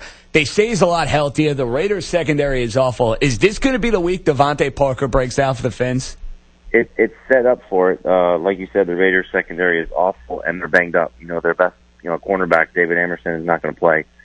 So you hope that Parker is 100%. You know, they held him out, I'm sure, last Thursday because of the short week. So he's had an additional 10 days to get healthy. Cutler's back. So, you know, you got to figure he's 100% too, or at least close to it with that rib injury. So I don't know if it's going to be like a big dominant breakout game, but it's set up for him to play well. And, you know, hopefully this is the start of that third-year breakout.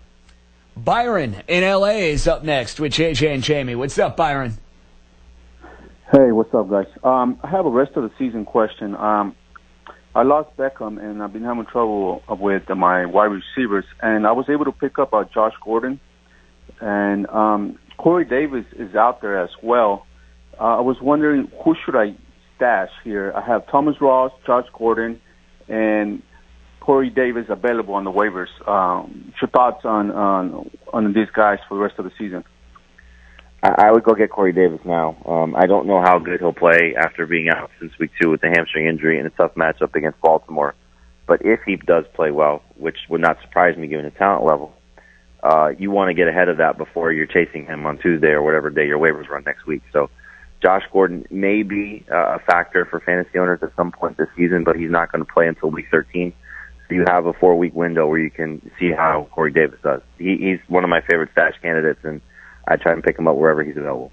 It's amazing how, like, Josh Gordon, Jamie, year in and year out, you hear about him this time of the year, right? Like, it's like death taxes and Josh Gordon's name reappearing in, like, November and December, and maybe just everybody holding out hope that he could be the guy he was a couple of years ago. The great fantasy piece. You know, it's unfortunate, you know, for him. Hopefully he's got his life on track and can get his career back on track. I just think it's more of a let's see what he has for, you know, the final 4 or 5 games of the season whenever he's eligible to play. And then maybe next year you get, you know, the potential of what he could be for 16 games. Antoine in San Francisco. He's up next to JJ and Jamie right here on Pharrell on the Bench. What's up, Antoine? How you doing, fellas? I'm going great. One question. I need Matt Ryan or Goff. Matt Ryan's been killing me this year, losing games because of him. Should I stream Goff this week? And I got Gurley as well in the PPR.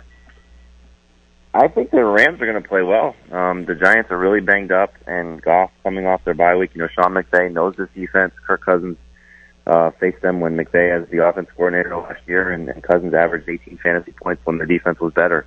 So without Janoris Jenkins there, I'm actually expecting, more hoping, I guess, for a breakout game from Sammy Watkins. I think the tight ends are in play, you know, for the Rams.